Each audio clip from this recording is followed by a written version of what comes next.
Hey, what's up, everybody? Happy Saturday. Welcome to the 7th of March, 2026 live stream. Just another chit-chatting stream today. Valkyrie Profile 2 Silmeria has still been on my mind after we finished it last night. So, there are a couple of things I wanted to just look into further after finishing the game. Mainly from the official guidebook. So, that's what we're going to be doing today. Later on in the stream, we're going to talk through some Genesys stuff. I didn't want to talk about Genesys in its own stream, so I thought we'd do it in like the next stream where I do some chit-chatting.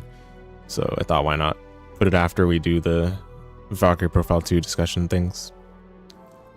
If we still have some more time at the end, we can probably play something else as well. Hey, Robbo, what's up? Hope you're doing well. Hope the eugenics run was fun. It looked like it was popping off a little bit. Yeah, as you know now, like we finished up this game yesterday. What a game. Fun game? Yeah, it's good to hear that. Like, you know, there's been a lot of indie releases popping off recently, like, or I shouldn't say a lot, but like a lot of pop-offs recently have been from indie games. I should say it like that. Like, there was Silksong last year, reluctantly, but it did pop off, admittedly. There was Mugenics, Hades 2 as well last year, Slay the Spire this year. It's crazy. I mean, people do use this to say like, oh, this is the indie renaissance, but you know, again, the reality is that the majority of indie games are a little bit rough, to say the least. Anyway, yeah, so let's look at this guidebook. What is the official Braddy Games official strategy guide? Take your game further. Say about Valkyrie Profile 2 Silmeria. I'm very curious. I have my controller in hand as if we're gonna do something in the game, but we're probably not. So let me scoot in and read this. Okay. Yeah, I mean, some of the things that they might say in here are probably already covered in the official manual that comes with the game. But I'm curious about like how they specifically guide you through the chapters. Wait, did they mention the camera modes? Yeah, movement mode. Oh wow, they tell you here. The exact amount of input time for the respective dashes. 1 second, 1.75 seconds, 2.5 seconds. Wait, but I think in game said just double tap it for medium. Huh. But here it says hold it for 1.75 seconds. I mean, I feel like holding it for 1.75 seconds is like unreasonable. Like, how are you gonna know that, oh, it's been 1.75 seconds, I gotta release it, versus like 2.5 seconds, right? I don't know, that one suspicious. Oh, but even mentions the Divine Time Giver here pretty early on. More than one attack per round. Oh, okay, just talking about combos. Actually, I want to see this. So, using the variable character combat system, you can attack with multiple characters in succession. Simply press the character's buttons sequentially according to the order in which you want them to attack. Yeah. Attacks within a sequence must come in quick succession or the column meter will reset. Hey, what's up, Frafro? Hope you're doing well. Are you dodging the deadlock games? Okay, second, each character can perform only one attack sequence per combo. Right.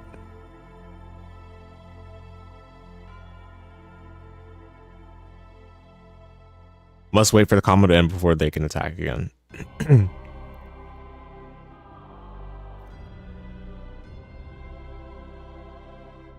Each character can use only one single combination.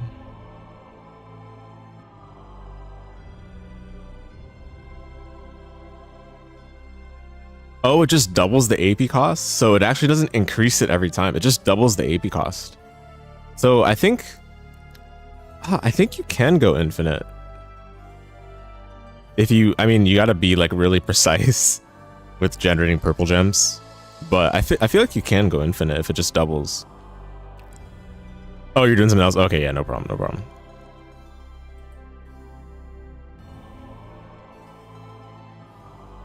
Okay. And they show you these low-res screenshots. How did they capture footage like this, by the way, like back then? Like, I do wonder. Knowing they get to play Deadlock.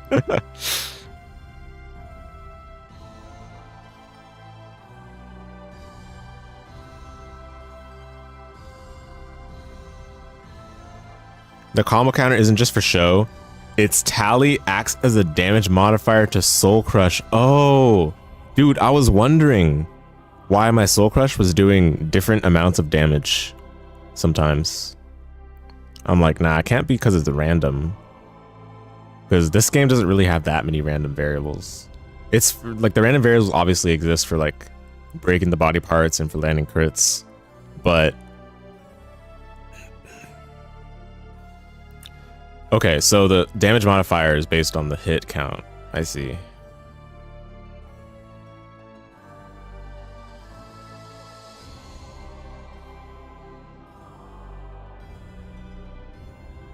Okay, but dude, I feel like the game never mentioned this, or if it did, then maybe I just didn't pick up on it. But I feel like it didn't mention it.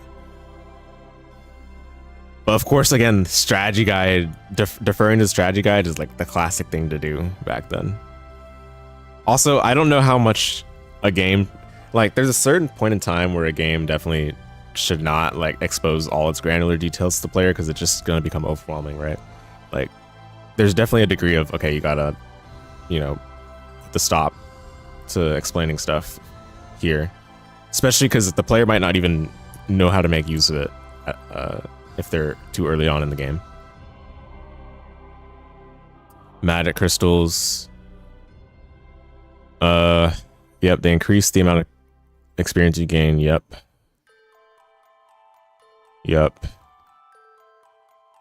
Okay. And purple gems. Yep.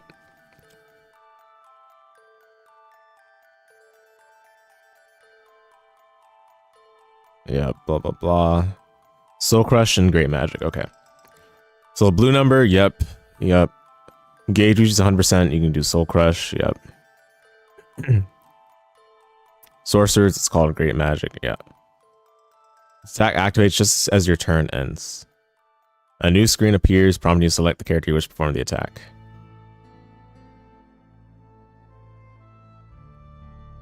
Unfortunately, each character can perform Soul Crush only once per combo. I mean, yeah, that's fine.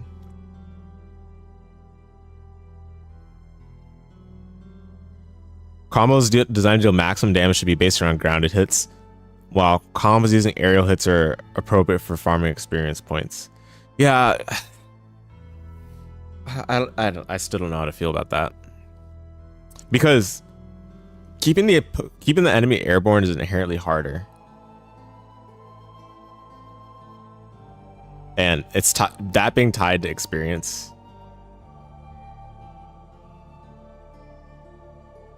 Well, okay, it being tied to experience doesn't really matter that much, but it being tied to getting magic crystals for seal stones is like, okay. I don't know about that one. Because you get magic crystals from clearing the encounter quickly when the extension gauge is not expired that much, right?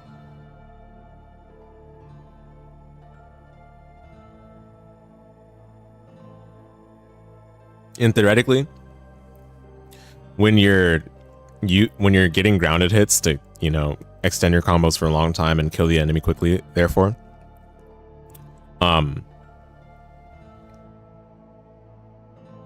that usually would let you get the maximum number of magic crystals from having the full extension gauge more easily, which in turn gives you more experience. But then that conflicts with like the normal way, in quotation marks, to get magic crystals. I don't know. I still feel conflicted about the way they handled that. No different from how I felt in the verbal review last night. And those of you that didn't watch the verbal review yet, I timestamped the last VOD of the playthrough. So you'll be able to go straight to where the verb review starts if you want. And I said I would make it short, and I ended up talking for an hour. Classic. But yeah, feel free to check that. I think I gave all the thoughts I wanted to. Like, thinking back, I think I gave all the thoughts I wanted to, except regarding the music, which is a shame because the music was like a major positive point, like, about the game. And I'm really sad I forgot to mention it, but Motoi Sakuraba is a genius. Like, goes without saying.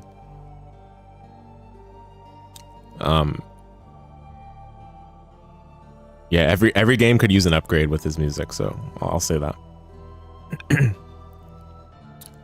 Okay, with regards to soul crush techniques, try using the weaker multi-hit special attacks in the beginning to keep the special attack gauge at maximum.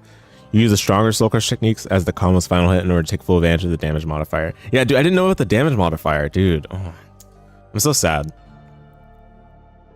I'm so sad. This might have been something that existed in the first game too. I can't remember, to be honest. But I definitely did not pick up on that in this game. I don't think it mattered that much in the end because all the special attacks I was using had a lot of hits, so it didn't matter that much. Don't settle for sloppy strings of random button inputs.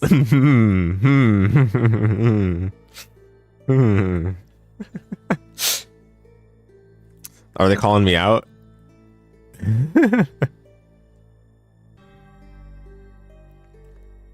I don't know.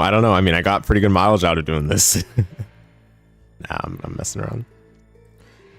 Every piece of an enemy's body can be damaged. When you deliver enough damage to a body part, the limb is destroyed. Eliminating a specific limb can cripple your enemy in some manner. Yeah, that was something I forgot to mention too. But like, if you break the enemy's arm and that arm carried like the weapon they were using, then they can't use attacks associated with that weapon. Or if they had like spells associated with that weapon, they can't use spells either.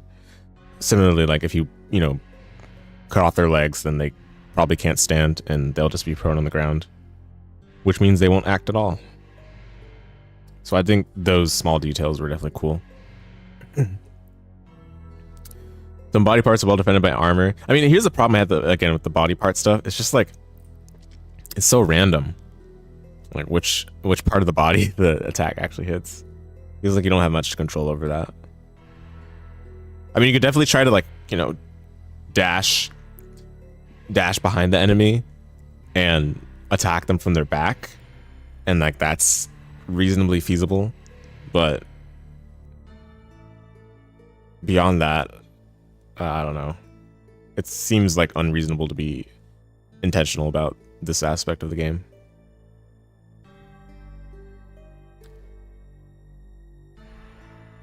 Many attacks specifically hit your enemy's legs, which is usually a difficult spot to target. That being the case, it's important to find attacks that hit specific body parts. Bruh. So you just have to memorize? Oh my goodness, they have a table. So head, cutting edge, absolute glance, sweeping dive. I mean, I guess you can kind of deduce these properties if you experiment, but again, where's the training mode? Where's the training mode, Trias? Torso, spiral pierce, Mist Phantom, it says Light Warriors, Stardust Archers. I was using Stardust a lot. Left arm, side swing cut, wrist, Dreaded Radius, Heavy Warriors. Right arm, wrenching swing, armed break, Heavy Warriors. Holy Smite, Light Warriors. Legs, turnaround, Gale Winds. I remember Gale Winds. Surprise throw, Light Warriors. Dude. What is this? Why don't they just tell you in the game? Like, this attack targets the legs. Like, that's a simple thing. Like, you can make it like a little legend that like has icons and it tells you what property of, or like what body property it has. Like in a fighting game, you can, okay, obviously they don't have this information available in most fighting games, but like on a wiki, you can check like the letter. Actually, I can pull up a wiki right now. Hazama and BlazBlue Chrono Phantasma, or BlazBlue Continuum Shift Extend. Oh, okay, wait, actually. Maybe we need to pull up a later BlazBlue game so that there's more information actually available. So Hazama, right? Attribute body, right? There's the B, you see the B quickly and it's body attribute. Or you see the F, foot attributes. So like you know where it's gonna hit, right? Like they should just have something like that in the game. And it wouldn't be very hard because it wouldn't need to take that much space. You just can have a legend and you can have different icons for it. Or you can just put the letter like the wiki did for BlazBlue. Break mode. Occasionally after you lop off an enemy's limb, you'll enter a state called break mode. This is random, I think. In this state, your party gains the ability to chain together an indefinite number of attacks without worrying about AP loss. This mode lasts until the flashing bar overlapping your AP gauge dissipates. Rapidly cycling through each of your characters in succession is the easiest and most basic way to exploit break mode's massive damage capabilities. So basically button mash. So I feel validated. Oh wait, okay, we get some numbers. Let's go. Break mode's base occurrence rate is negative 70%. That is to say it can't happen. Okay, wow, nice. However, this percentage rises by 5% every time you slice off an enemy's body part. Once this percentage crosses over 0% into positive territory, break mode has a chance to occur when you remove an enemy's limb. The upper limit of break mode's occurrence rate is 80%, and it resets back to negative 70% once break mode occurs. This occurrence percentage is tracked individually between characters, so if multiple characters build their percentage high enough, it's possible to form break mode combinations consecutively. Yeah, I think I saw this happen. Interesting. I'm not sure if this is really beneficial, to be honest. It's only beneficial if the next break mode like happens right after the previous one finishes. Because there were some times where I was like in the middle of like break mode, like the bar would still be going down, and then the next break mode happens. I'm like, okay, like I'm kind of already styling on this enemy. It doesn't really matter, you know. But now knowing that it's a stored percentage, like I wonder if this is something that you can like actually exploit properly. Randomly occurs. Okay, yeah. I mean, we knew that. Occurrence rate accumulates, right. Possible to separate for a separate character to initiate break mode while you're already in break mode. Enemy's HP is lower than 50% or less than 75%. Enemy's body parts remain intact. Break will not occur. Oh. Enemy's HP is lower than 50% or less than 75% of an enemy's body parts remain intact. Less than 75%. So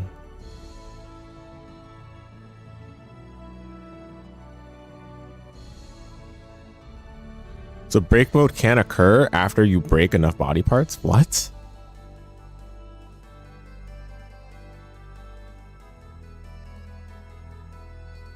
Well, why? Why would they do this?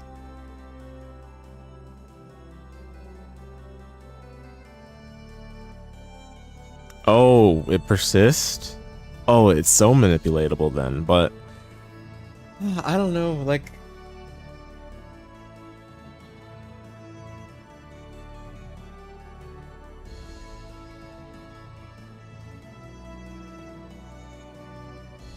I don't know, like, can you really actually exploit this in a meaningful enough way?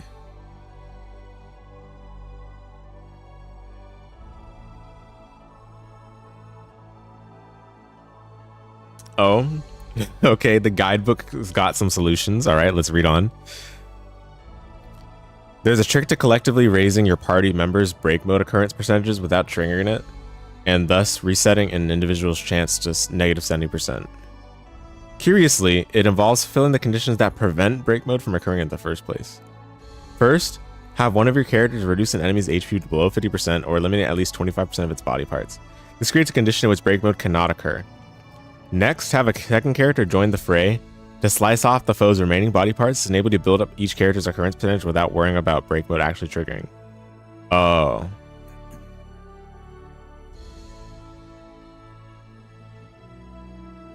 Oh, I see.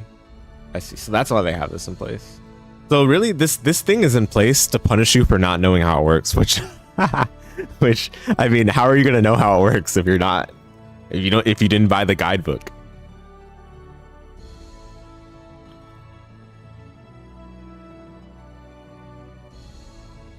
Like, too bad, mate. You should have bought the guidebook. Should have purchased the guidebook. Knowledge issue.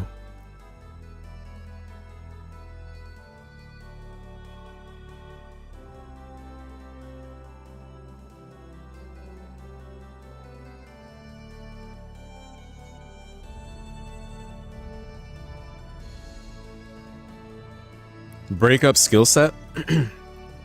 Wait, what's the breakup skill set? Hold on. I do have the game scene ready just in case we're gonna boot it up. What's the breakup skill set?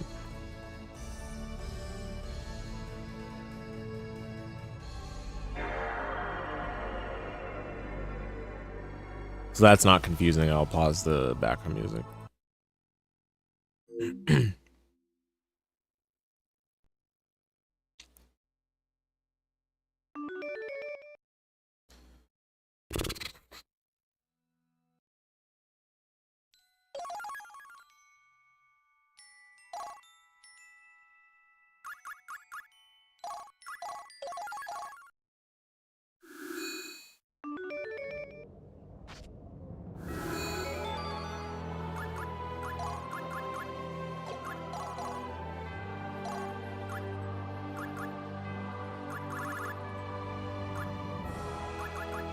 Oh, this is breakup skill.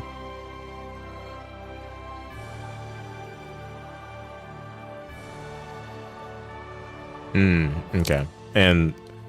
And suspiciously they don't tell you the percentage here in the description, but they tell you in the official strategy guide.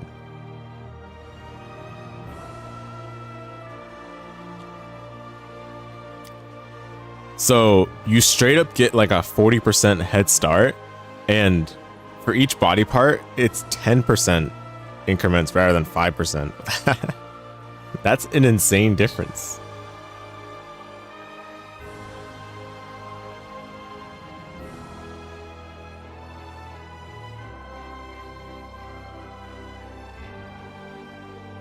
Wait, so does it taper off? Because you'd expect it to be 8 required to get to 80%. It looks like it tapers off.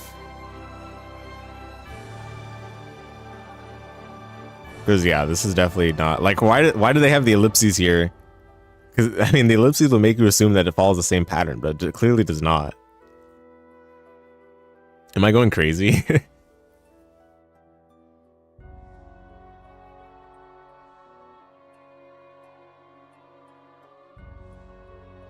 Wait, this actually doesn't make any sense. What?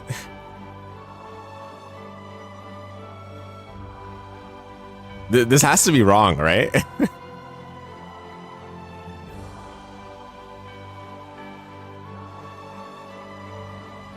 Okay, I have game FAQs open. Let me see if they mention anything about breakup.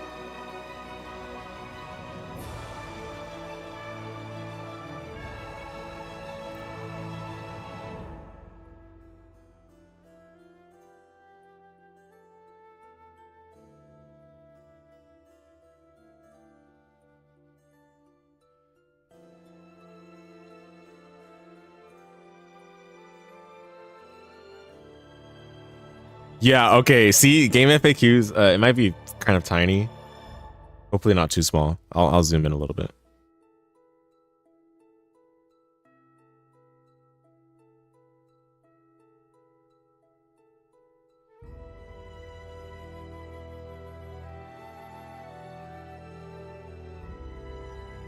Yeah, it says 12 body parts starting from -70 or 8 starting from -30. Yeah, that dude, this doesn't make any sense here. They maybe printing error, editor error. Okay. Well, that's solved, I guess. Oops, let me. It's gonna look weird briefly. Sorry. Yeah, let me do that.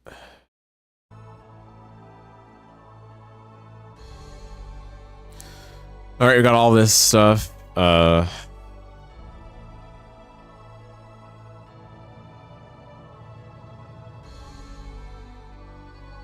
don't overlook support items. I agree.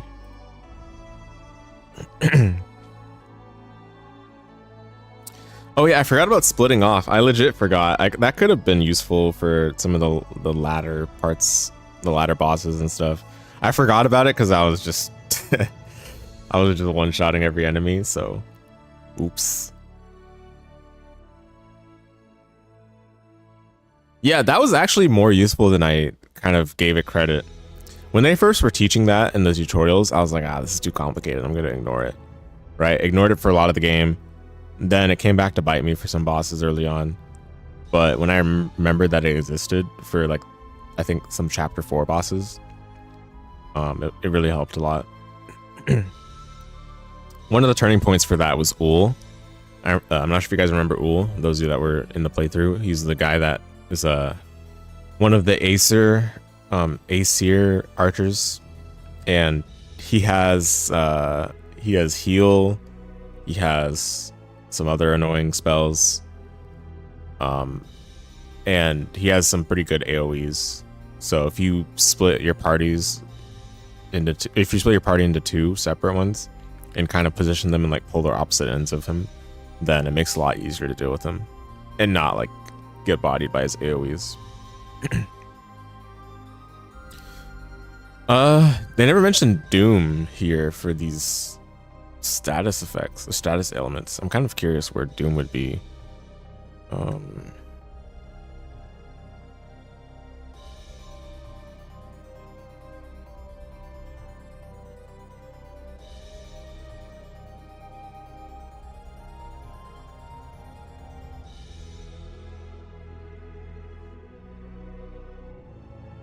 Did they really not mention what Doom is in the official strategy guide? Oh my goodness. The game FAQs come to the rescue. Oh. Unconscious is Doom? Dude, why don't they explain this?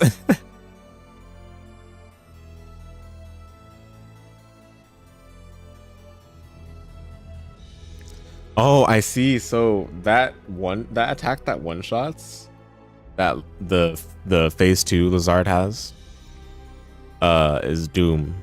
That's what Doom is.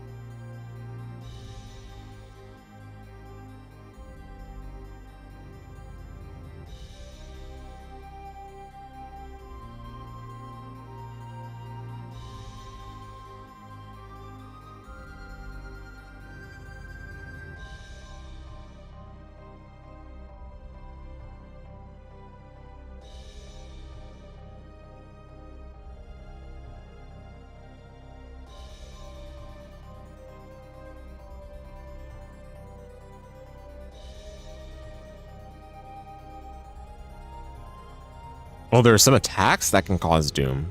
Wow. Oh, you know what? That attack that Celeste has, that like insta kills sometimes. I think that's Doom.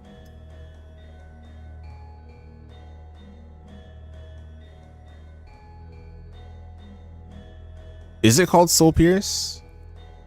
Yeah, there you go. 10% chance of causing Doom. Okay. Well, we could have tried using that against anarchic being. Anarchic entity. Okay, hold on. I'm getting ahead of myself. Let me look it in the strategy guide. Anarchic entity.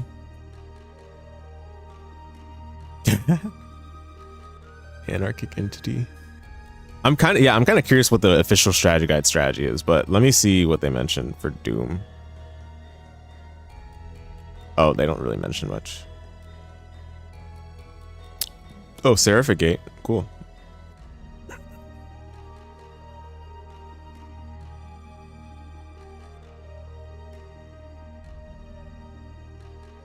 We should definitely look at that. Okay. Oh, okay. I guess we should look at the strategy guide now while we're here. Attach your stronger accessories to Valkyrie. Oh.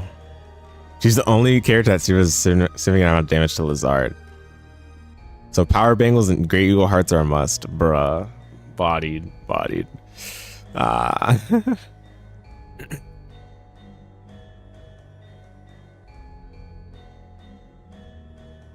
I had plenty of both of these, so I should have just equipped them. I think, what did I even have equipped? I'd have to look at the VOD, because this wouldn't tell me directly.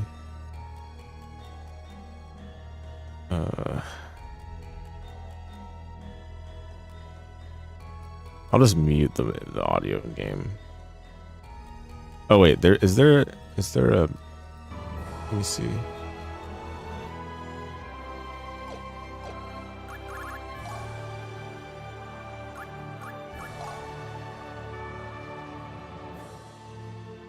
Okay, no, never mind. They don't have.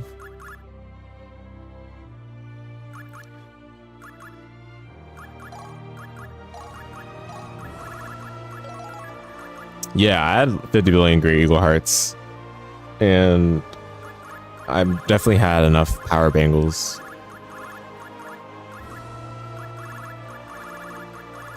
Where's the power bangle?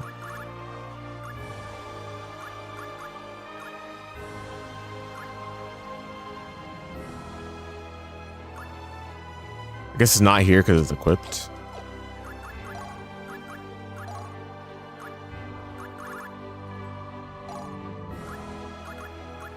Plus 30%. Yeah, I had 3 of them, dude. Ugh. Sad.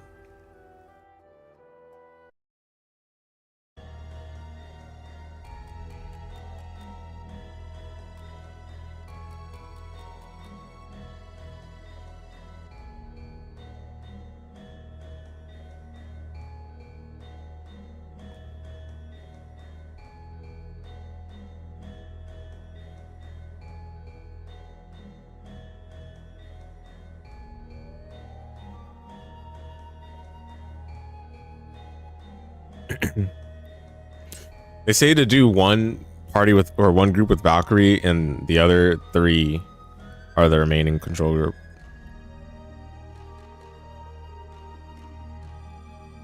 Move the larger group as far away from possible from Lazard. Take an aggressive stance with Valkyrie, attacking Lazard from directly behind.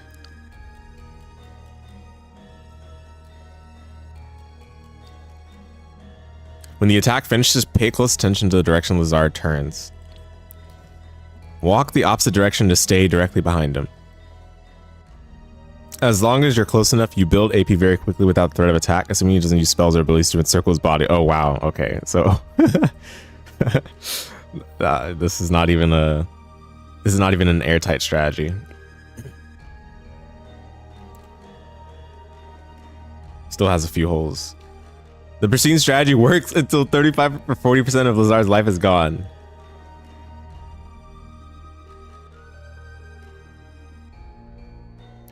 Targets one character for 5-6k damage while hitting every other character within its effect radius. When Lazard initiates his attack, immediately separate your groups and limit casualties. Dude, I forgot about control groups. Unfortunately, because I was having too much fun with the archers. So I forgot about the control group stuff. Bodied.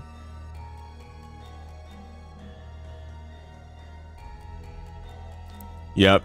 One shot's a character. Peek.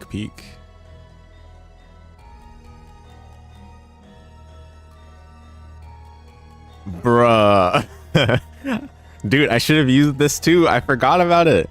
Because, dude, I was like, this was so bait last time. But, you know, the problem with this is that it protects one hit and not one attack. In game, it's so troll, dude. It says one attack in game. Oops. Dude, it's legit so troll in game. Like, what am I supposed to do when I'm trying to experiment, you know? Protects each party member from any attack one time only. It says any attack. It doesn't say any hit, like one hit on any attack.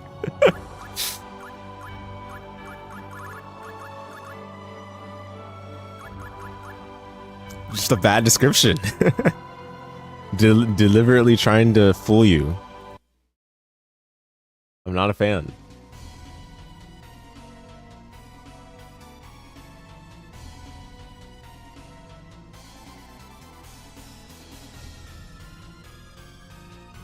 But I mean, they make a good point. Like if you can protect one hit, that still makes a big difference. And I just forgot. Too bad. I forgot about it.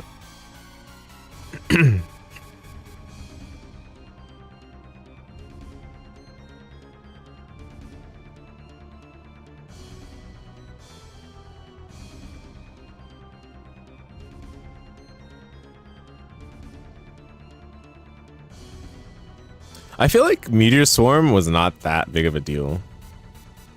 Well, I didn't care about it that much.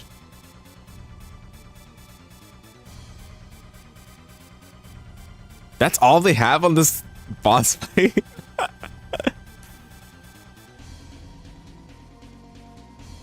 Okay, whatever, man, whatever. They don't even mention soul crushing because again, the strategy they give you is not good for building up the special attack gauge very well. Because the other characters will be too far to help out with building up the special attack gauge. Maybe it's fine. I don't know. Like, how much damage did Valkyrie do for regular attacks? Was it like 1,000? If it's like 1,000 per attack in the string, then I think it's okay. But I thought it was like 500 or something.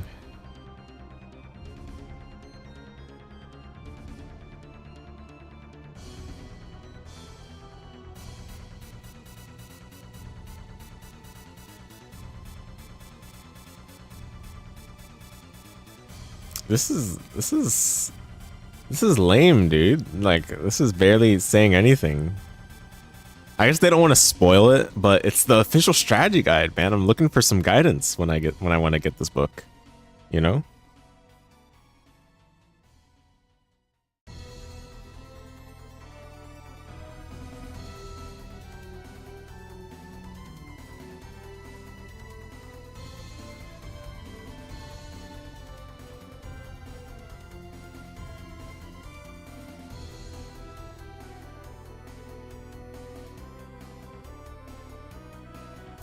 Okay, so I think what I'm learning from reading these like tips on these bosses, the final 3 bosses, I mean this one was whatever, but the other 2, Transcendental Being and Anarchic Entity, are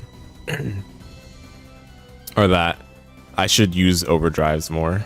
I should have like stocked up on overdrives. I think by the end of the game I didn't even have that many. Like what? I'm curious, how many did I have?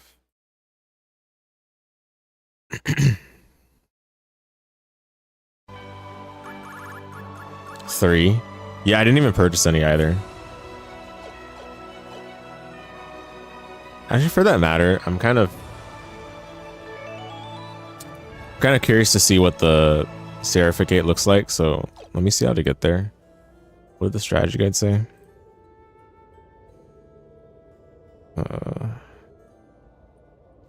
Once you create a safe out the game's final save point, the one just before the final fight with Lazard, the Seraphicate hidden dungeon opens up in the west map of Midgard.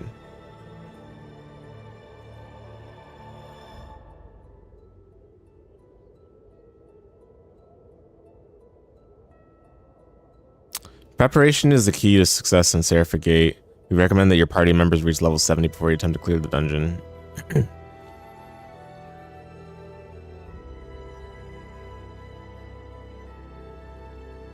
Bruh, you need specific seal stones.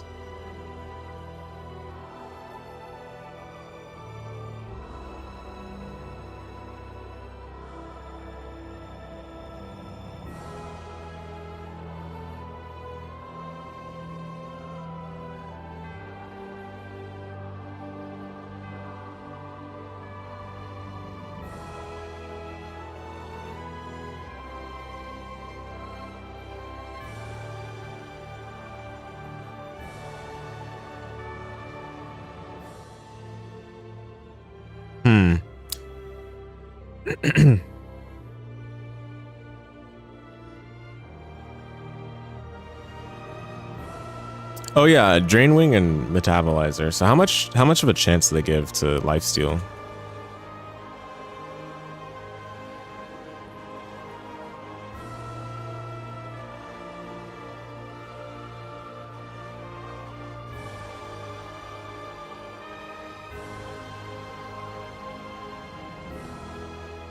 Okay, very helpful.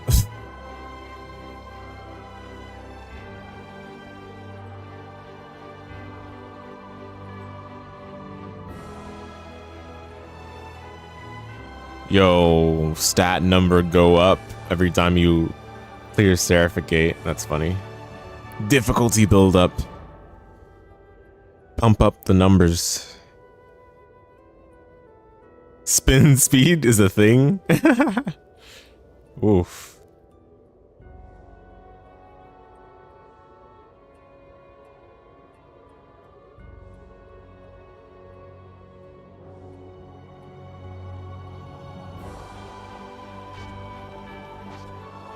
Yeah, let me go to that part of the Seraphic Gate. Or not that part of the map. See where Seraphic Gate is like. You have to manually go there. Can you believe it? Like, how rude.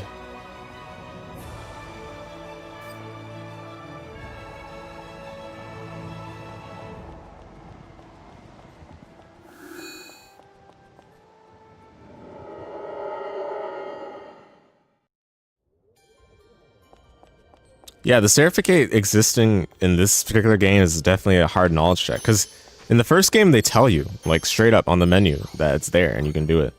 And in this game, it's just, oh, it's a hidden dungeon after you interact with the last save point. I'm like, wow.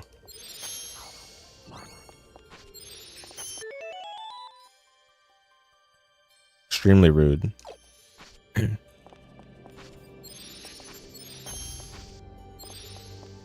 I wonder actually if, let me pull up the PDF on the side.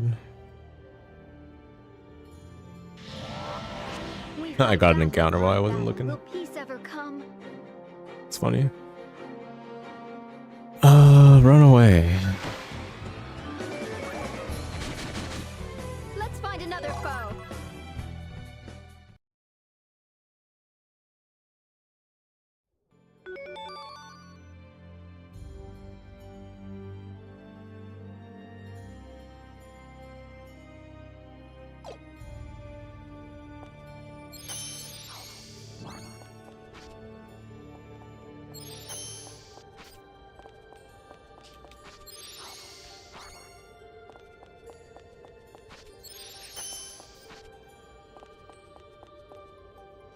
By the way, guys, I'm still thinking about the next game for the blind playthrough. I'm not 100% sure what it'll be yet still. So, while I think about it, we're probably going to be doing random stuff for the streams. If I stream in that time period between the next blind playthrough. Of course, once Crimson Desert comes out, we'll just probably be playing that.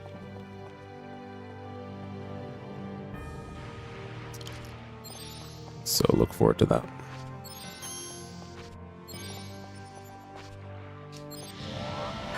Hey people, this is serious.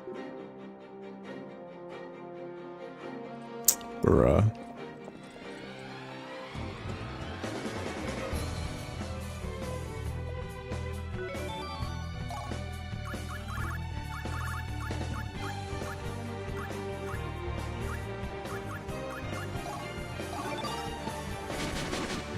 I'm leaving.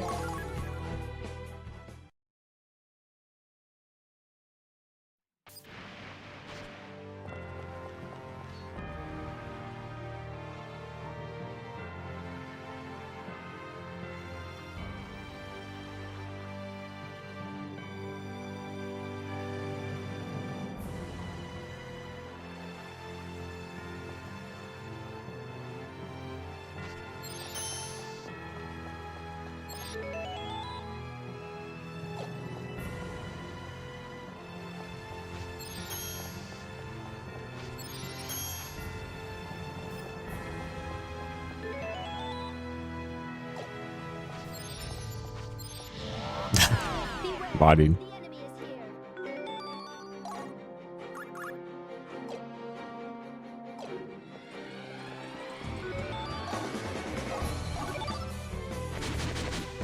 Let us end this.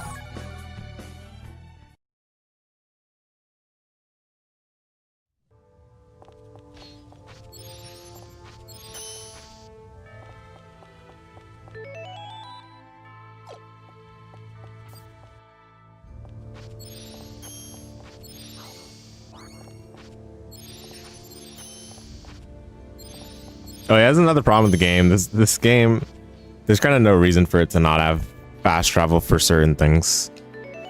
Because I can definitely understand clearing the dungeon and, you know, having new encounters after certain events have happened, so you know, because of that, you might not have what in the world? Where am I going? So because of that, you might not have fast travel, right? But for parts of the game like this, where it doesn't really matter whether like it's not that significant for the player to, you know, walk through the dungeons manually. Like it doesn't add that much by this point in the game. Like there should be a way for me to get back to Midgard, like after I beat the game, basically, you know. I don't know.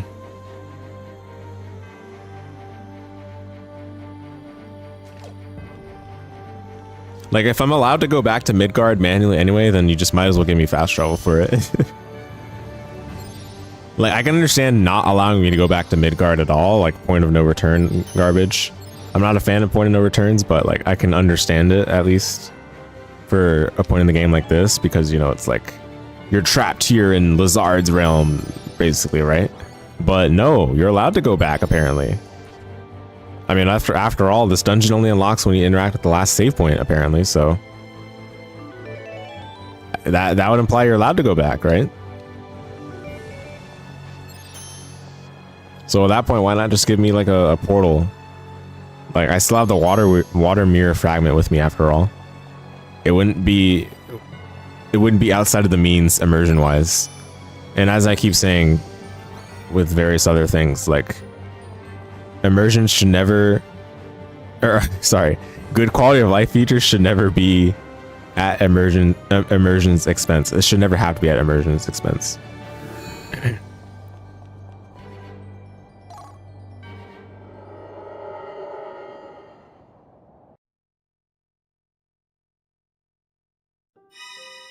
Oh, wow.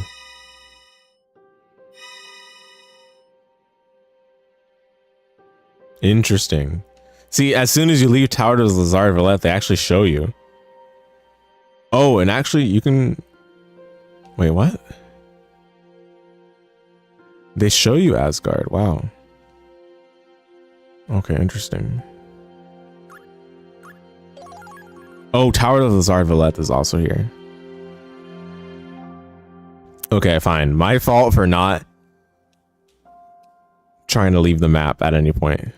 I mean, I didn't expect to take you to the world map if you leave the Tower of Lazar Villette's dungeon. Like, bruh.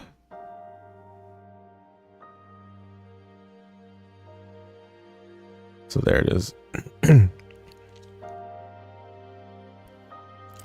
So that implies that I can... Oh, this map gets even better. Wow. Now that I know about this.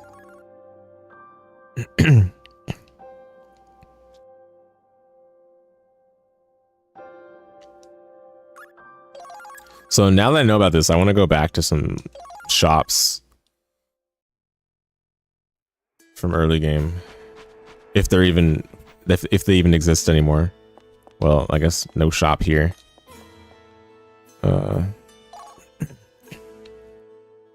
Well, turns out we're playing the game. Who would have known? But it's okay. I don't mind doing this. That's what today was for anyway.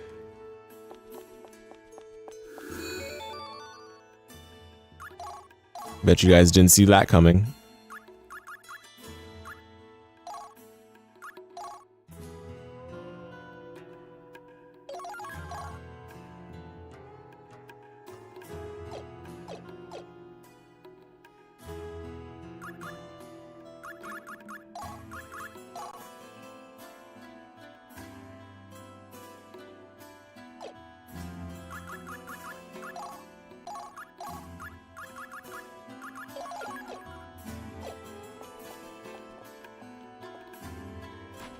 Wait, so is that shopkeeper just straight up in Japan. Japan only now. Oh, but I can't. Oh, dude, I have to go through the dungeon because immersion.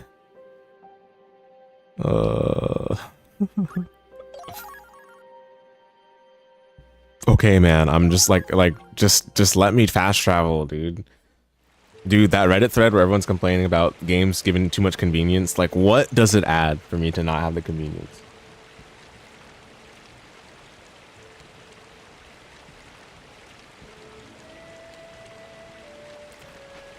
Like, I beat the darn game already, so it shouldn't matter.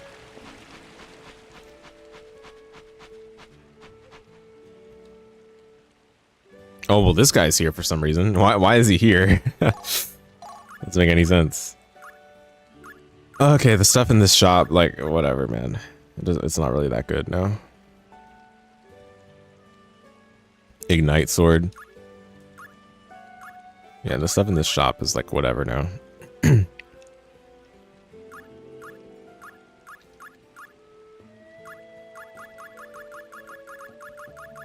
Wow, so now that I know what Spear of Basilisk is, like no one in my whole party can use it. But I think it's only Wrist that can use this.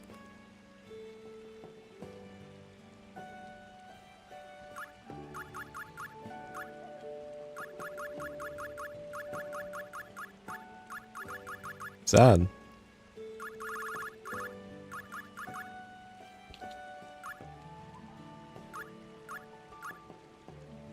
Stream is stuttering. I don't have any frame drops on my end. Try like doing a refresh and seeing if anyone else that's watching is having like stuttering issues though, let me know. I can look into it. But it doesn't look like we're lagging.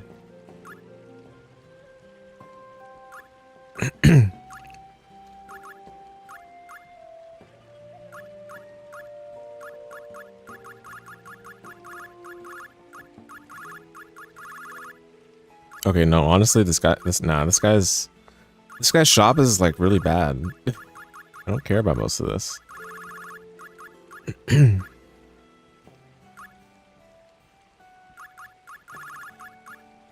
The stuff I do care about, I'd have to craft. Like, what?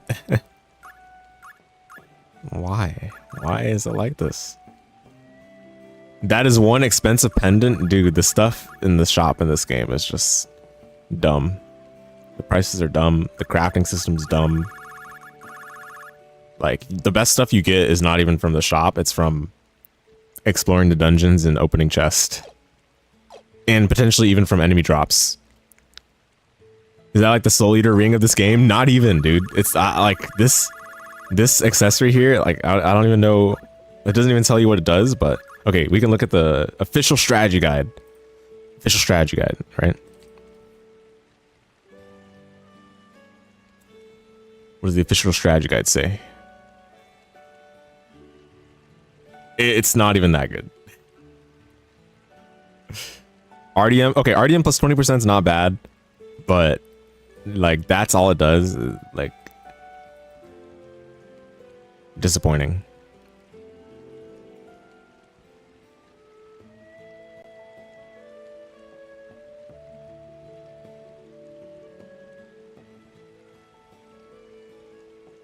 Is that the most expensive accessory in the game? Oh no, it isn't. Solomon's ring.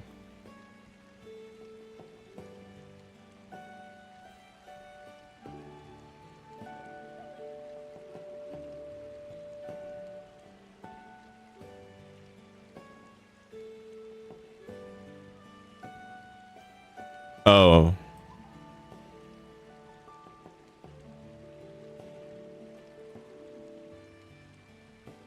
What? When all HP digits are the same, luck increases the higher number the luckier? What? How'd you get all your HP digits the same?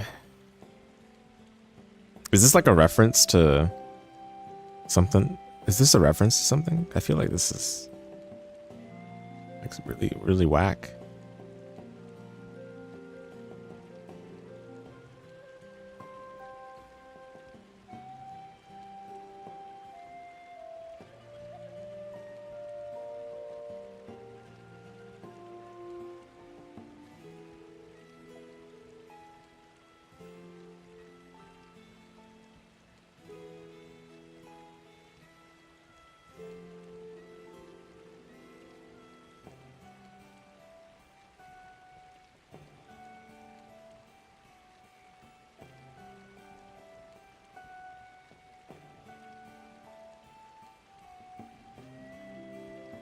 Anyway. Yeah, this shop is trash. Well, like maybe I would buy the Spear Basilisk, but I still feel like, I don't know. Like you can't even see what the item does until you buy it. It's so troll. I mean, I guess you can just reset, right? Because this game doesn't have autosave, which is based. So it's not like Hollow Knight where you get trolled. You can just reset it.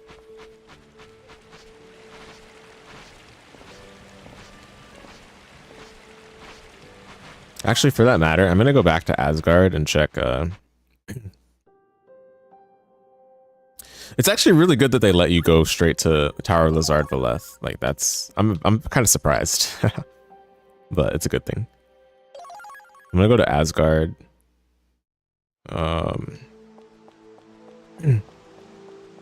Well, I really never tried leaving. Wow, because I would have been able to see this on the world map long time ago. Wouldn't have had to go back on Bifrost. The Rainbow Bridge.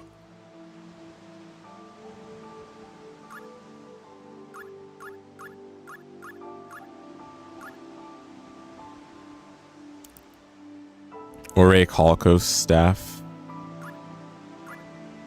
Dude, Evil Eye Gem. Dude, where, like these materials, how are you supposed to know where to get them? The strategy guide, of course. Why didn't I think of that? Oh, you have to craft Spirit Tincture. So you're better off just like farming this from the respective enemy that drops it, because there's so many enemies that drop this in Asgard. So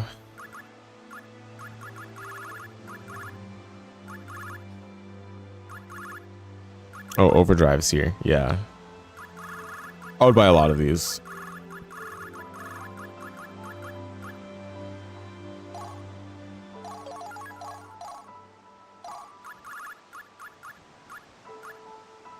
Now that I know it's actually good, there may be like 20 of these.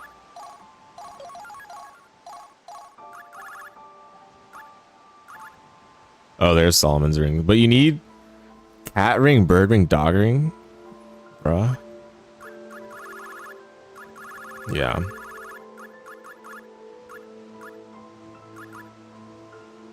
It's no good. Dude, I'm still like completely baffled that there's a merchant there. It's so funny.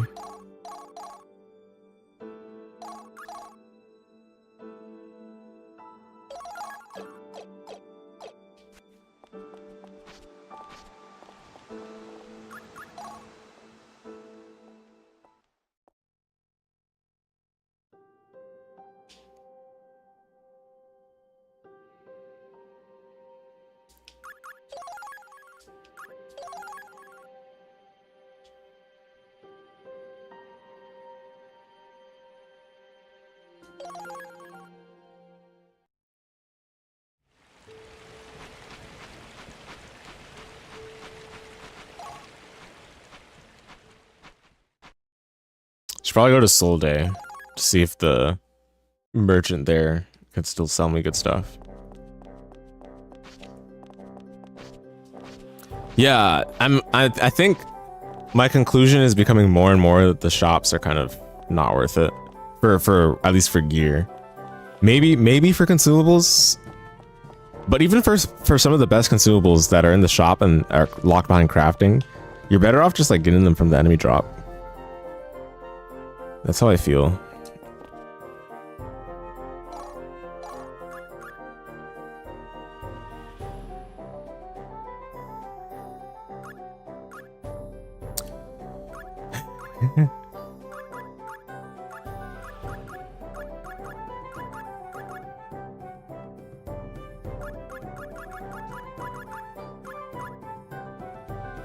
Wow, I can craft the fairy garb now, even though I already basically have it now.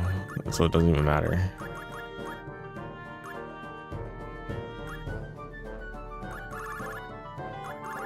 Oh my goodness, dude. Oh, this guy just sells straight up fairy tincture? That's crazy.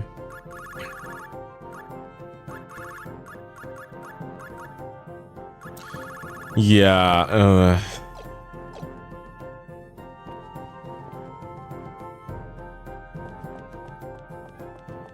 can't say I'm very enthused about that.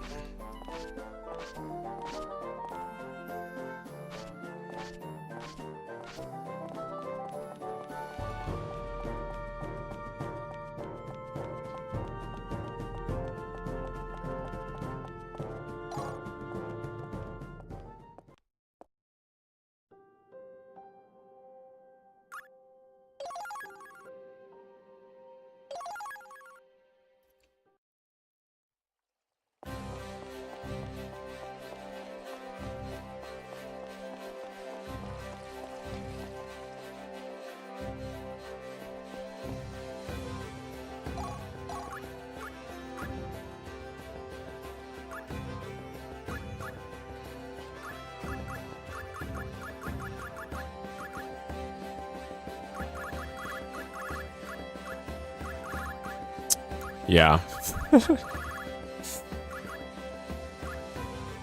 I become only more frustrated with this crafting system.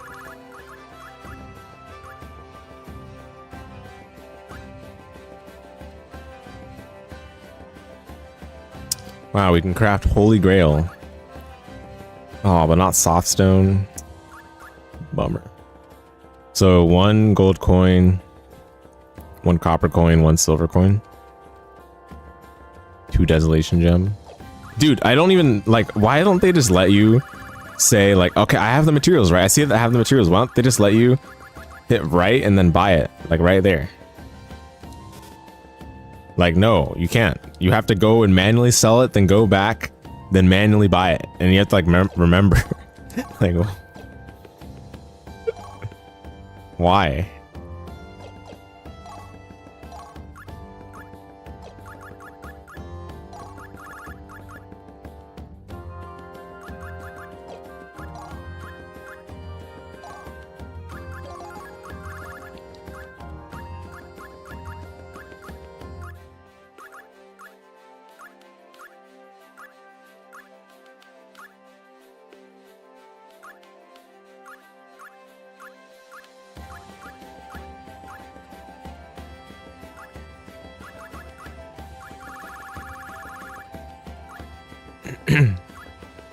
Did it say bronze coin? I kind of just assumed it was bronze coin, but it's probably not.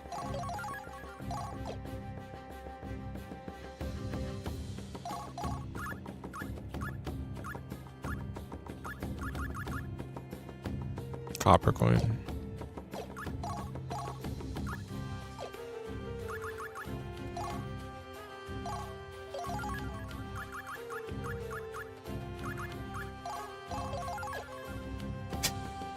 Dude, this menu is... It's not it. It's not it.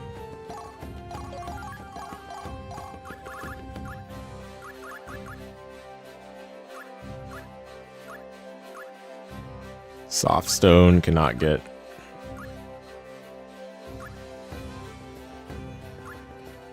Horoscope tablet cannot get either. That, and this is the first shop in the game. It's honestly pretty good, I must say. Definitely not bad. Cat ring requires misfortunate bird, cat poop, and tailless lizard. What?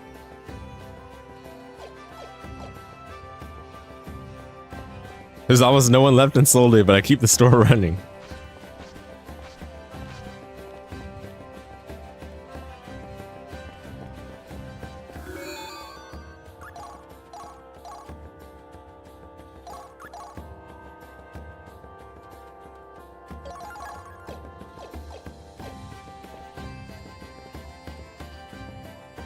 So at this point in the game, if I wanted to get like, you know, some more useful things from the shops, I'd have to like go and grind out the specific enemy drop, right? How are you gonna know? You're not gonna know. So you gotta use the strategy guide. You gotta use the strategy guide. Let's peek.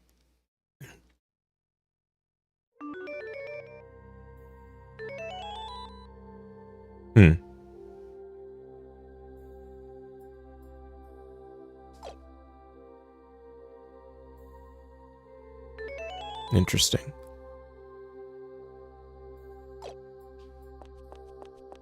Interesting. Interesting. Oh yeah, they were mentioning in the strategy guide that like you need some seal stones to be able to clear it or like make it easier. So I guess that's like another thing. So all this post-game stuff is actually where the game becomes the most grindy, probably. I mentioned like, you know, coming to terms with the grindiness not being too big of an issue at the in the verbal review, but I think actually I changed my mind. I think I can see the grindiness if you do post-game stuff.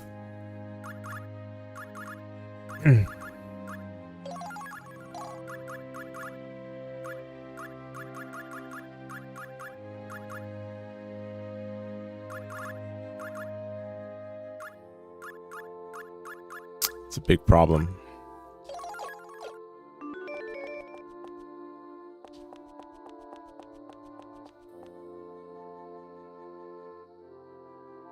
Sound mode? What the? Oh?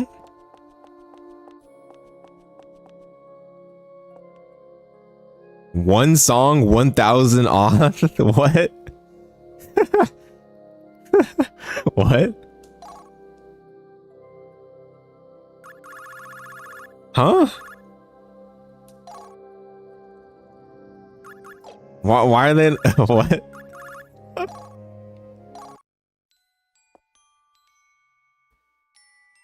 I want my money back. Why do I have to pay money for this?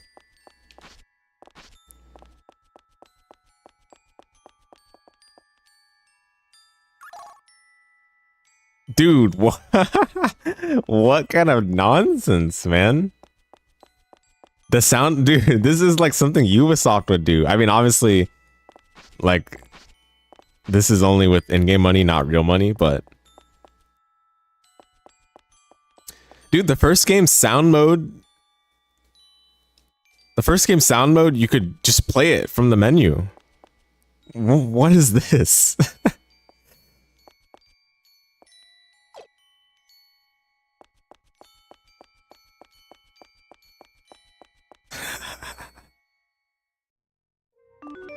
Garbage, man.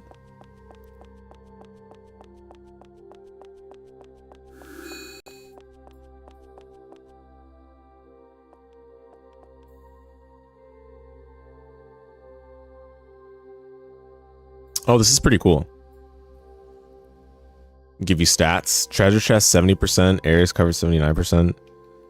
Game saves 303. Enemy encounters 1113. Monster subdued 1947. Oh. You keep track of the number of deaths and dashes. Wait, this is pretty cool.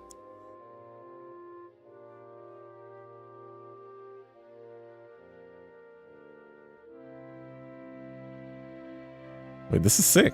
They kept track of all of this?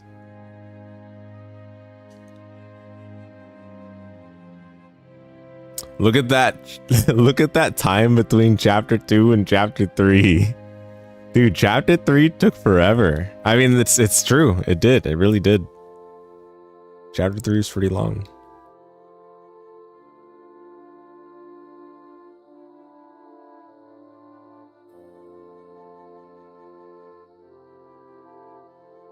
Game clear count 0 times. So I guess if I came here with that other new game save, maybe it would say 1 time. Oh, what the?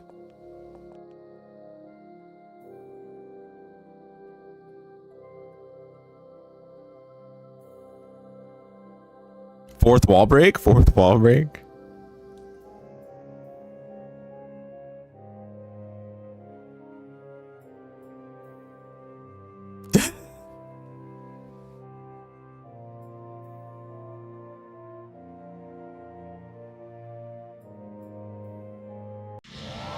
Oh, what the? Now then, let's see how. What is this? What is this? It's a fight?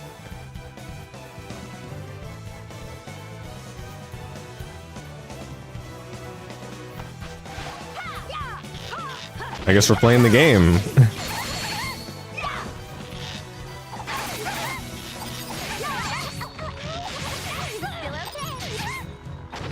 okay. See you in the afterlife. Dude, how much HP does the thing have? Still okay. Everybody stay back. Still okay. I shall light your way to hell. Have the gods deserted me? Lightning bolt.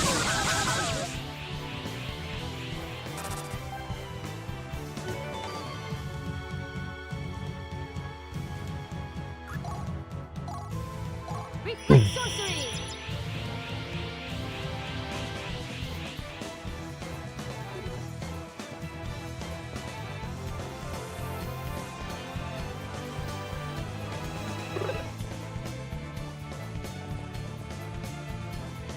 Exploded. Unaffected? Okay. Funny. Very funny. Still okay.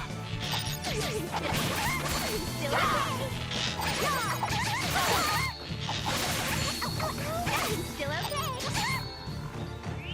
See you in the afterlife. Still okay. Everybody stay back. That didn't get through. I shall light your way to hell. Next time I won't miss.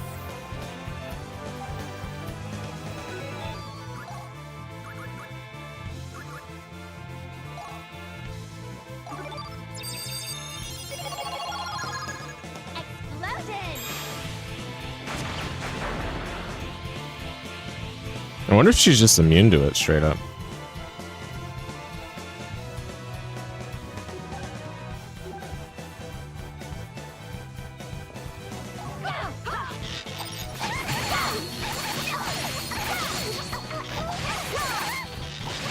Still okay? Still okay? See you in the afterlife. I'm still okay. Everybody stay back. But now I shall light your way to hell. Impossible. Ha! It's like the last time I died.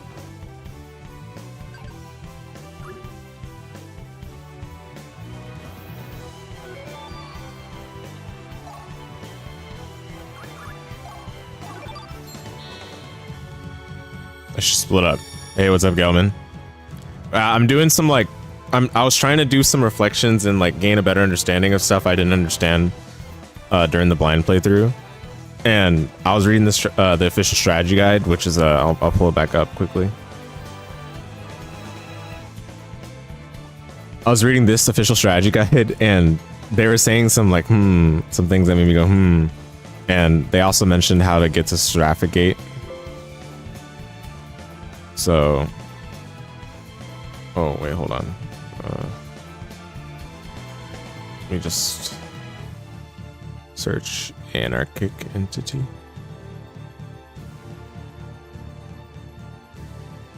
Yeah, they mentioned how to get to Seraphic Gate. And dude, there's a sound mode. There's a sound mode that you have to pay money, in-game money, to listen to the music to. I'm like, is this Ubisoft? Like, why would they do this? Makes no sense. Oh, oops. Okay, huh? Why didn't Lilia join me? What? Huh? Huh? Okay, whatever.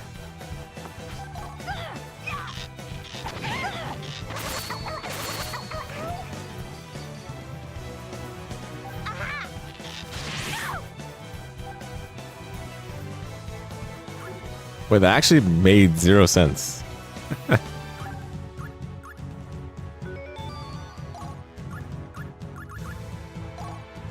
Yeah, dude, it's like I don't know why they would do that. It's just baffling.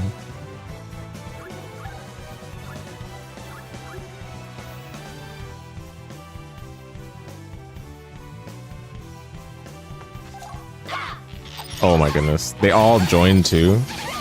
Okay, that didn't seem like that was working the way it should have.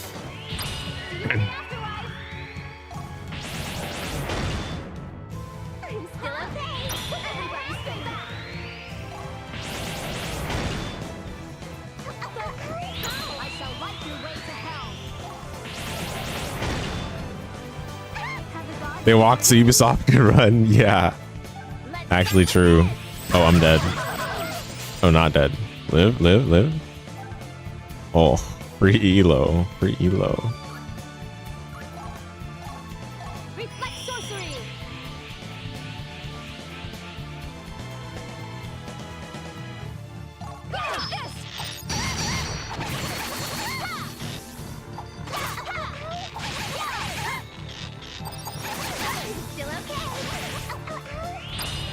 How's the Archcom doing? Feeling stronger? Yeah, I mean, it was just as strong as it was in the last couple of dungeons.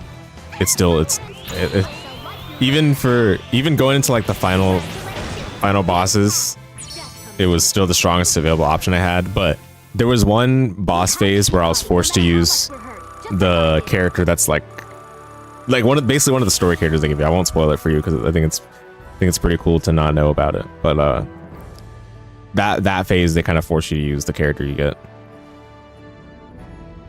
But otherwise, it was the best thing I had pretty much for the rest of the game. So, yeah.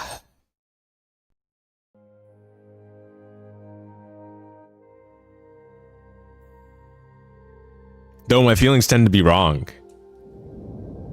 Oh, so the door was not open before?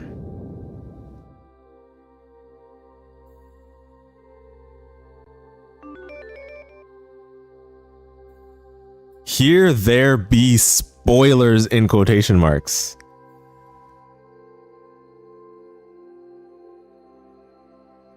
Here there be spoilers.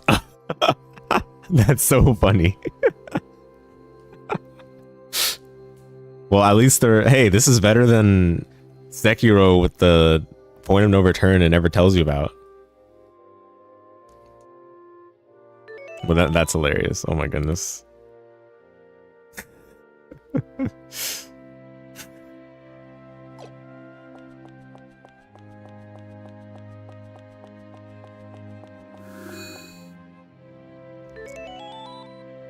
Oh, right. This was exit. This wasn't the entrance. I see. And then to the left was the sound mode, which is just goofball. Never seen a game warn you like that. Yeah.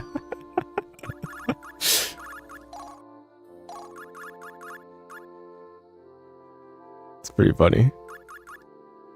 Okay, I'm gonna save and then I'm gonna go back to like a town. Hopefully it still allows me to enter. So I guess you have to beat that. You have to beat that girl in order to unlock the door.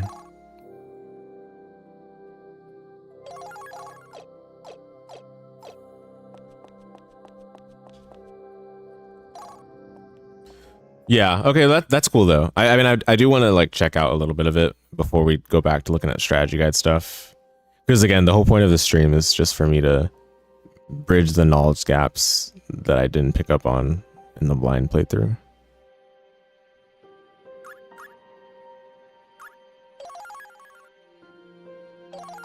Honestly, I will say that I'm glad that they didn't like, from what I can tell, there's still only one ending you can get, unlike the first game where there's 3 endings and the true ending is like the stuff that's basically strategy guide stuff.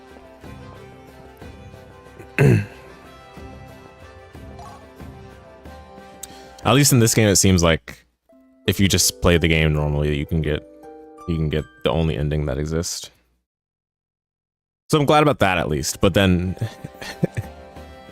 due to that, it seems like they've made some other stuff, strategy guide stuff, so that they can sell the strategy guide still.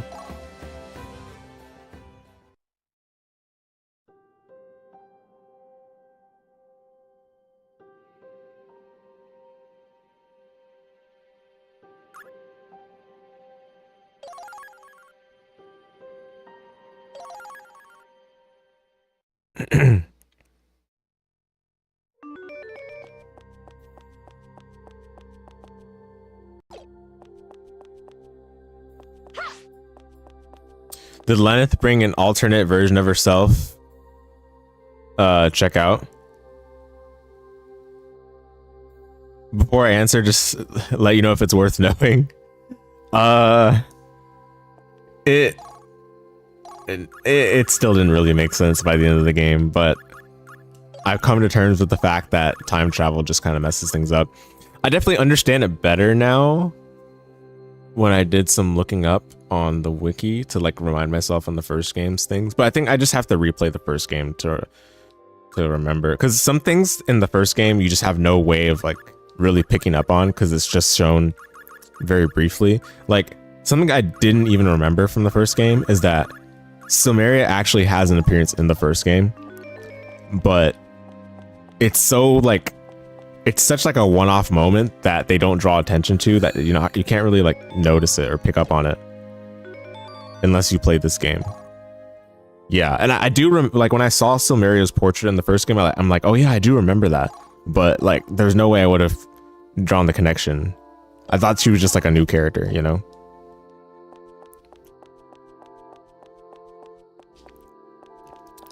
Yeah, but showing like your completion progress is like, this is pretty cool. This is super cool.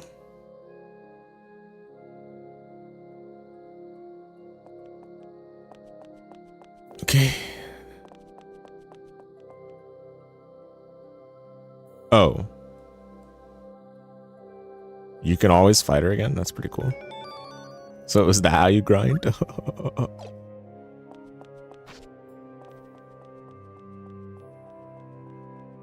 Seraphic Gate.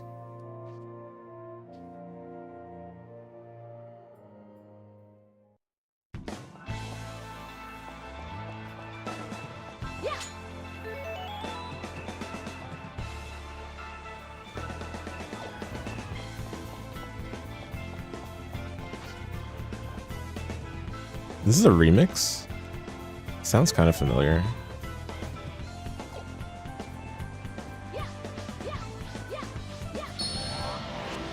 Yeah, let's see how absurd these enemies might be.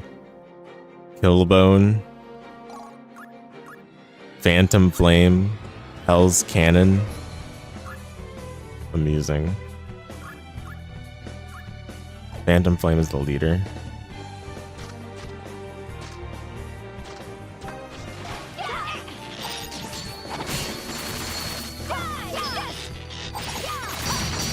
And we're botting these enemies. So maybe we'll be fine. Copium. Oh, I should use Rufus again. Uh-oh.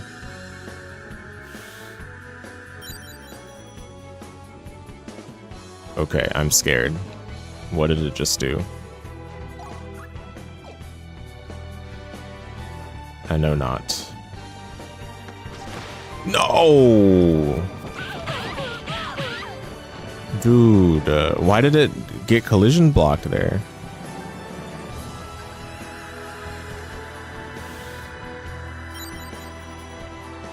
Okay, that is scary. Any super secret boss post game? I think this would be the area to find that out. For me to find that out. You know? Otherwise, yeah, I'm not quite sure yet. Okay, I'm glad it works on that enemy. Otherwise, we would be in trouble. Yeah, this would qualify as the secret area, I think. Because yeah, it's definitely not intuitive how this area unlocks. This area unlocks when you interact with the last save point. The last save point of the game. Which, you know, if you're playing blind, you have no way of knowing that, right?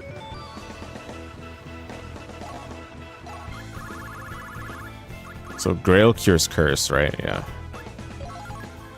So it looks like we have infinite curse curing, which is good. I'm a fan. Big fan.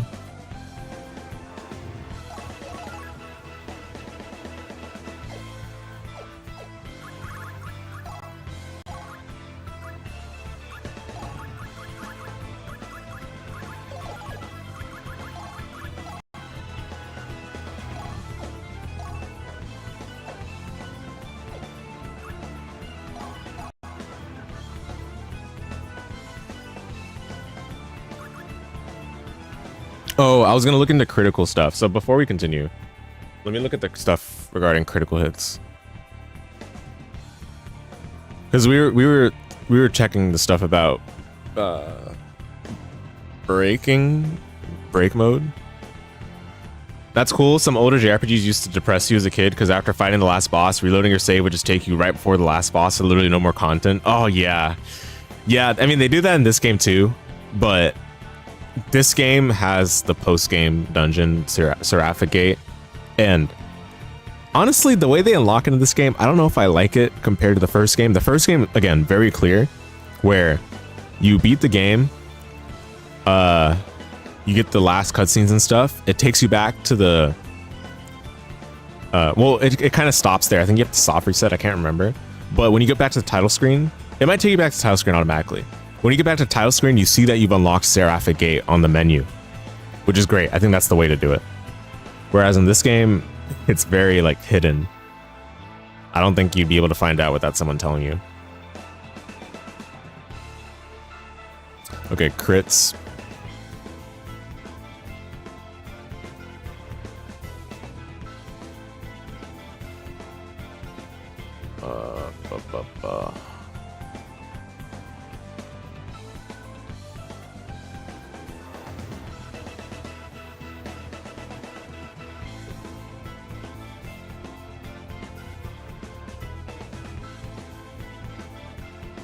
Oh, Blue Gale makes all of your attacks crits? Is that so?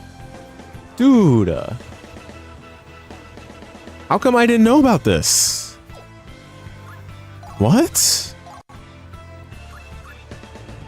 That checks out because Arcana was the one critting so much and she had Blue Gale equipped. Oh, wow, I never read the effect. Ah, dude, I'm so tilted. Ah.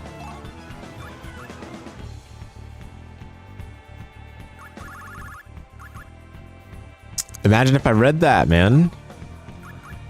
Because, look, Dismantle exists. Dismantle right here. And I have it learned on some characters. And if you get the crit, then splitting them into two, apparently, according to the strategy guide,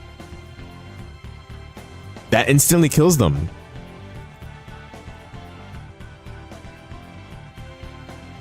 Oh, it doesn't apply if it hits the enemy's armor. It doesn't apply to all enemy types. Wow.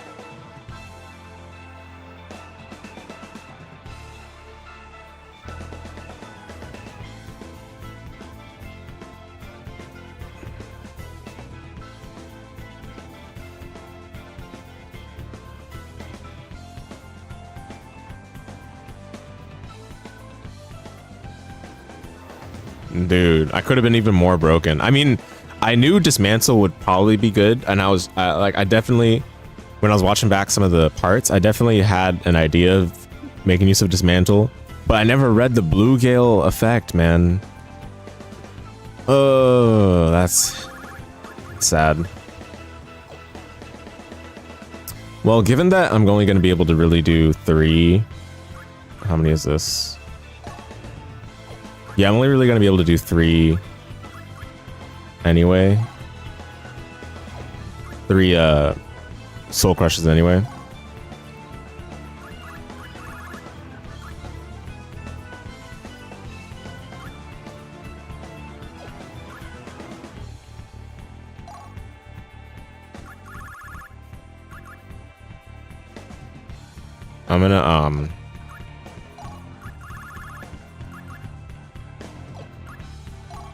I'm gonna use blue gale on one of them.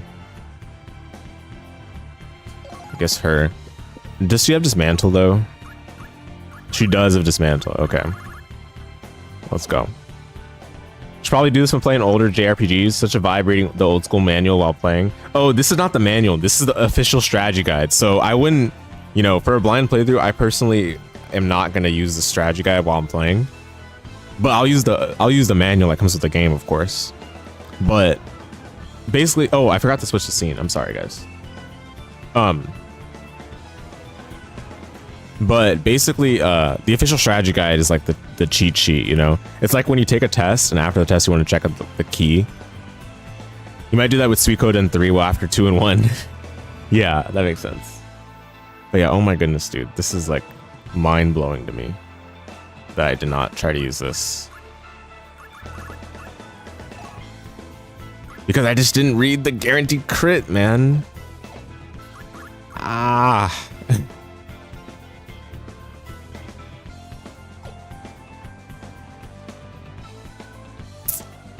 Sad, man. I'm sad. So I don't even need true seeing because I already have a guaranteed crit.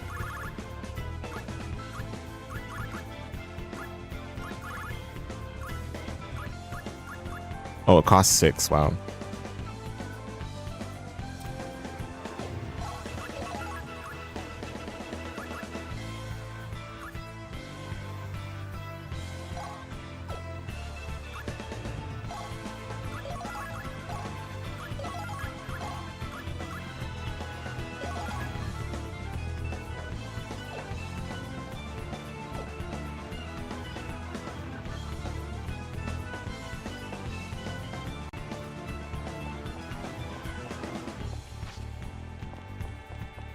Oh wow, you can't leave when you jump in. Even still, when I was doing my blind playthrough, you saw I went to get the manual. It's pretty cool. Oh yeah, definitely. Yeah, I mean, I'll definitely use the manual if, you know, because it comes with the game, right? So, you know, I'm definitely like not against doing that.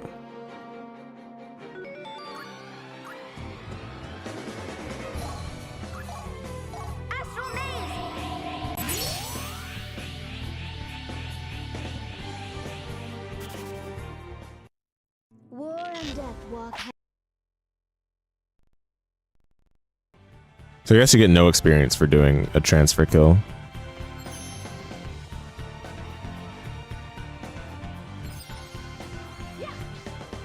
Oh, those are platforms. Okay. Hey, we'll figure it out. Berserk Warrior? What the? Arngrim? Arngrim is an enemy here? It's pretty funny.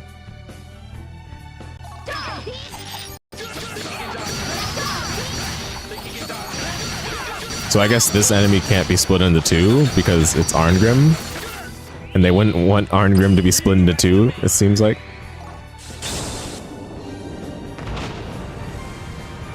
That's my guess. Hey, what? What in the world?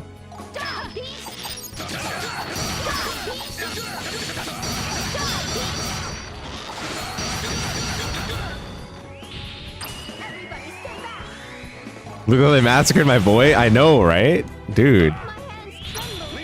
Like, bruh.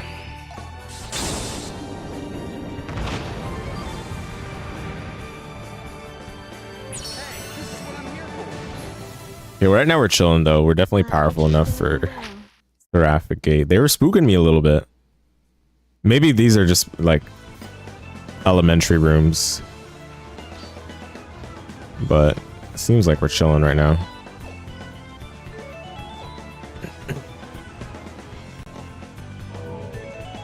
Oh, Divinity Void.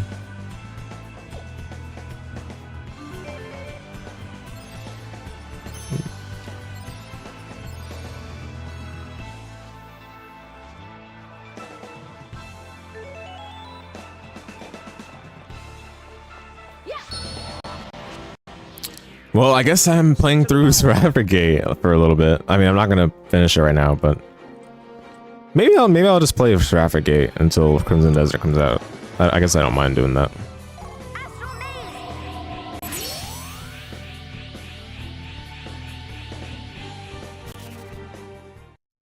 War and death walk hand.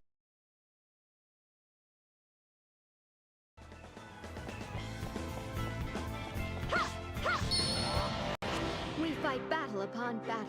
Will peace ever? Wait, did I ever see how much? I did not. Forgot. Because I was looking at the dismantle thing. So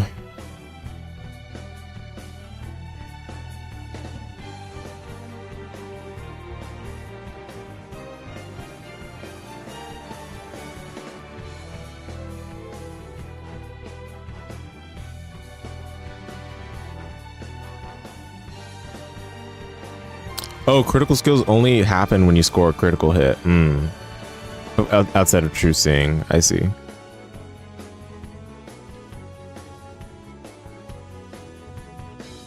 Reaction skills require precise timing and patience, making them only viable for expert players. Viable only for expert players. It's pretty funny.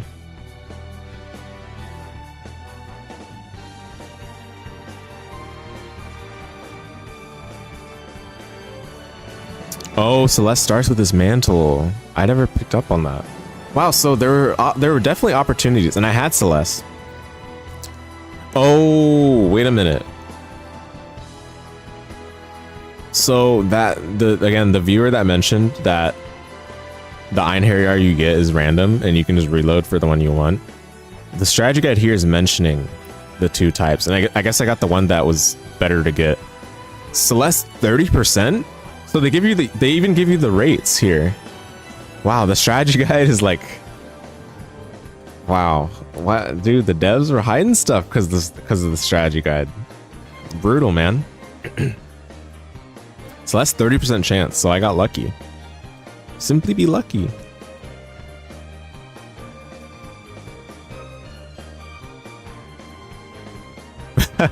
Wow. Because there is an accessible save point near the materialization point, you have to reload your game in Coriander to attempt materialization if you get Tyrant instead. It's a frustrating process thanks to Celeste's low appearance rate, but it's worth your while. Dude, the devs knew. The devs, or I mean, this isn't the devs writing it, but you know, there's still like a communication process because this is being written as the game is being developed. So the devs knew what they were doing there.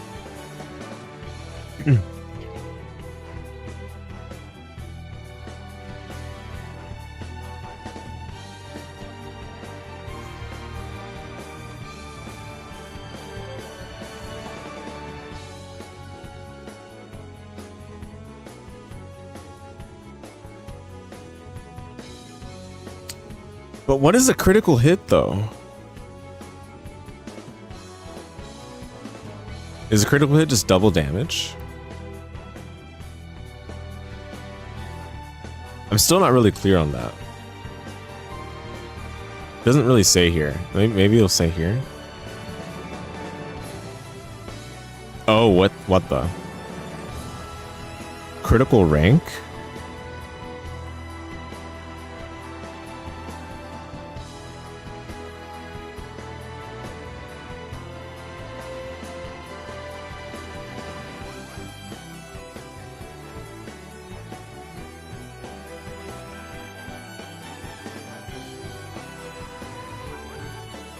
Did I miss anyone blind or did I grab everyone?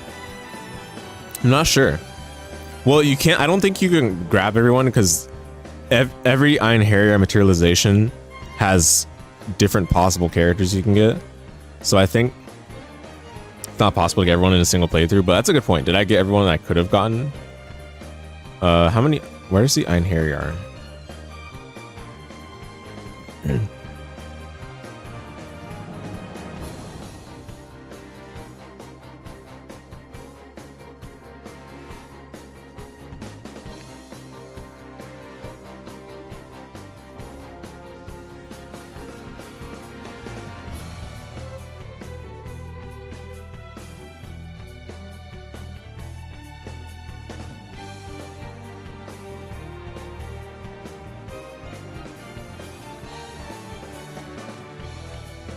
So after you release an Iron Harrier, you can get more items from them when you go to their respective location.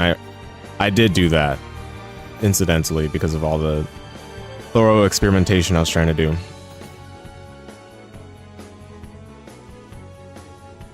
Oh, and they tell you the items you gain from releasing them.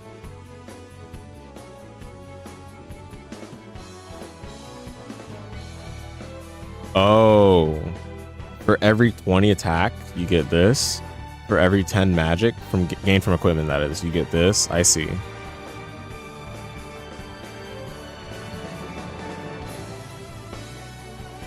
Okay. Good to know.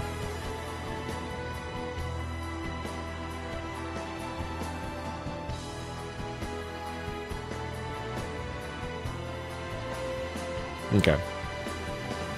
And that you just get straight gem based on the class. So you never want to release archers because HP plus 200 is trash. And archers are also just broken in general, right? So probably just want to release sorcerers and warriors.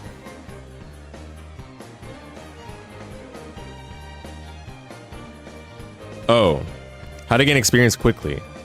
There are several different ways to hasten the character growth process. Training offers 150% experience boost, the price of 20% overall statistic reduction.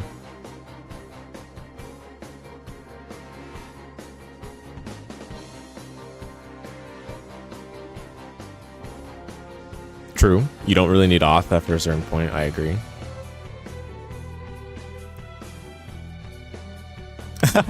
Yep, using Rufus is killing Thorn. Yes. Yes. See? The devs knew. It looks like I picked up on that. Validation. 1 second.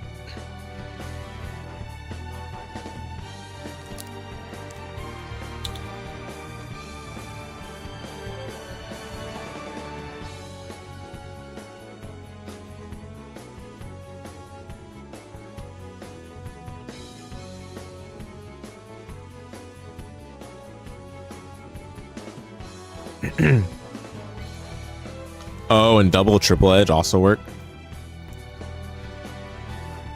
Expert's experience. Double check. I should have been using double check. That's true. They give you double checks in some chests. I see. So, wow. So the devs deliberately put some items in chests in dungeons that allow you to speed through the game if you know how to use them already. Obviously, in your first playthrough, you don't really know how to use them, so it's not going to be that helpful to you. But when you're going through the game more quickly on subsequent playthroughs or doing like a speedrun or whatever, you can use the chest items from dungeons to allow you to accelerate through the game in that way, where you would otherwise need to like take the time to strengthen yourself. So maybe you don't even need to grind when you know what you're doing. Oh yeah, New Game Plus. Yep.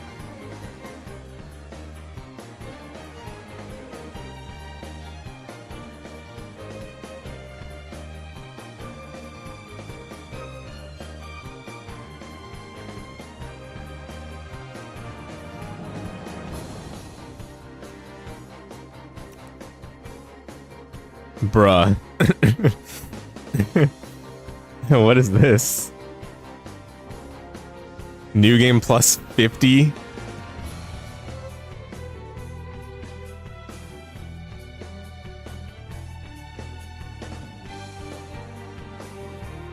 So you can go up to new game plus 50. I see.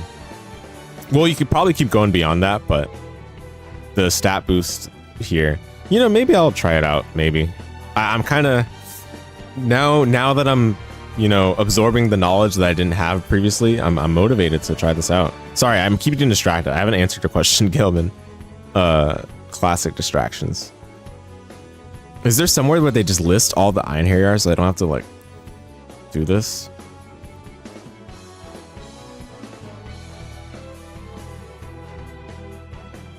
To go to 50? Well, I don't know if I want to go to 50%, but apparently New Game Plus goes up to 50. Yeah, that's scary. Yeah, I agree. Okay, we're looking at critical earlier. I'll look up critical rank later.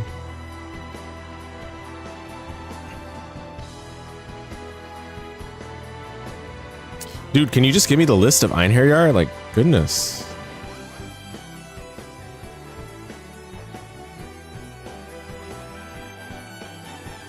Okay, there we go. Okay, so I'll just name off the ones I knew for sure I picked up. Oh, I can already see some I did not pick up. I got Jessica. I didn't get Rochelle. I didn't get Sylphide. I got Celeste. I did not get Tirith. I did not get Cersei. I did not get Fraudir. I got Rashika, I think. Or was it Crescent? Or both? I think I got both, actually. I got both. Even gonna find him in the guide. That's neat. This is the game FAQs guide, but it's written by a community member, so, and apparently the information they got is partially from the strategy guide, so it makes sense. I don't think I got Krad. I definitely got Roland. I did not get Aaron or Dine or Din or whatever. I got Zunda. I got Adonis. I did not get Falx or Aelin. I think I got Gwilm. I don't know if I got Gerald. I definitely got Gwilm though. And then here I got Shakan, Lilia, Virus, Arcana, Atrazia. So I did not get Christy or Melidia or Erda or Sofala or Lydia. Oh, there's so many Einherjar, dude. Okay, if I missed one, how would I know though? I'd have to see like the ores, like you get Celeste or other character basically. Okay, I got Mithra, I got Voltar, I got Kanan, I got Ferrant, I got Xenon and Aegis, I believe. I think I got both of those, yeah. Or was it Saluvia? I can't remember. We can actually just check in game. Oh, I'm in a battle. That's why I can't check. Must be experiencing the Mandela effect because you could have sworn you saw Rochelle in my playthrough, or at least the name sounds familiar.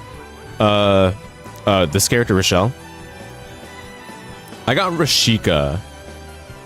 I don't think I got Rochelle. I definitely got Rashika. But I need to see the ores. Like this character or this character. Oh. Wow. Look, okay, this Game FAQs guide has the list of story characters that join and leave as you progress. Wow. Dude, if only I had known. That might be why there's similar names, kinda. Yeah, no, for sure. No worries. I didn't just say Aegis. What's up, Storm Claymore? Aegis is a valid pronunciation. You didn't know?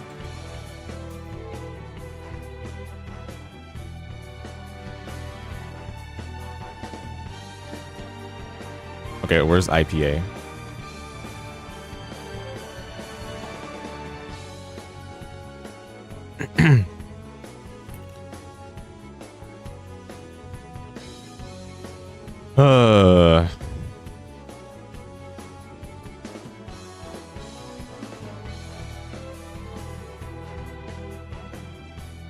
Isn't this literally Aegis? Or am I going crazy?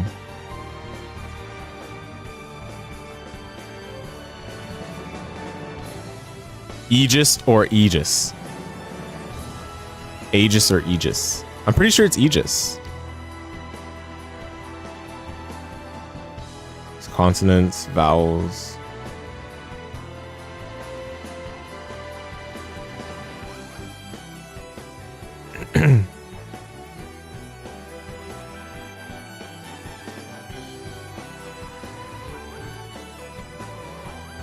See, if it were A, it would be like this, right? Oh, this is A, maybe. Go figure, carry on. Okay, okay. No, don't worry. I'm kind of curious too on the IPA symbol.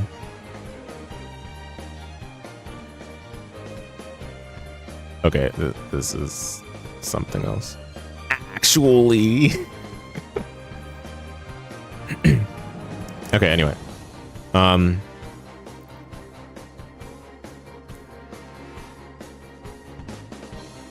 Dude, see, I can't.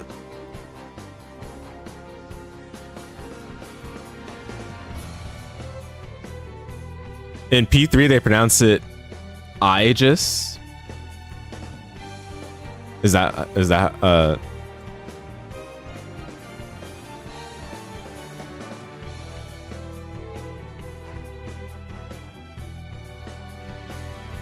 They do? Really? That's crazy. I never heard Aegis. It don't matter. Fair enough. Oh, they just say the attacks. Yeah, see, I can't see the ors. Maybe the wiki has them, actually. Okay, one moment. Let me bring up the wiki page.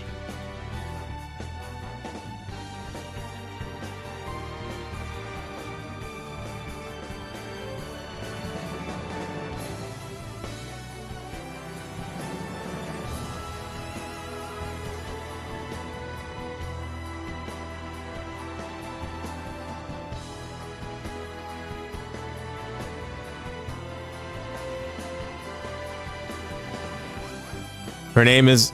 Oh, you're talking about that character. I never knew how to pronounce her name, though.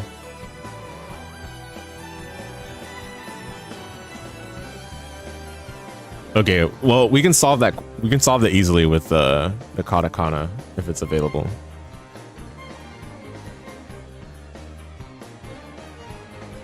BB tag, yeah, I know her from Persona 4 Arena. Aegis. Oh, that's gross. Aegis? And they spell it alternatively like this? Oh, that's gross, man. That's just Japan being Japan. Nah, that's not right. That's not right. Aegis.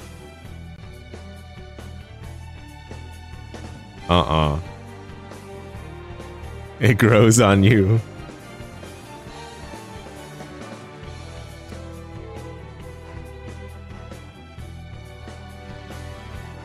Dude, this doesn't help. Okay, let's check this.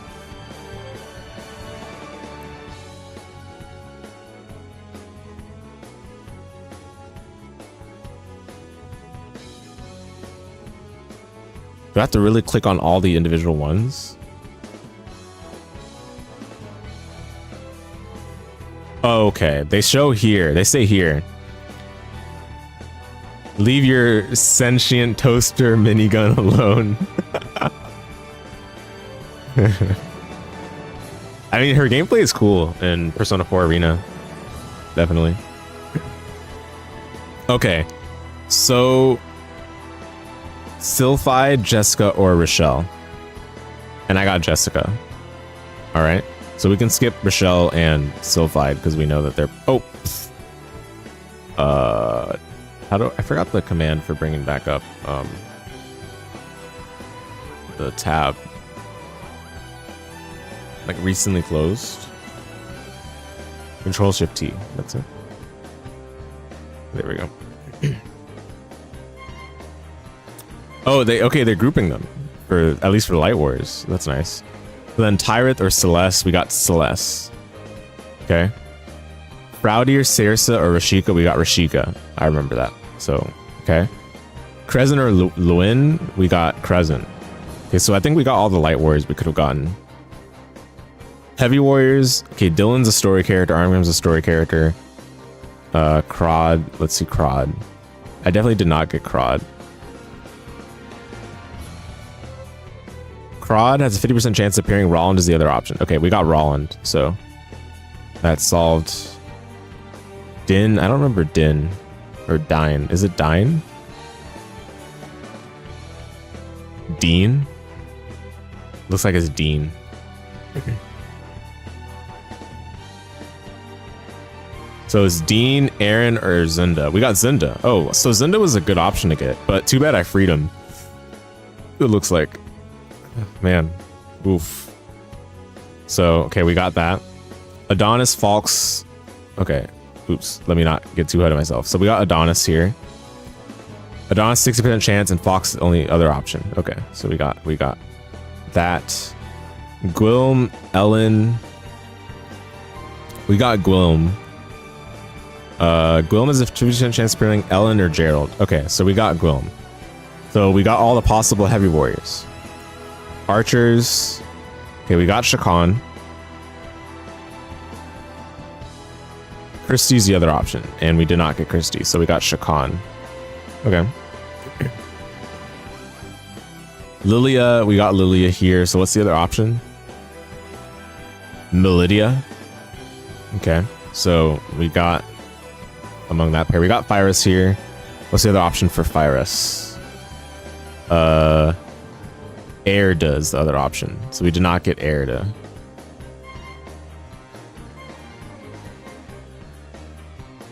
Okay. Arcana, we got Arcana. What was the other option here?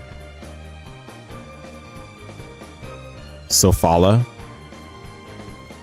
Okay, and we got Atrazi here. I'm guessing Lydia's the other option. Yeah, Lydia's the other option. Okay, and we got Lydia. We got Atrazia.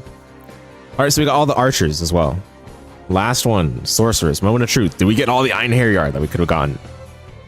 We got Mithra, at least. That is known. Mithra's the only option. Okay. So everyone gets Mithra. Here's Alm. Alm or Voltar? So we got Voltar. We did not get Alm. Okay. And we got Kanan. I already know that. But what was the other option for Kanan? It was Kanan, the only other option. Okay. Zoran. I don't think we got Zoran. Is that how you pronounce it? Sauron. Okay. Sauron. This is solid for a blind playthrough? Yeah. I would say so as well. Sauron has a 40% chance of appearing, and Ferrant's the other option. Yeah, we did not get Sauron. We got Ferrant. Okay. Saluvia. We did get Saluvia. Saluvia is the only option. Okay. Well, so I guess you get a lot of guaranteed mages. Mithra guaranteed. Kanan guaranteed. And Saluvia guaranteed. Interesting. Alright, Xenon. Did we get Xenon? I can't remember. I think we did. Xenon 90%. Okay, well, we definitely got Xenon. Masato is the only other option. Okay. Well, Masato is 10% then? He kind of looks sick. I like the Shinji Hirato haircut. Or is his name Hirato or Hirako? Shinji Hirako, probably. Anyway. Is he good? He's decent. Okay. Chaotic Rune. What's Chaotic Rune? Oh, Chaotic Rune was used against me before. What is it? I can't remember what it does though.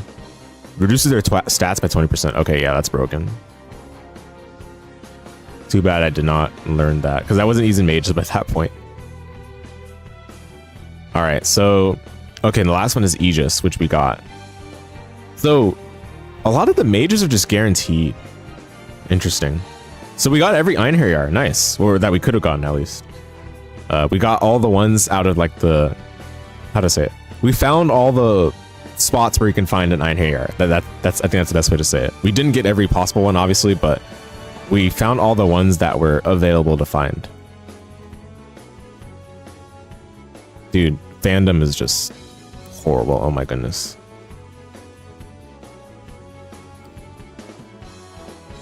True, he is likely to have the spells learned. True.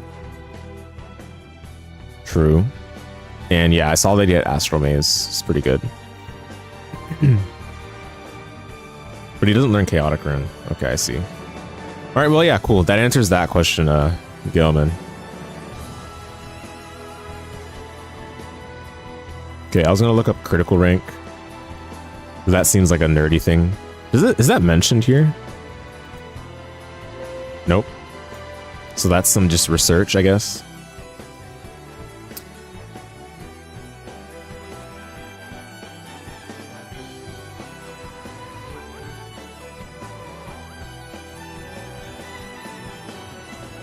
Critical ranks. Okay.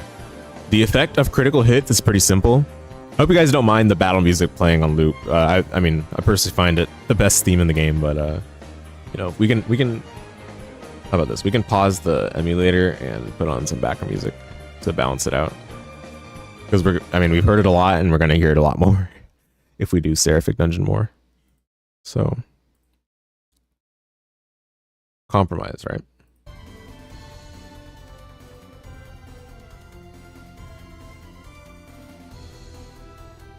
It's good? Okay. Gotcha. Alright, critical rank. The higher this rank, the higher the chance of critical hits. Okay. Oh. Crits aren't double damage. It makes the attack ignore the RDM and RST. Oh. And the chance of happening is controlled by something you can't see, the critical rank. Yeah, this is not well conveyed through the game. So it just ignores the RDM and RST. It doesn't double the damage. No wonder.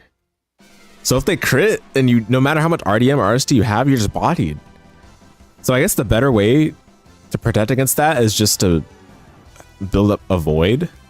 Because the Avoid stat, I do remember the Avoid stat mentioning that it increases the chance of not being critical hit by enemies.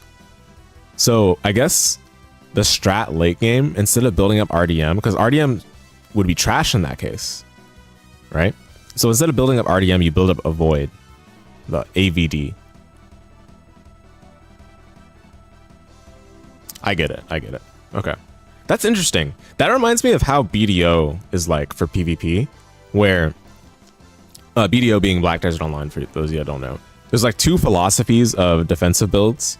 There's damage reduction, or DR, and there's evasion, right?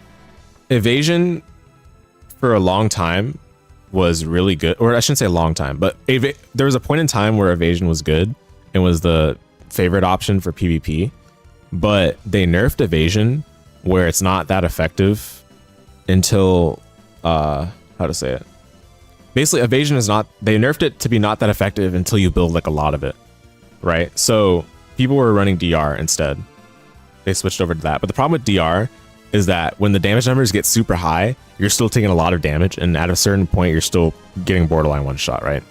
So in order to protect yourself against like burst damage dealers that are melees, you just build up evasion for in-game stuff. And I think for PvE, it's been a while since I played, because the last time I played was like 2023, but I think for in-game PvE grind spots, evasion, or not grind spot, in-game PvE, like, because they started making like dungeon-like areas for in-game PvE content, and that's where evasion is probably more effective. But I don't know. Again, I'm not up to date on current stuff, so. But I think it's kind of similar to that, where maybe their intention for VP2 was to make AVD become like the more prominent stat for in-game stuff. And that kind of makes sense. I kind of like that idea. Because when they start cranking up those numbers like crazy for Seraphic Gate reattempts and for New Game Pluses, I feel like at a certain point, RDM is going to be doing nothing, right? Because you're still going to be taking a billion damage. Like a billion damage minus A billion damage minus 1000 is still like a billion damage, right? So you'd rather just have AVD built up so that at least you have a chance of not getting hit and also not getting crit potentially, right? And crit can be really bad because then you can, you know, you can get one shot and it ignores all your RDM and RST that you built up. So maybe the end game is to build up AVD alongside your RDM. Okay. Critical rank of 1. Equipment and skills can improve this rank, making critical hits more frequent. Yeah, true. Yeah. I'm starting to understand the intuition. True Seeing skill increases the critical rank by 2. Oh, okay. And the racial critical skills, Bug Swat or Beast Bludgeon and so on, increase by 1 when you're attacking the enemy of the corresponding race. I see. Well, that's really not worth it. That sounds not worth it. True Seeing sounds way better. You just get a 2 increase just for free. And True Seeing only costs 2 capacity points. So it's not that big of a deal. If the enemy has more than 1 race and you have more than 1 correct racial skill equipped, the critical rank increase will count for both. Oh, wow. Nice. Okay. I guess that's the positive for that. Several accessories also increase critical rank, but it is unknown and probably impossible to test the exact bonus they give. Bruh. Some nonsense. The weapons Blue Gale and Ascalon does not change critical rank. They just make every attack a crit. Okay. Simple. Below is the chance of crits for each rank. Oh, okay.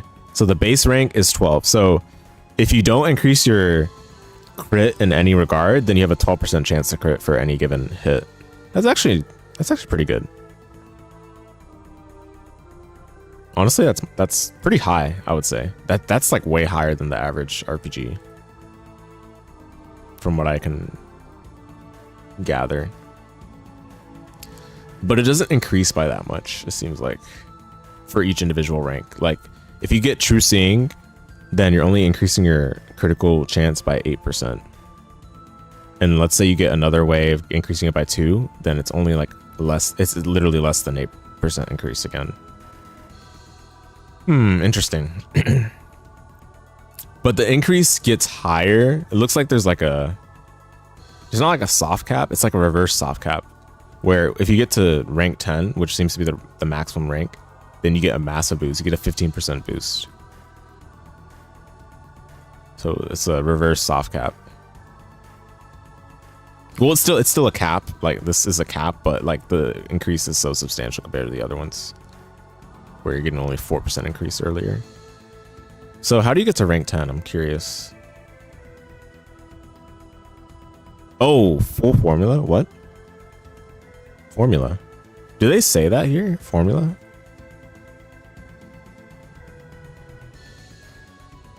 No. Why would they tell you the formula in the official strategy guide? What am I thinking? How do I search? Int, maybe? Int? Oh, man. Int. Intelligence, maybe? No intelligence? Nope. Okay, well, I'm not going to find that. Full formula. How do they find this, then? It's not in the official strategy. How do they find this? Is this, like, from trial and error? There's zero shot, dude. This game is so niche.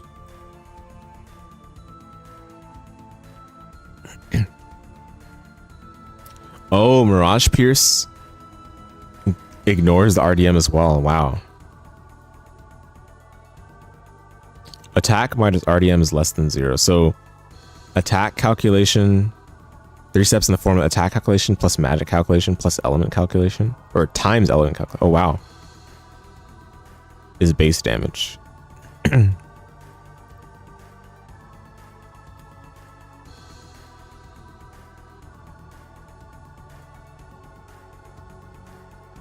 The attack multiplier cannot be changed or seen in the game. So how do they find it then? Okay, hold on. 8.4.01. Okay. Where are the credits here?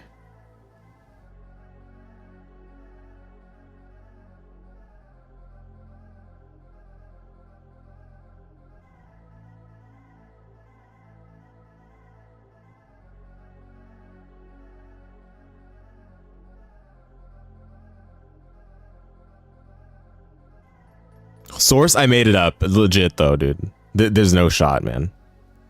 Some of the data used in this guide, like attack multipliers and enemy stats, come from the Japanese official complete guide. Oh. But things have been verified in the American version. Okay, so I need to actually look for the official Japanese guide.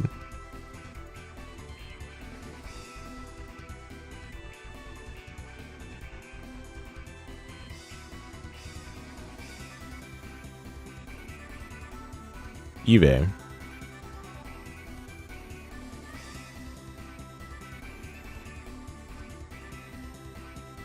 Yeah.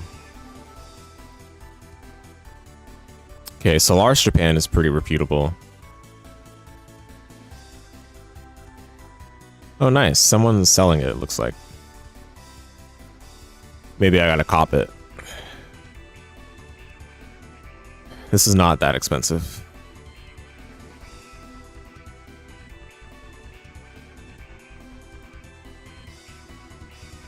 Given it's for a super niche game from the 2006. Well, okay, I forgot about shipping. Shipping is kind of trash. Maybe not. Okay, never mind. This is awful. Bruh. That shipping is toast, man.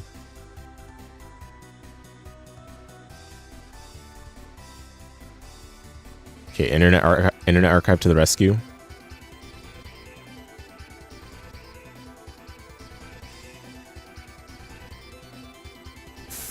Yeah, I didn't think so. All right. Well, I'd be interested in seeing that then. I guess I'll look into it further. Because I definitely want to see, like, dude, there's no way you can just be like, oh yeah, I totally know all these numbers just from trial and error testing. That like makes zero sense. Shipping almost always makes it not worth it. Yeah, it's very, very much the case. Oh my goodness. You know, I can try looking for it as well the next time I go to Japan, but it might be a while.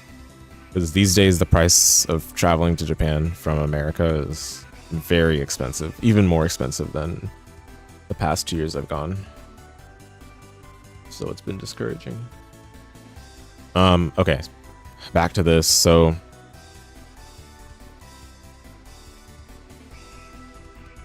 okay, attack calculation plus Maj calculation plus element calculate or times element calculation.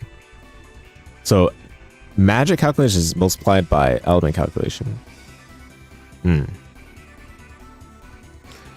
Someone might have it scanned somewhere in the internet. Yeah, definitely. Definitely. Someone surely would have done it. Surely. These days, like old game or scans of like old stuff, like old video game books are like really high quality. I'm glad people are doing that.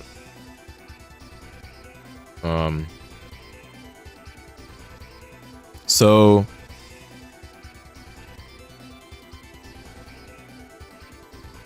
attack calculation. So okay, if we pull up Notepad alongside this, right? So it would be attack minus RDM times attack multiplier, and that's all that, right? Plus Maj calculation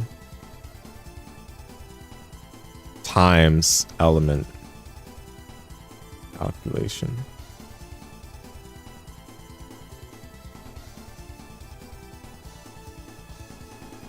So attack minus RDM times attack multiplier. That seems so simple of a formula for the attack calculation.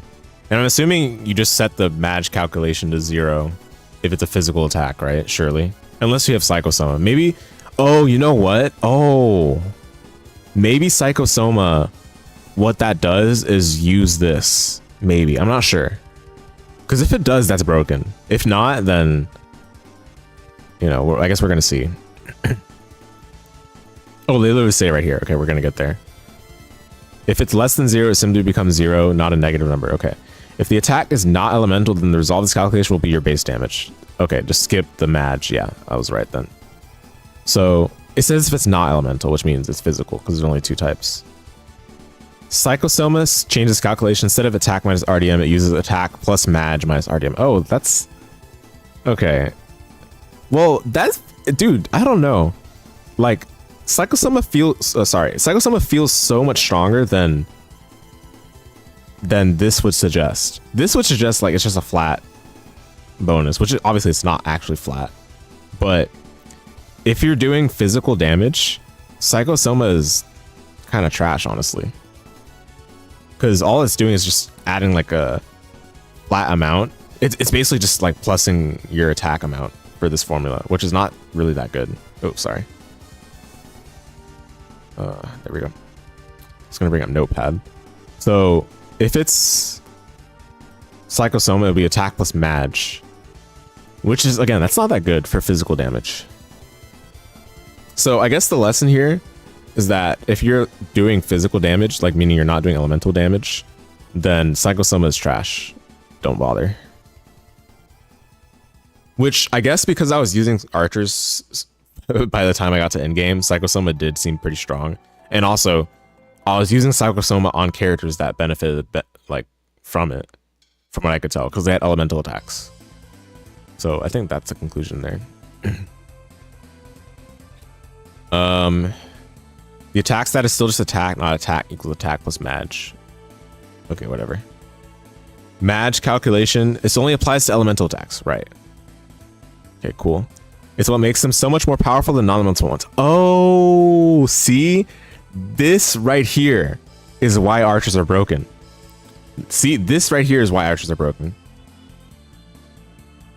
And I guess we like kind of discovered it incidentally, and we're probably going to see supporting information from the numbers if these numbers are indeed correct. For now, I'll just trust them until I can look at the official Japanese guide, whatever they're getting the numbers from. But Madge minus RST times 1.2 plus level times 5. What? What? Huh? Why? So every level boost your Madge damage by 5. Why would they do this? Why would they do this? Is just straight up just breaking. This just makes elemental attacks just straight up better. I guess the reason why they would do this is that enemies have tolerances, which are basically resistances. They reduce the damage they take, but those only apply for elemental attacks, and those are separate from like RST or RDM, which are the other, like, those are like the stat based resistances. The tolerances are like percentage based. So I guess the rationale is that we're making elemental attacks broken in the formula, but you know, enemies are going to have like 100% tolerance potentially, so you get bodied. Maybe that's the rationale. But this is absurd, man. And also look at this. Madge minus RST times 1.2. So let's say the Madge is 100, and let's say the RST is 50, right? So that's 50, and then you times that by 1.2. So what's 20% of 50? 10. So that's 60. But let's say instead of 50 RST, you have, I don't know, 25. Is that a clean number? Sure, let's say you have 25. So 100 minus 25, 75 times 1.2. So what's 20% of 75? 0.2 times 75, 150. It was 15. Yeah, 15. So that would be 15. So adding 15 to 100 minus 25. No. Yeah, 100 minus 25, 75 plus 15, 90. So that'd be 90. Whereas for the other one, it would have been 60.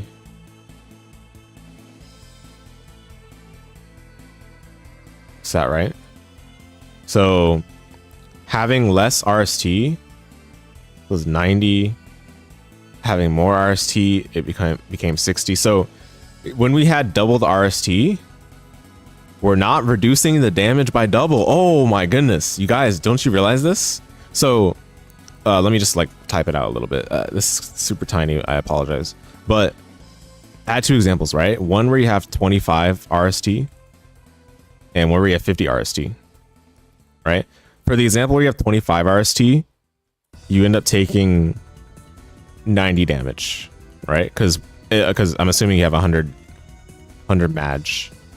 So you take 90 damage in that situation, and when the one you have 50, you take 60 damage. So look, you have double the RST, but you're not reducing the damage by half. Like, isn't that crazy? Whereas for physical damage, okay, to be fair, attack multiplier is a factor, and I'm assuming it'll take the attack multiplier of the enemy when it's the situation of the enemy, so that's kind of changing things up as well. But the attack multiplier, is the attack multiplier ever above? Is it ever above? If it's above 1, then never mind, because RDM wouldn't be doing that much. But okay, so you see this, right? Like double the RST, but you're not having the damage. And let's say you have 100 RST, right? Like in like a natural, like logical way of thinking, you'd be like, oh, I just don't take any damage, which is not true, because 100 minus 100, 0. Oh, wait, hold on. Mirage Pierce doesn't ignore RST.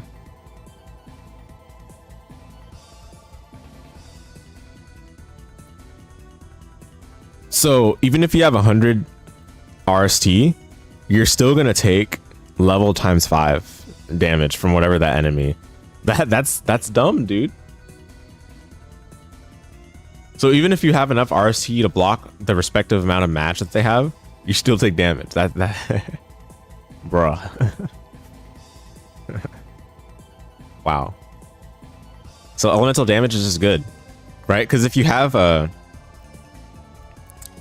let's say you're like level 50, that's 250 damage, even if they have 100 RST. Yeah, that would be like, that makes elemental attacks like just really good.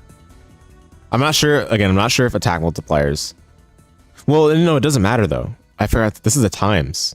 So if you have enough RDM against their ATK attack value, then you always take 0 damage. That's the implication here. But for Madge, like, you always take damage. You always take damage based on their level, bruh. So RST is just trash. What if they're level like 999? What's 999 times 5?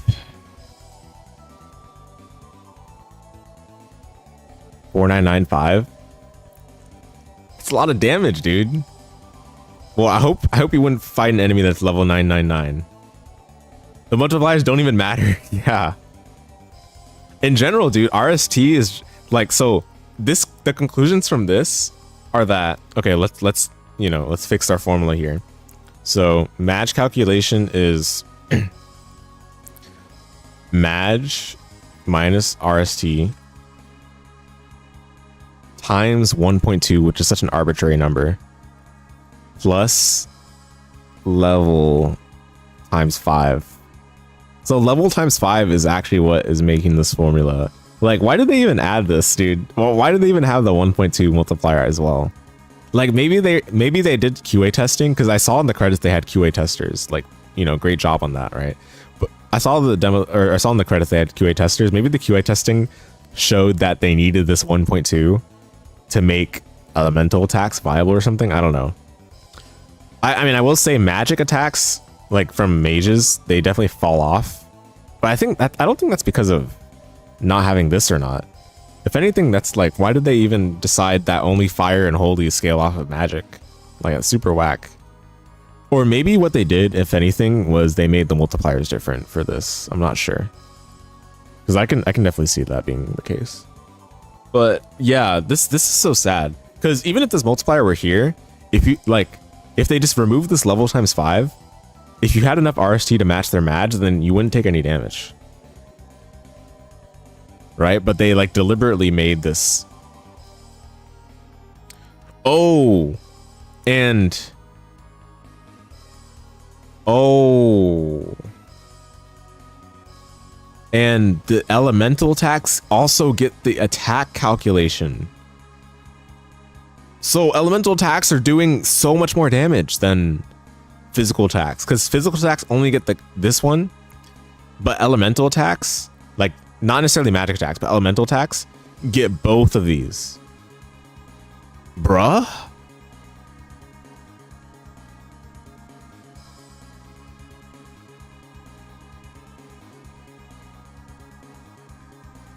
Wow, no wonder, dude.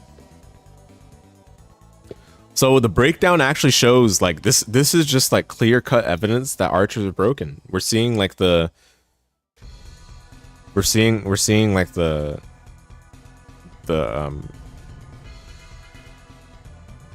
reasons why. I guess we're seeing the like explanation for things that I noticed in the game.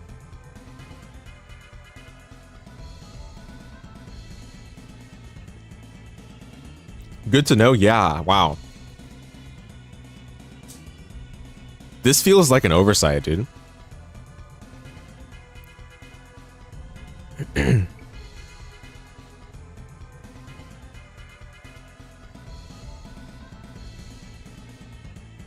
Yeah. Yeah. See, okay, look at this. This makes RST the most useless stat since it has to be pretty high to cover both Maj and level times 5. Dude, yeah, the level times 5, like, why, dude? Why? Why? Maybe there's like, maybe their thinking was like, oh, we're gonna add so many RST sources where it's gonna be possible. But no, I don't really see it. Or you know what? They probably think that they probably want the player to compensate for elemental damage through the tolerances. That's probably their thinking. And I did mention that just now already, but it's worth re-emphasizing it. That's probably their rationale, but still, this is like sad. So RST is complete bait. Because I'm sure you can compensate elemental damage much better through tolerance percentage rather than...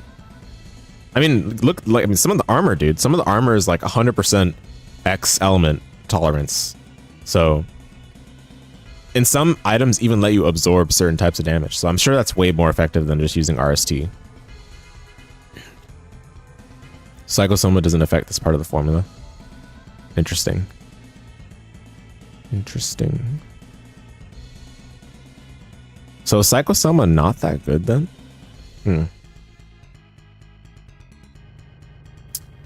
If anything, it just seems like elemental attacks are just inherently broken just innately rather than having to deal with this. Interesting. Psychosoma still felt strong though. I don't know.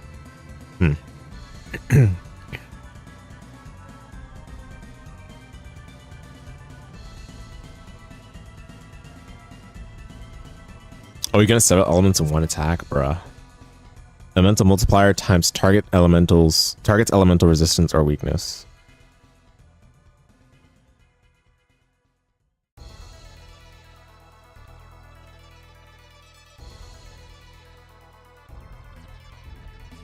If you have two sources of the same element, they are simply added together. Wow. Bruh. So, dude, elemental damage is just insane. Elemental Blessing Seal Stones. Change the multiplier of their corresponding elements, either increasing or decreasing it. Wow. What is this? Game FAQs? What's up, Retro H? We're trying to understand some things about this game so that I like I'm just trying to satisfy my misunderstandings, right? Official documentation, no. Game FAQs. The official strategy guide is here, this one. Which admittedly is useful. I haven't looked through all of it. I don't think we're gonna look through all of it through the stream, but I did want to check some like chapter strategies that they had. But it's been useful to look through. Oh, they list all the seal stones too. The problem is I get easily like you know, sidetracked by like different things I'm thinking about, so.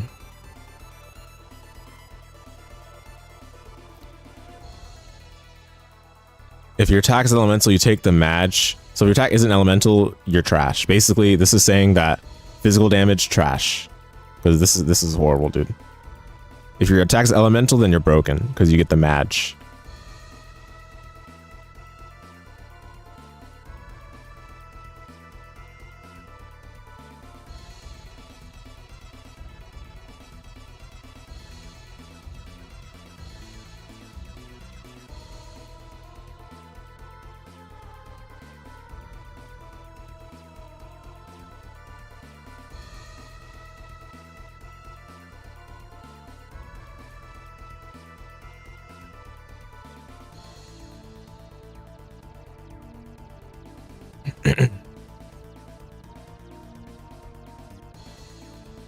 Oh, when you get the turn to an element, it applies the attack multiplier, or it applies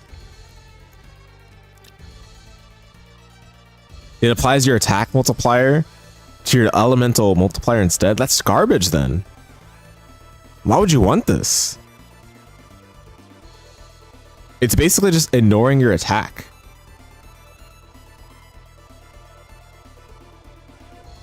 So if you have Psychosoma plus the turn to this element, turn to fire, turn to blah blah blah, Psychosoma just becomes trash, does nothing.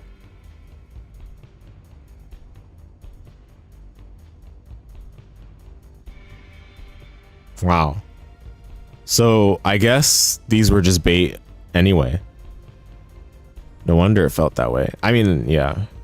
I mean, they didn't feel that good when I was using. I mean, turn to fire felt fine, to be honest, but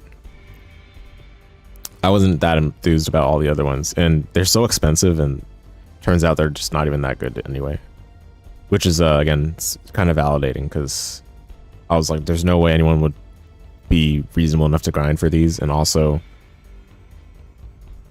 like, when I was using them, they just didn't feel that impactful.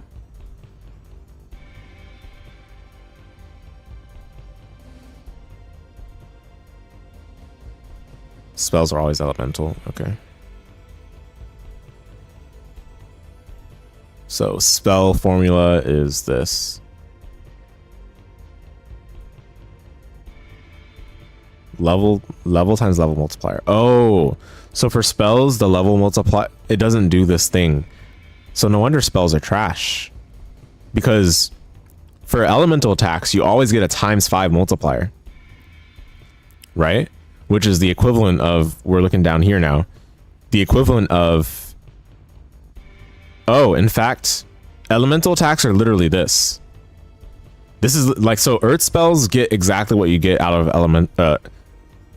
elemental attacks, where it's Maj minus RST times 1.2 plus level ×5. So I guess earth spells could have been good. But the problem is earth spells don't also get a boost from attack, right? Whereas elemental attacks do. So elemental attacks are just the best thing in the game for dealing damage. Followed by maybe,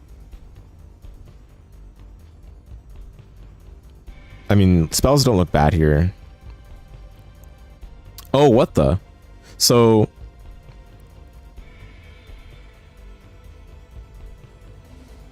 wait, so holy is, dude, this is not what the game suggests to you.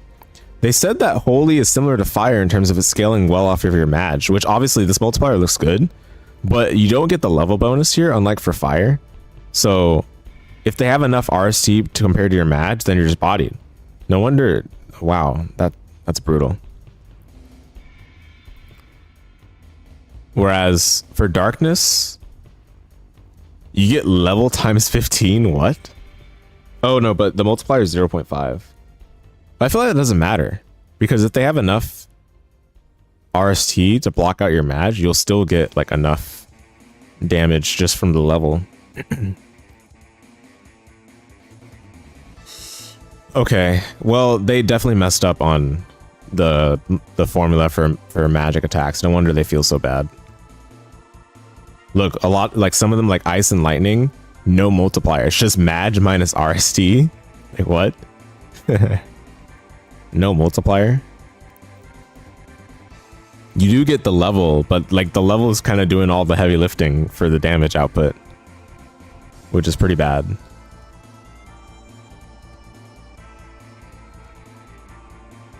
Earth definitely seems fine. Like, Earth is probably the most competent one. Fire... Yeah, fire is kind of meh. I mean, I think it's not even meh because of fire as an element itself. It's because of the spells that use fire. Like, the spells that use fire are exactly one hit. So you're applying this just once, pretty much.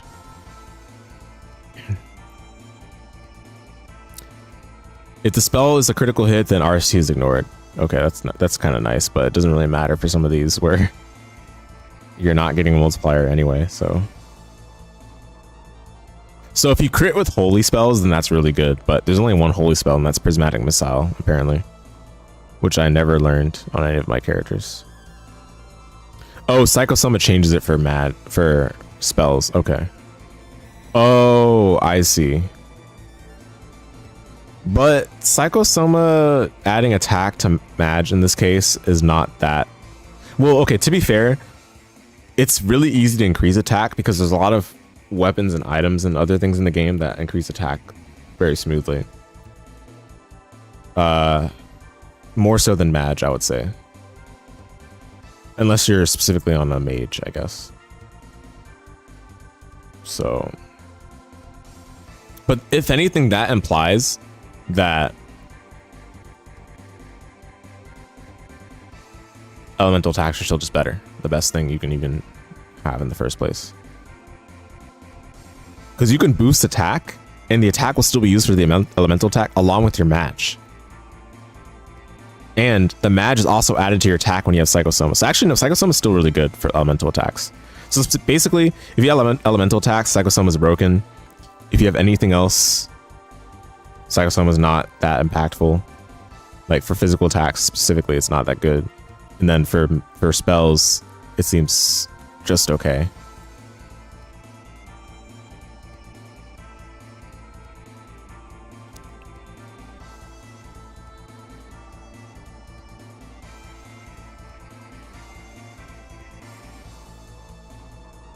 Lightning +2 to critical rank, that's trash.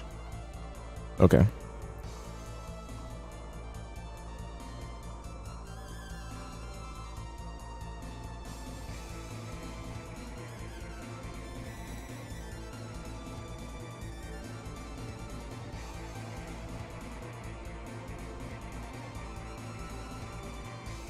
Yeah, no wonder.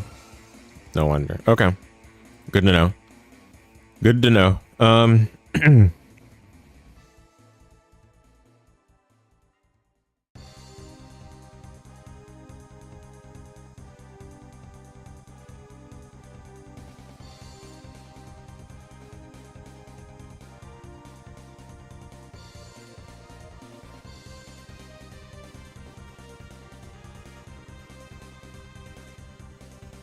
Oh my goodness. Decreases greatly over time. It's scary.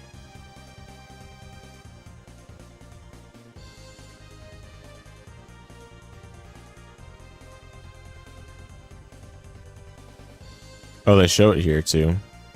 So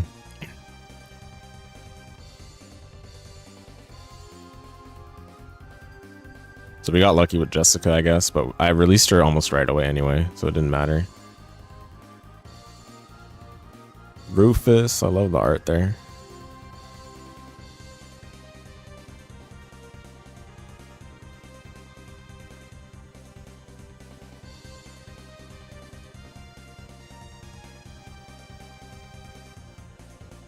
So they show you the stats here so that you don't need to use spectacles in game. That's pretty funny. Dude, the game just badly needs a bestiary, in my opinion. Especially for knowing what the drops are. Like, the game definitely had good quality of life, for sure, but I think it could have been better still. So. Yo, Arngrim, my goat, mentioned here with this Soul Crush. True.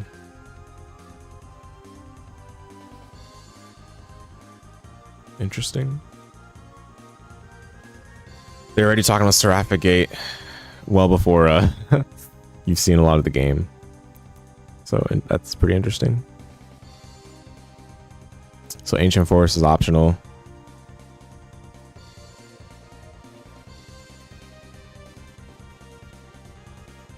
Christy or Shakan. I don't remember this dungeon, to be honest. Oh, okay. Actually, no, I do. I do. It wasn't that bad, I don't think. Yeah, I don't think it was that bad. They're talking like it was the hardest thing in planet Earth. Turgan Mines. This one I thought was just dumb, dude. But I guess it was the refight.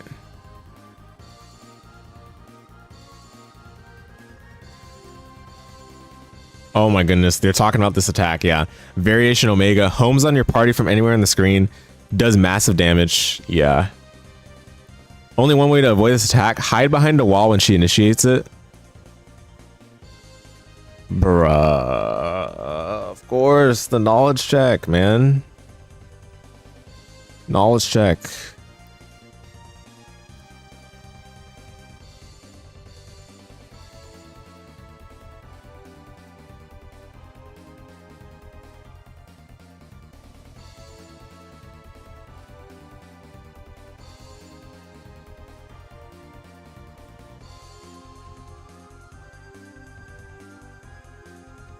Divine Time Giver, the goat. The goat.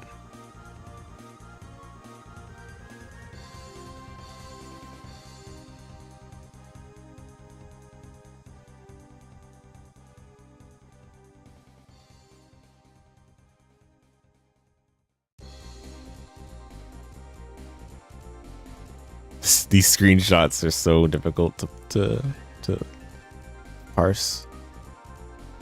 Wait, which character is this? Oh, Divine Time Giver wasn't an optional bot. Oh.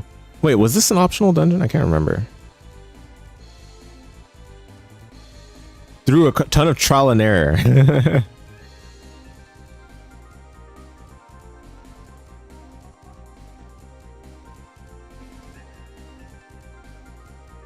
can't remember if this dungeon is required.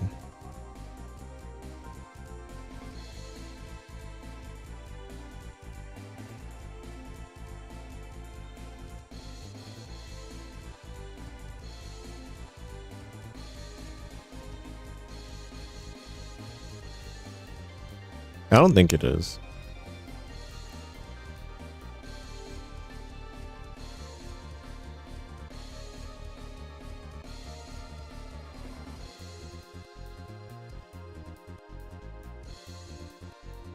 Yeah, I got lucky with Zunda, but I never used him, so.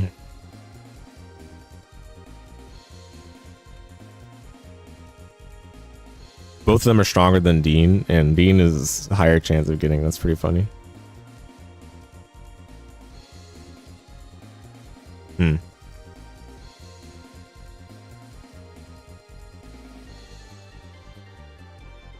Cert's Volcano Cavern. Oh yeah, I remember this one with the troll. This had the troll drops. It's pretty funny.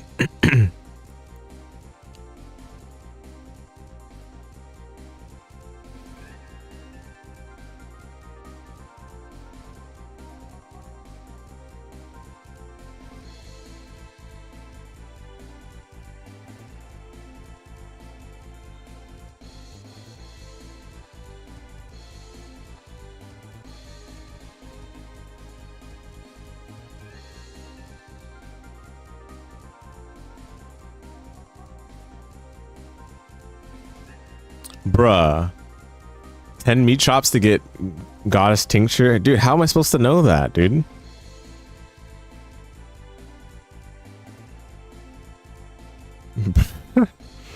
Bruh. So yeah, Chateau Obsession is an optional dungeon.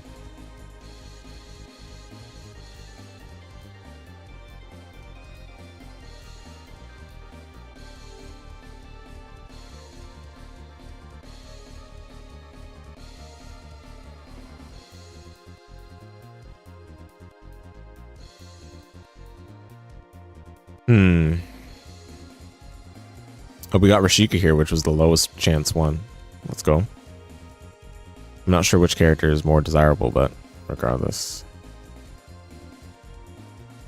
It's nice. Yep, the Hydra is easier to deal with. That's true. Definitely true.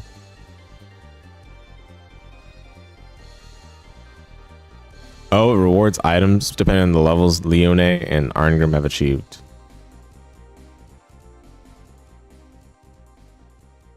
I see. So you want them to 40. I mean, how are you supposed to know this? No clue. I mean, there's no way you can know that you're going to lose the characters from your party either. I mean, but I guess the precedent established through this game is that you can't rely on the story characters because they just keep on coming and leaving from your party. So, yeah. I definitely did get some of these rewards because I used Arngrim a lot, but I didn't really get these rewards here, which I guess they're pretty useful.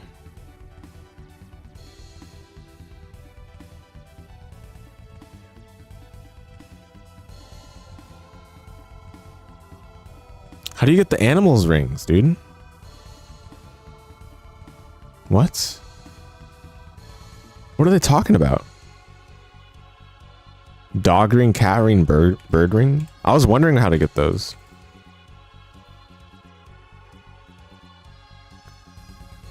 Oh, they drop meat chops in the plains? Bruh.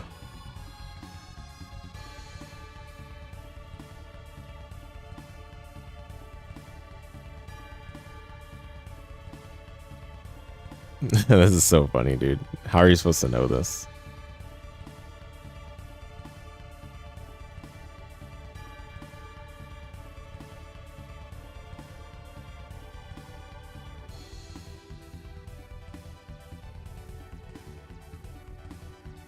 Okay.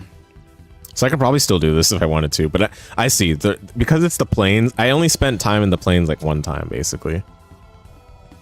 I never went back to them. So I'm assuming those enemies are only there, basically.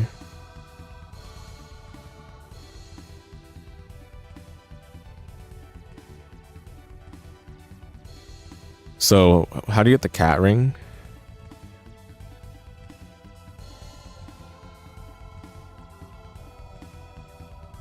Seafood 15 times. Dude, how is anyone gonna sit there and do this 15 times to know this? Seafood.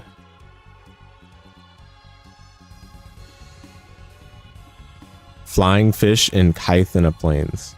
Bruh. So this is another plains area. Okay.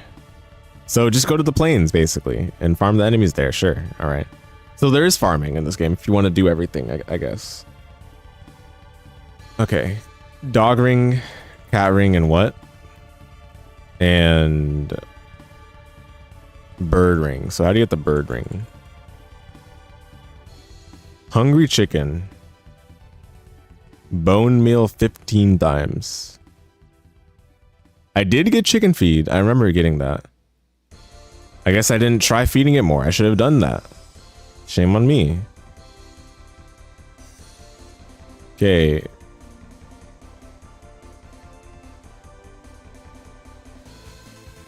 Bone meal. How do you get bone meal? Oh, from the skeleton. Oh. I did have bone meal already when I went to interact with the chicken, so that I guess that checks out. But I ran out. I think I ran out of bone meal. I mean, at that point in the game, you're not really gonna have a lot of stuff. So it checks out, I guess. So what dungeon was I looking at? The Palace of the Dragon. House of the venerated dragon.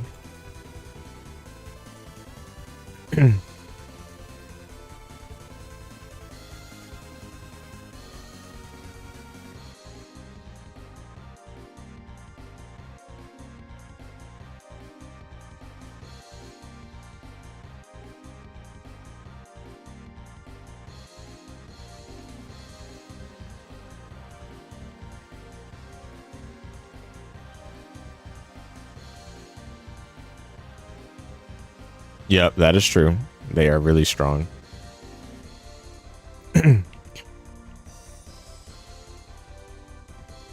So dumb. One annoying dungeon. Okay, wow, bodied. I got all the basically the expected Einherjar in Palace of Venerated Dragon. That's pretty funny. Absolutely bodied.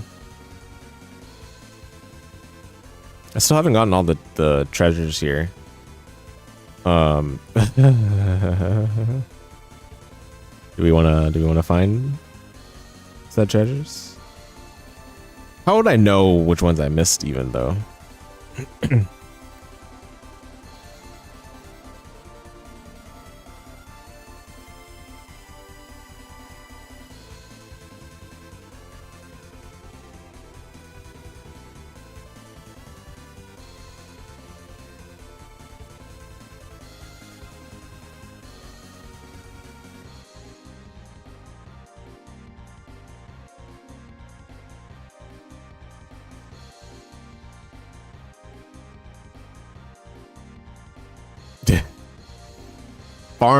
Yeah, grind the dragon zombie, being encouraged by the official strategy guide.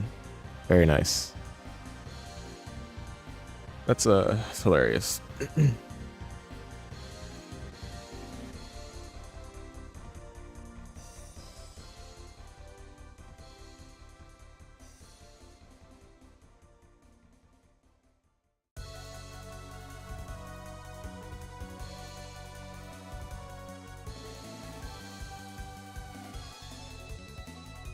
I feel like the boss of this dungeon was the easiest thing about this dungeon. Like the enemy encounters were super rough and annoying.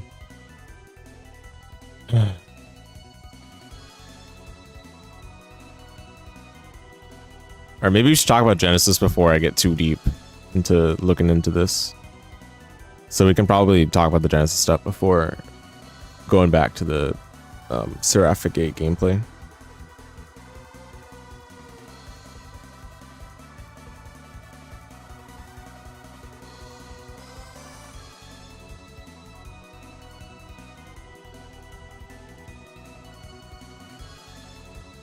Bruh.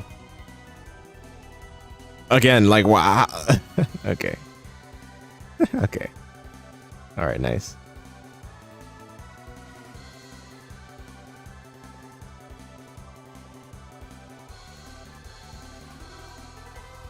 Yeah, chapter 4 is where the enemies here change. That makes sense. Yeah, I took note of that. Cool. What a terrifying boss.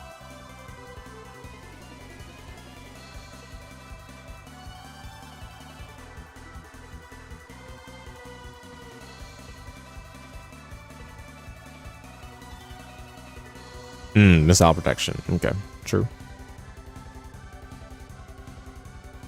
Oh, heal gives him 100% HP. Wow. Okay, silence cancels the heal. Got it.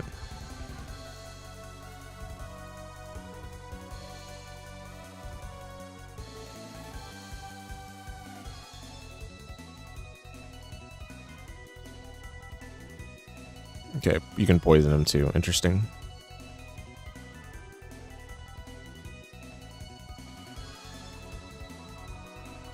Guy and Valther. Oh, it's only Guy that's vulnerable to silence, so I ended up doing that and it worked out. That's pretty funny. Yeah, I couldn't silence the other guy for some reason. Like, not at all, but I guess the other guy you can. That's funny. So they only want you to silence one of them, I guess. That's why I wasn't able to silence the other one.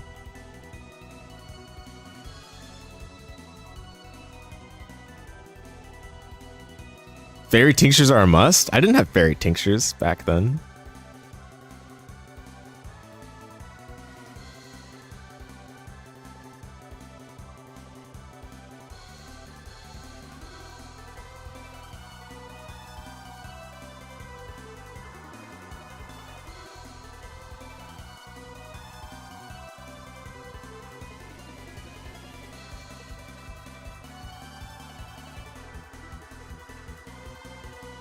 Oh, this seems like a typo. On the positive side, you receive items based on the levels they achieve at the end of chapter 4. I think it should be, right?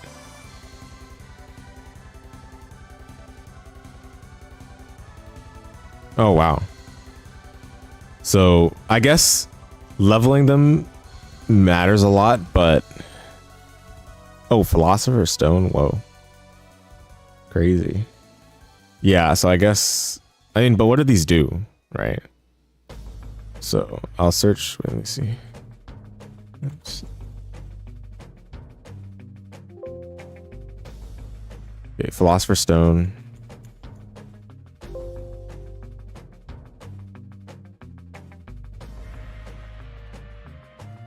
But they don't tell you what it does in the strategy guide.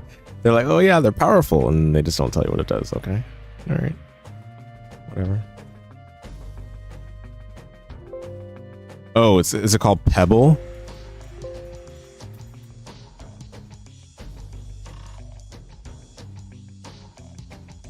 "100 magic causes transfer when attacking." Wow.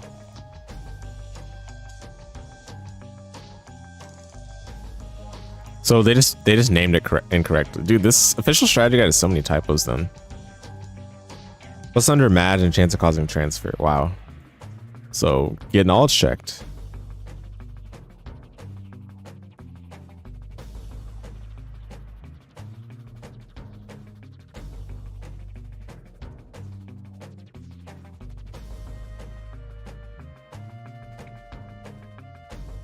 What's homunculus seed do?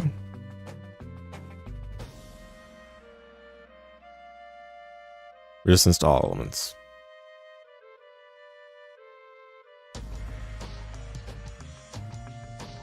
Sword of the Meek. But like you could only use Sword of the Meek, I'm assuming, on like a heavy warrior, right?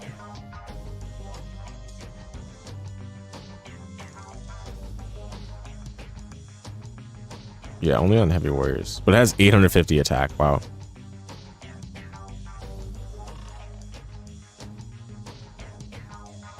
It's crazy. So if you just know the knowledge checks about leveling up the story characters before they leave your party, then you just get broken equipment. Strategy guide. But I mean, I feel like you get plenty of good stuff without having to do that anyway, so it's fine.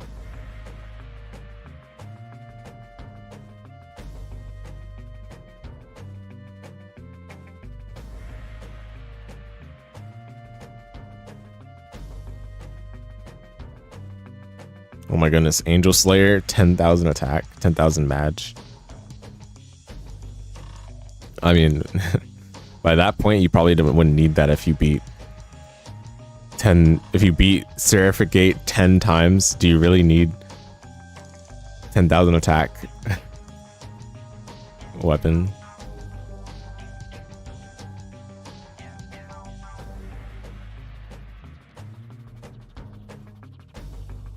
Wrist and Arngrim. Yeah, this is pretty tough. Maximize your RDM and HP. Yep, true.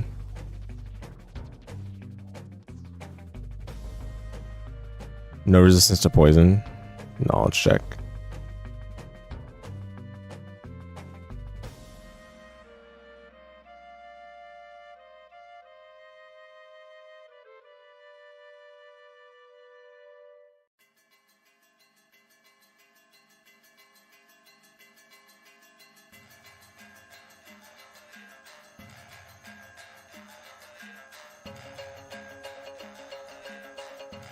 Oh, wow. Once you enter Ravine Caverns, no returning to world map until chapter 6. Wait, is that true? Is that true though? Doesn't chapter 6 start when you get to Tower of Lazard Valeth? I feel like I should have just tried. I have a save actually at Bivrost. So I should try seeing if I can go back to the world map. After the Bivrost gauntlet.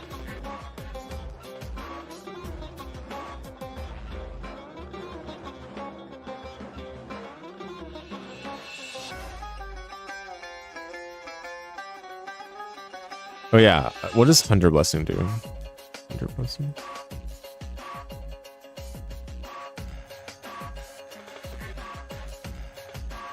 Yeah, it's pretty bad, I guess. Unknown boost to hit. Yeah.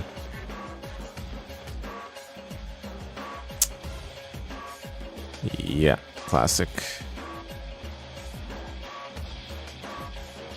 These games and not wanting to tell you anything. Hilarious.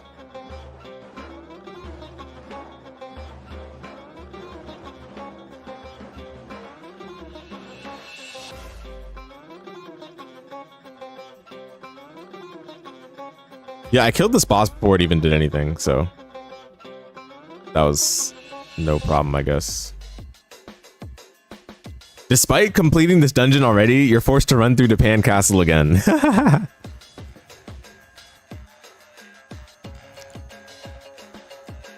You must be tripping because you're hearing a Vine soundbite in the song. Really? Interesting. This song is from Bastion, but I'm not. Maybe it does have a Vine soundbite potentially. I mean, Bastion is a pretty old game, so that would check out. It's like what, 2011?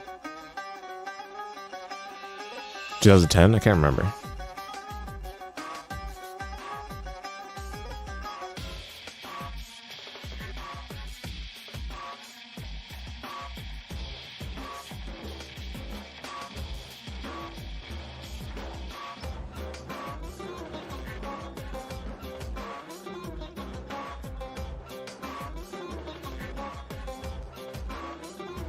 Okay, Ravine Caverns. I'm definitely curious about this.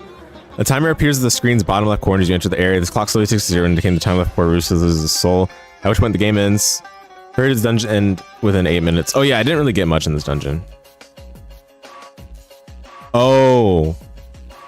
Isn't enough time to get them all in one shot. I'm so glad I didn't try doing that then. That's funny.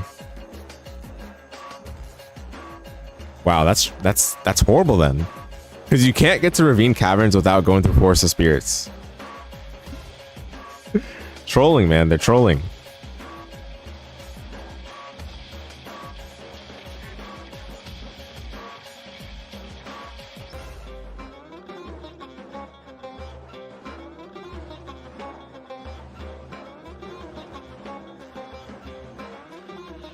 Listen to very carefully. One part of the song will stand out. There it is. You knew it.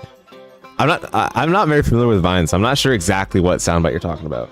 But if you got like a clip, you can send it in the Discord if you want.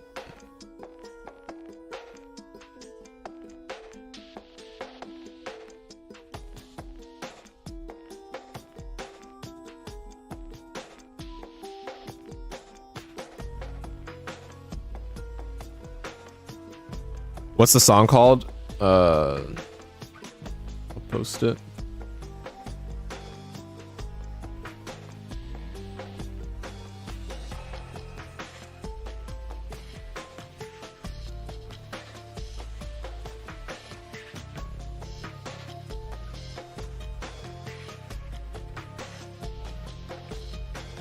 Okay, I sent it to you on Discord. Okay, Bivrost.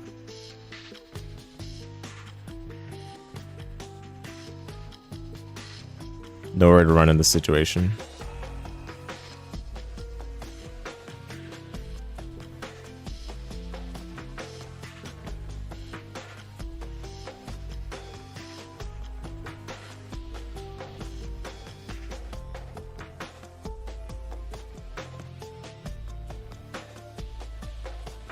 Skills like toughness and fortified physique are necessary to cope with Heimdall's large damage output.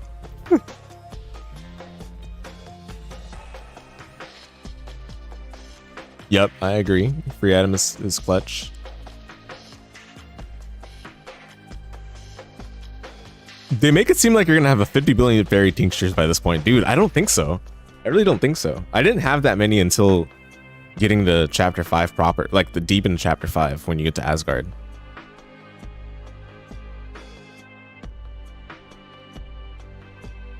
So yeah, I want to try getting Solomon's Ring as well. Yggdrasil. Yeah, Yggdrasil is definitely super long dungeon. It's crazy how long it is.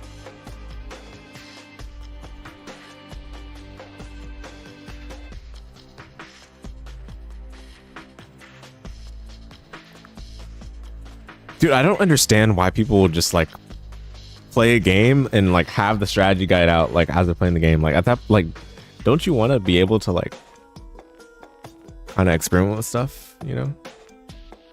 Oh, okay, yeah. Let me. Okay, actually, I'll listen to it after the stream. Yeah, thanks for sending that.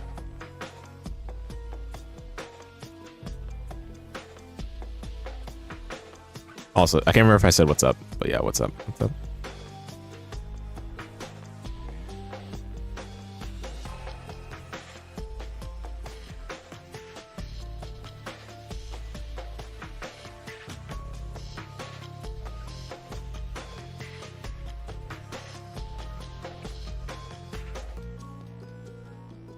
The Odin boss fight.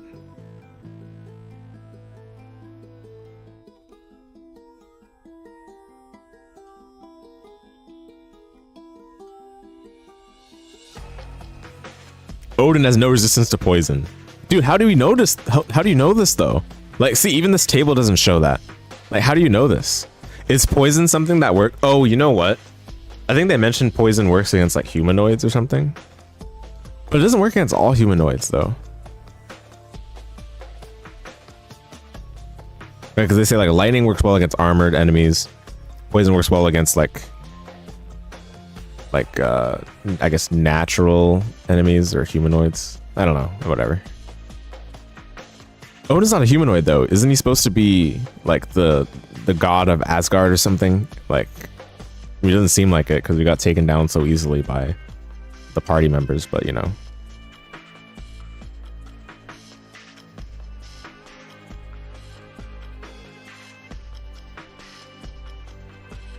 The White Dragon. Essentially, Valhalla is an item hunt. Most of the rooms are full of items to procure. Yeah. Yep.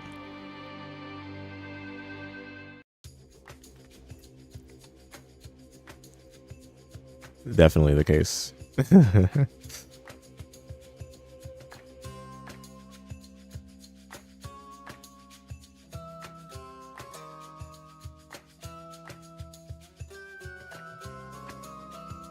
Freya, but Freya's a scripted death.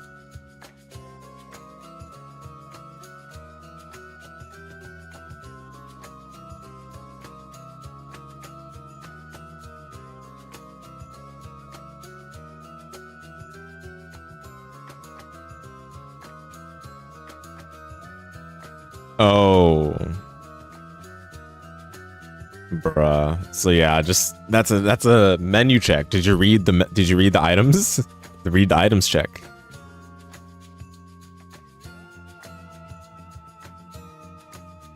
Oh, okay, nice. So you can go back to the world map now. I see. So no, maybe they're right then. Maybe once you get to whatever that place is called, I forgot what it's called, the caverns, the one that's it times you and you have to escape before the time runs out. You get through that. Once you go there, then you can't go back to the world map. And yeah, you can't go to the caverns through the world map either.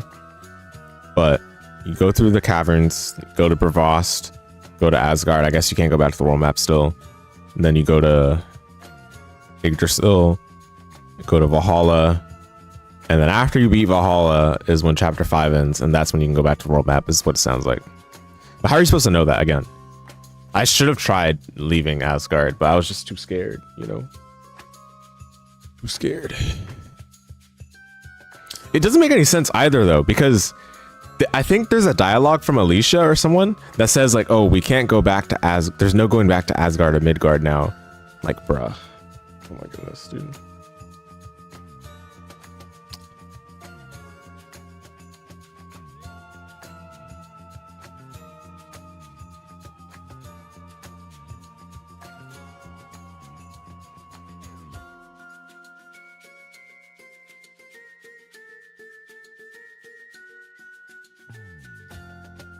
Bruh.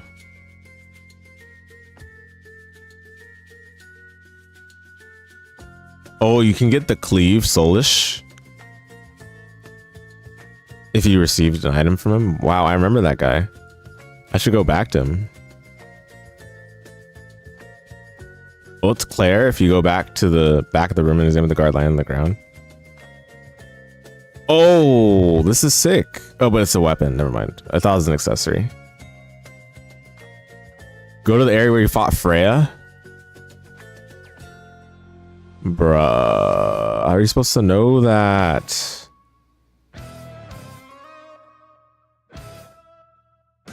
How are you supposed to know that, dude? Oh, you know what? In the first game... Oh, no, I'm coping. I'm coping, dude. I think I mentioned this in the first game. Where, like, after you beat a boss, sometimes it takes you out of the... Like, the room that they're in. Forcibly. And, like, sometimes I would go back to that room just to see if I missed anything. I think I mentioned this exact thing about the first game, too. Oh, man. This game even gives you a treasure chest percentage, and I still didn't do it.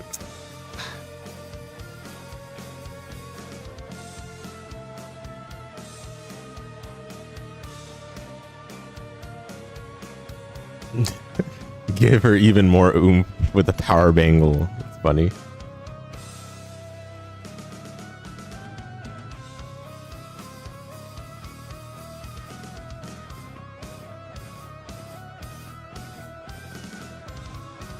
So they tell you that here. Yep. Homunculus, Lizard, and Silmeria.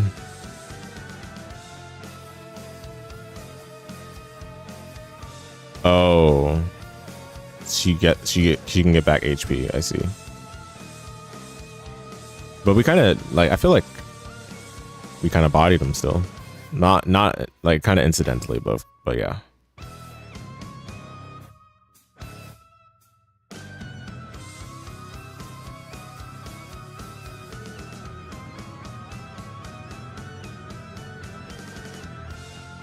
Okay, it's good to know the level here.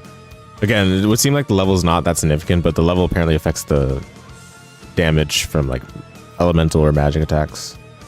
Or elemental attacks or spells, rather. Yeah, and they tell you how to do the crystal thing here. I remember that. It's pretty funny, I guess.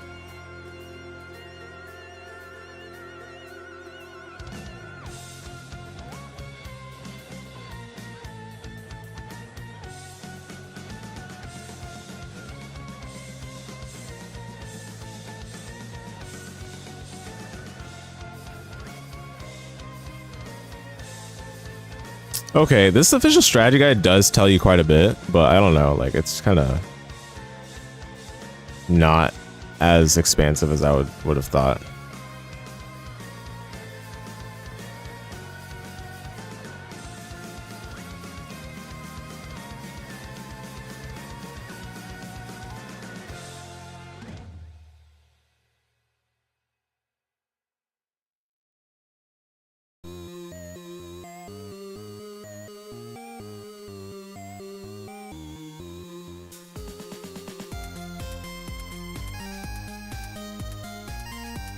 Hey, 1,000 off to hear the music. Dude, this is so bad.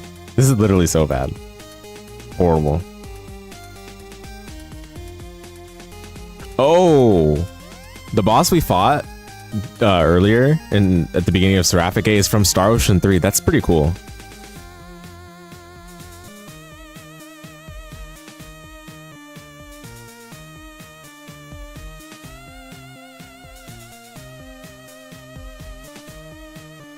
Wait, I could challenge her though.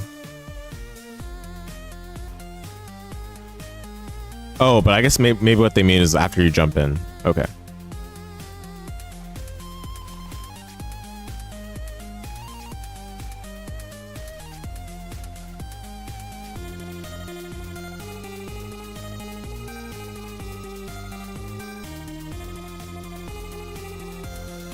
Gabriel Celeste. Spoiler. 1 million HP. You've got to be kidding me, dude. Oh my goodness. Oh, there are multiple areas? Wow. Woden.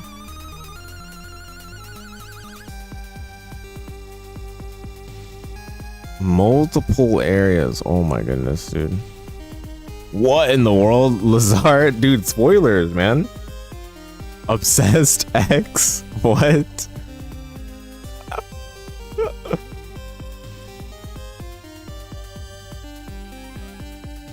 Isn't that Freya? Why does it say Frigga? Isn't that Freya?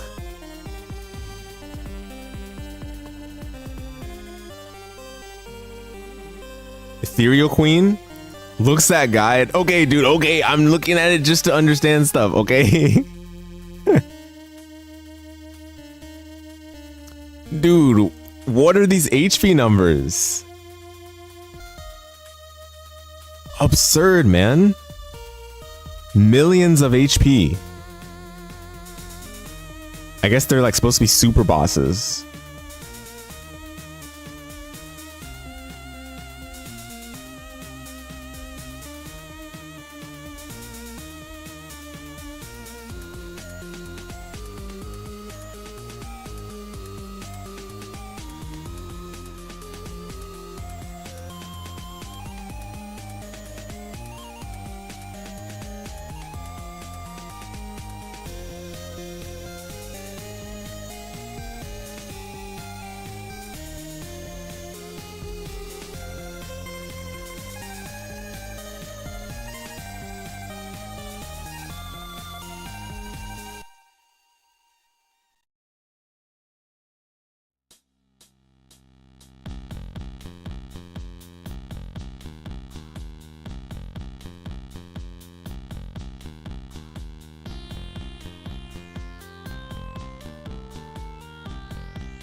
So I already got one of the in-game bows, it looks like.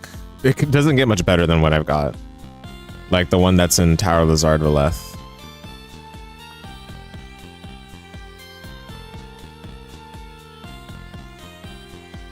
I mean, I guess that's double. But it's only in Seraphic Gate, which you kind of need the double. And this Wild Chalice thing doesn't seem that good. Because it's only one attack. And it does a special attack at least. Honestly, Blue Gale though is still good because the always crit is like huge. That is a big deal.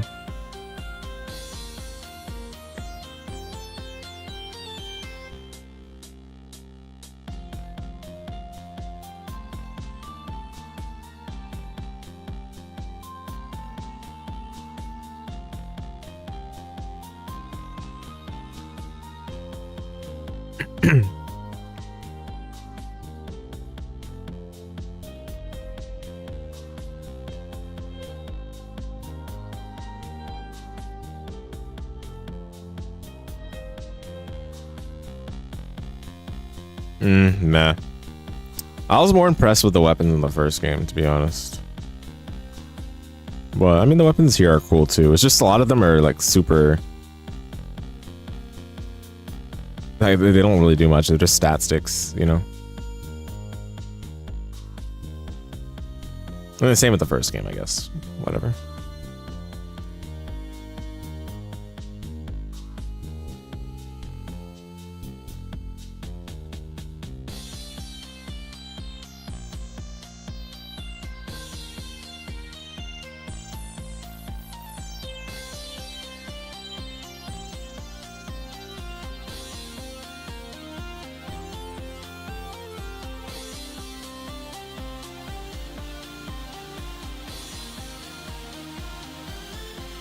Oh, they tell you the link multiplier. Oh. So 9 links is times 4.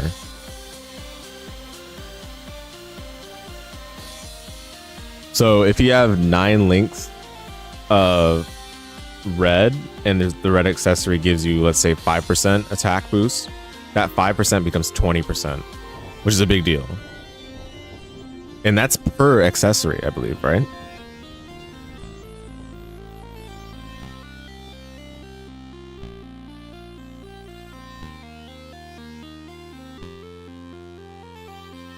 Oh, but it kind of increases pretty slowly after 3 times. So there's 20% between, or 15%, and the difference is having 4 links. Yeah, I see what they mean.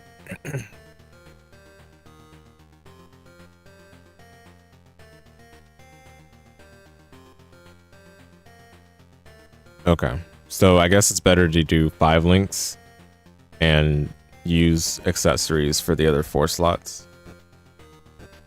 Well, no, but that doesn't make any sense because the accessories are where I'm getting the attack up from. So they did that deliberately. I see.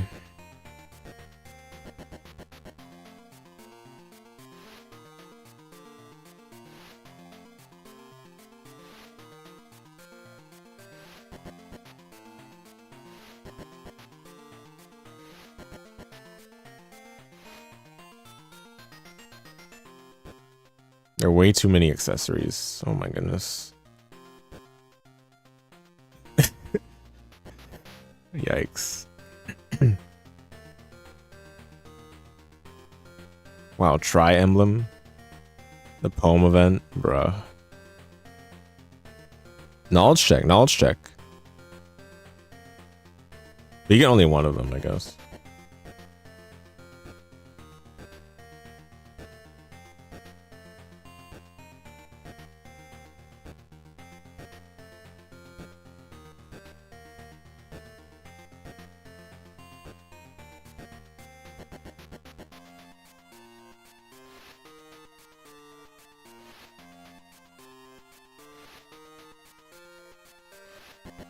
Skills.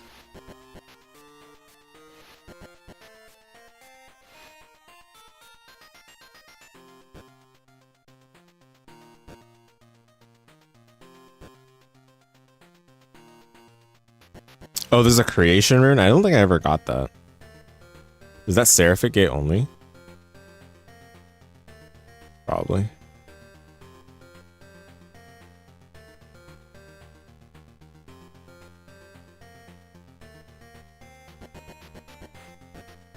Oh, after the battle, the average level of the party is compared to the leader level of the enemy you just battled. A percentage increase is then given to the skills your party members are learning. Because the game does this comparison against your average level, it's worthwhile to keep a few lower level Einherjar around for training late in the game. Okay. Well, they didn't tell you that in the game, but oh well. That would have been really good to know. Bodied.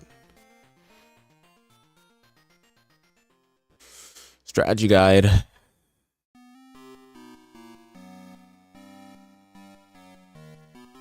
Strategy guide.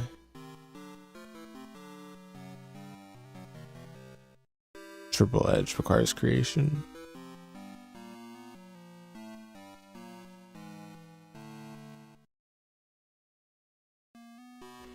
See, they don't explain impermeable to outside spiritual influences. What does that even mean? Okay, lost emotion. Don't even explain it here.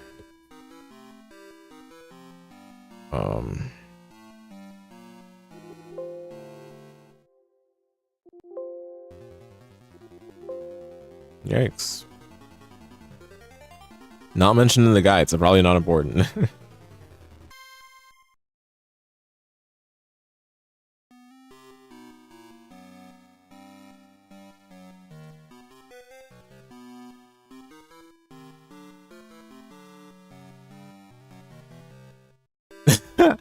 I beat the game already, Storm Claymore, so it's okay. Don't worry. It's okay. Okay. I'm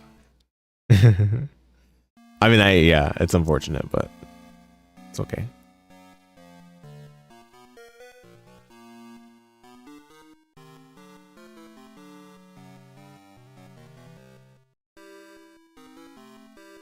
Oh, item 3?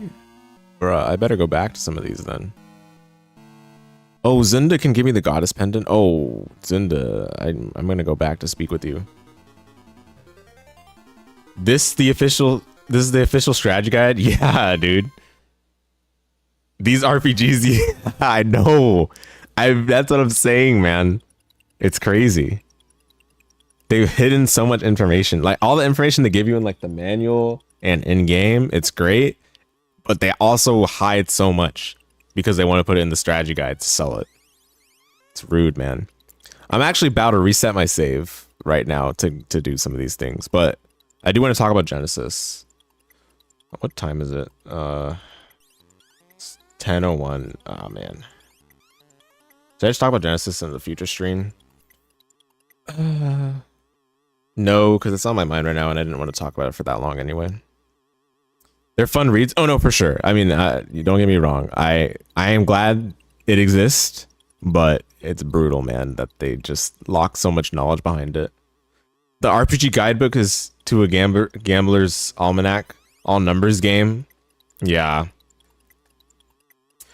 Indeed. Used to read this Pokemon Gen 4 strategy guide that's 200 pages long. Oh my goodness. Was it official though? Or is it a like third party?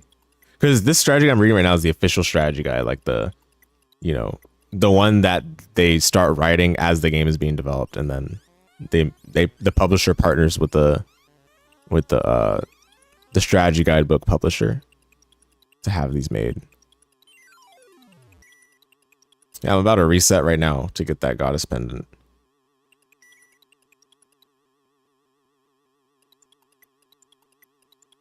You have Stormclaimer, you have an official Skyrim guidebook. Unfortunately, some of it is super inaccurate. Oh, bruh. Is it because of patches or is it legit just like inaccurate? Just straight up.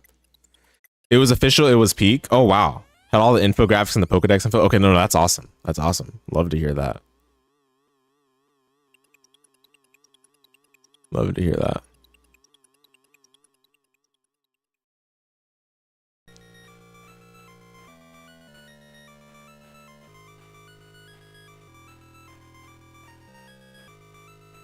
Oh, dude, I got lucky, man. Like, I got lucky getting Celeste and having Dismantle available. Like, just easy peasy, man.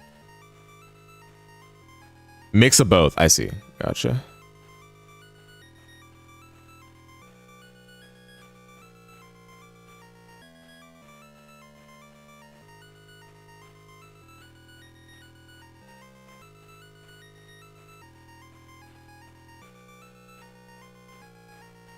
Okay, they tell you how much the soul course gauge increases with these spells. Yeah, so straight up, Animate Earth is just the worst one. But it gets more hits, but 5 hits is so low that it doesn't matter, right? The gauge increase matters more and it's so low, so who cares? Tidal Wave is the second best one. Okay, got it. Maleficent Harm, yeah, that one definitely seemed really good for Soul Crush combos. It's like the linker, the Soul Crush combo linker. Gravity Blessing 42, yeah, it's whatever. There are great magics for Holy and Dark, but only unlocked by retrieving 2 weapons from Seraphic Gate.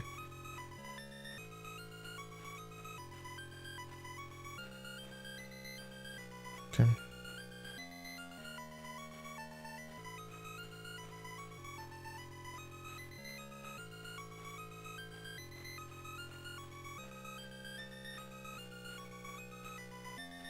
The enemy list. Oh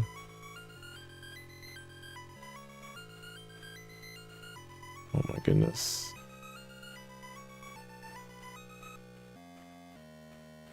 Jupiter climb music. It's funny. Metroid 2.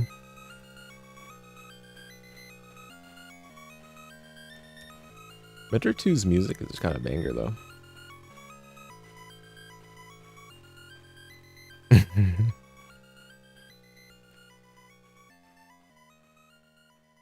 ahead of its time.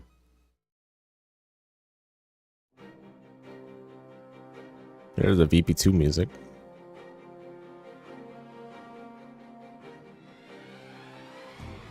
Oh my goodness, man, the bestiary. Oh, that's it?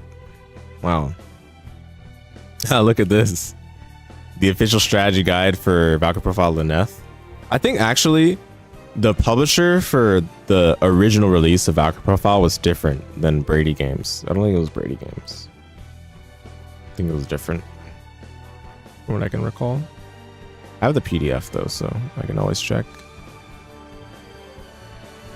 Expert boss fighting strategies, detailed maps, complete item and enemy data, comprehensive walkthrough. $16.99. Honestly, that's pretty cheap. But you have to add this, you have to factor in this price with the game price. Oh, look, the scan included the price the person got, $15.99.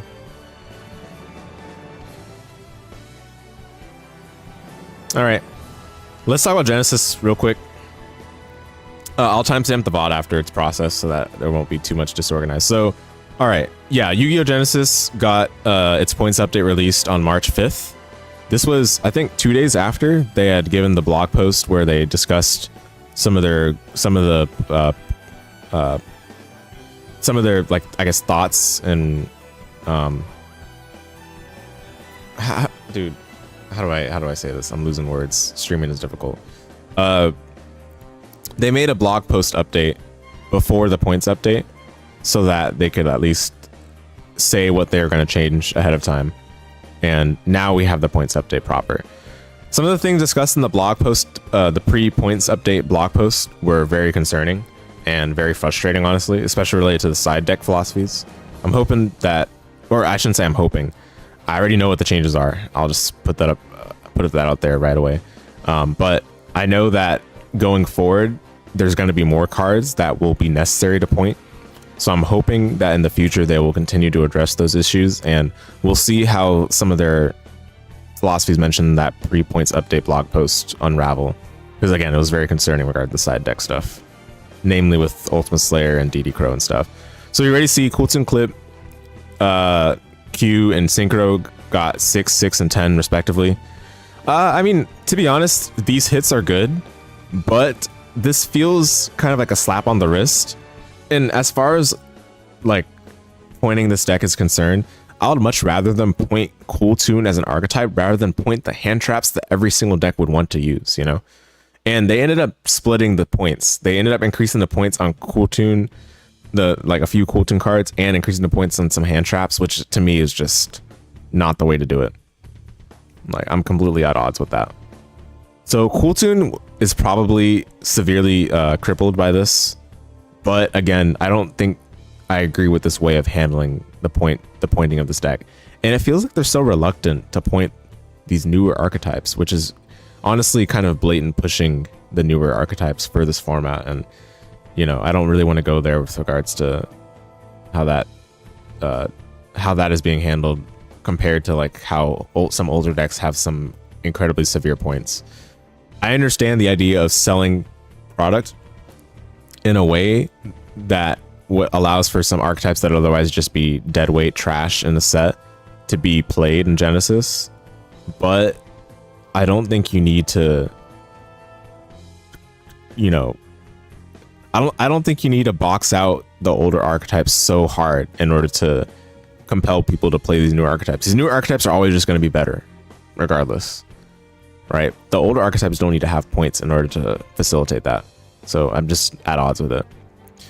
Exorcism Betrayal to 7, packs to 5. So again, I already mentioned in the pre-update blog post that I don't think Exorcism needed any point increases. I think if anything, you just hit Shifter, you hit D-Fissure, and call it there. And 7 Tachyon as well. Exorcism as a deck is not that strong. Definitely did not deserve the points, even though it's a popular deck, according to them. And I think the popularity would have naturally tapered off due to its lack of success and conversions at the YCSs. So I don't think this points change was necessary. It's a net increase in points to the deck because people were already running 3 Betrayal And I think people right now were only running 1 PAX to begin with. So yes, you lose 5, or yes, you gain back 5 points, but then you're losing 21 points. Like, that's horrible. Horrible change. Zaborg to 100. Yeah, this is good, but to be honest, if this is the only direct Monarch change, I don't think Monarch is really any worse. Like, Zaborg is kind of a cheesy alternate win con that you don't need to dedicate towards for a Monarch deck anyway. You could very easily play Domain if you wanted to, or you can play like a more standard Monarch build that makes use of the available points on other stuff, like other non-engine. So Zaborg 100 is the right thing, but if this is the only direct Monarch hit, which it seems to be, this does not really change how strong Monarch will be. I think Monarch will still be a very strong deck. Spellcard Soul Exchange is a funny one, I guess. I mean, Monarch can use this technically, but like, was this card really seeing widespread play outside of Monarch? I don't think so. I'm not sure if it's warranted for this to receive 3 points, but oh well. Steel String Sacrifice. I'm not very familiar with this card, but according to what I've heard, other YouTubers mention about this, some Monarch decks were using it as a kind of a tech card. Again, I'm not very familiar with this card, so I have no personal comments on it. Vision to 10. Like, a hit that should have been done eons ago. Sorry, eons ago. Why didn't we see this last update? I don't know. This definitely does hurt Radiant Typhoon, but again, they could have hit the deck a bit harder. It seems like they want it to stick around in the format for some reason. I don't know why. I mean, it's fine if it sticks around, but it's definitely a way stronger deck than the points that are allocated to it at the moment. This definitely does stop other decks from using it as a package. I don't think using Vision as a package is worth it anymore.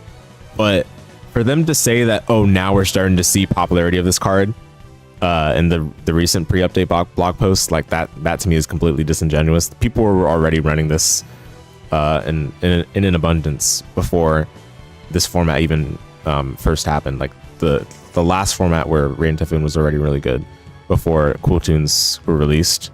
People were already running Vision packages, so this point update should have happened a while ago. All right, Archmage hits. This is what I was hoping for, and I'm glad to see this. Assault to 3, Alteration to 3, Medius to 5, Theorize to 5. Okay, I don't think Theorize to 5 is necessary. I appreciate how hard they hit this deck, Archmage that is, but I don't think Theorize to 5 is necessary. I think all you needed to hit was, okay, these are obviously great. All you need to hit though was Medius and the field spell. The field spell should have been probably like 25, maybe. And Medius to 5 is completely reasonable. But these other hits also hurt the consistency. Like, you're going to add these, obviously, but you're going to sacrifice some non-engine. Assault is what searches Medius. Alteration searches a field spell.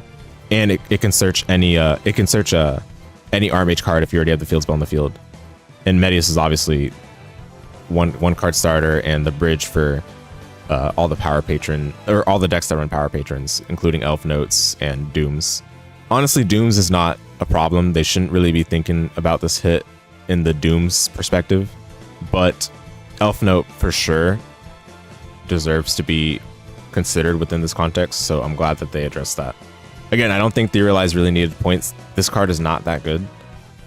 Sending as cost for Medius sounds like strong, but the reality is that if you're using this to bring out Medius with its graveyard effect, that is a telegraph that your hand is probably not that good, right? And it's also really easy to stop Medius when it's in the graveyard using its effect.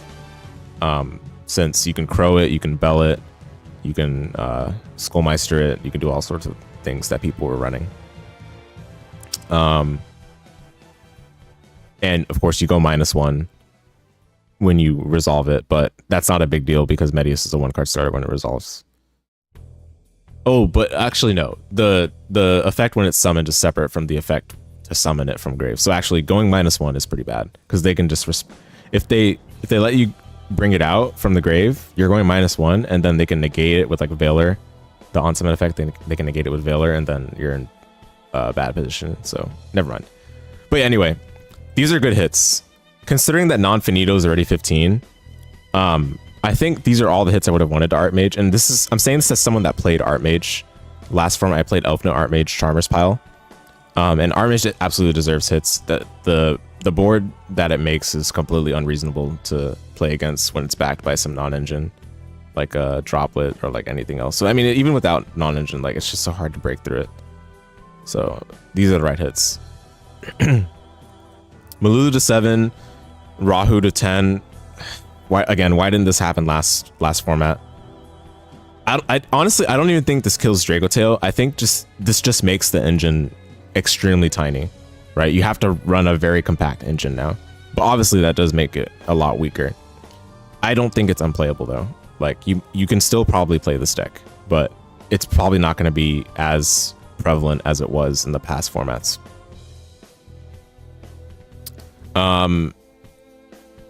Sylvia the White Forest to 5. Was this necessary? Okay. Foxy Tune to 7, Rising Scale to 3. I'm not familiar enough with Punk to know how impactful these changes are, but they seem pretty small. So no comments on these. They did say they were going to hit Punk in the pre-update post, but honestly, I don't know if Punk was that much of a concern personally. At least with the format that we were in most recently. So that's how I feel about that. All right, Regenesis hits. It's sad. Oh, sorry. Oof. Man, that's unfortunate. Yeah, again, like I don't know if Punk really deserved hits given their philosophies on pointing, because Punk wasn't necessarily that popular, but deck is pretty tight. I see. Oh, you know what? Psychic End is probably the factor, huh? 9 points you did not have. I see. Okay. Oh, but Psychic End's only 20 points, so there's probably some other stuff. E-Telly. Okay, 35. I see. Okay, I understand. So that makes a difference, huh? That's rough. All right, Regenesis. So I talked about this in the pre-update stream as well. Regenesis definitely deserved to have hits, specifically on boxing out other decks from just splashing in Regenesis for free, basically, and getting an Omni Negate without much, without sacrificing that much themselves. You didn't really have to relinquish much at all to play the Regenesis package, and you can see how many things were 0 points before. And they pointed the Searcher, which literally didn't matter because the Searcher, like again, the way they pointed Searchers in the kind of the initial presentation of the Genesis points list, very confusing because no one's going to be running 3 Searchers, 3 copies of a Searcher for 33 points and have no other space in the deck. Like it just doesn't make any sense. So yeah, I think all these increases are correct. I would agree with them all. They actually went a lot harder on the deck than I was personally saying in my pre-update stream. But I think this is all good. And Regenesis to 10 should help proper Regenesis decks be able to play their cards, but not let other decks play the Regenesis package for free, basically. All right, Hand Trap, point changes. Mourner to 5. Honestly, I'm fine with this. I think Mourner's kind of a weird one because it's not good into every deck that people are playing, but it did specifically like kind of make it awkward for the decks that it did affect. Like, and it's a strong hand trap for its at 3 points. I would say I think it's a strong hand trap at 3 points, so it makes sense that they're putting it to 5. I don't think people will play Mourner at 5 though, to be honest. Ogre to 4. I don't think this was necessary. I think Ogre at 3 was fine. Ogre's a good hand trap when the situation for it is appropriate. Like, you know, you're negating a continuous spell that has an on-field effect, or you're negating a field spell that has an on-field effect, or you're negating a monster, or not negating, destroying, my bad. Or you're destroying a monster that activates an ignition effect and needs value. Or needs to stay on the field to generate value. I think those situations were good for Ogre, but I think Ogre at 3 points was still appropriate. 4 points, I think people will honestly still play Ogre at 4 points. Whereas with Mourner, I don't know if people will play Mourner at 5. All right, Bell from 5 to 6. Bell was really good last format, actually. But I feel like it was still hard to fit it in for a lot of decks. Obviously, for Cooltoon, that's not a problem, because Cooltoon had very deliberately crafted points that allowed for it to just jam all these hand traps, including Ghost Bell. This is clearly a Cooltoon aimed hit, but I do think increasing it to 6 actually kind of makes sense. Now, will people play it at 6 points? I'm not sure. I'm like a bit 50-50 on this one. Like Mourner at 5, I don't think people will play Mourner at 5. Ogre at 4, I can see people still playing it. Bell, I'm not really sure. We'll have to see. Overall, I'm not a fan of the idea of increasing the points on these hand traps compared to increasing the points on Cooltoon. But these point changes, I guess, if you look at them in isolation without considering the Cooltoon context, I would say it's not entirely unreasonable. Valor to 8, I don't like this one. I think Valor at 7 was actually pretty fair. Like Valor was really strong in this format. You couldn't end a turn just by dropping one Valor, but you can stop a key point of interaction or a key choke point in the opponent's combo using Valor. Now, with that in mind, I guess their idea is again to kind of curb the power level of Cooltoon, because Cooltoon obviously made good use of Valor. But at 8 points, I don't know. I'm not a fan of this. Ash to 20. You know, personally, I don't think this is necessary. But again, I understand it's a Cooltoon hit, but I think Ash to 20 is, again, not necessary. 15. Okay, here's the thing though, right? Some decks were so unpointed that they can just jam in an Ash or jam in 3 copies of Ash and have no problem, like Dooms, like technically Monarchs could, obviously Cooltoon, Dark Lord could. I'm not playing Ash in my pure Dark Lord build, but you know, technically Dark Lord could. I don't know. I mean, I don't think any of the decks that could play Ash last format were really that big of problem causers, except for Cooltoon.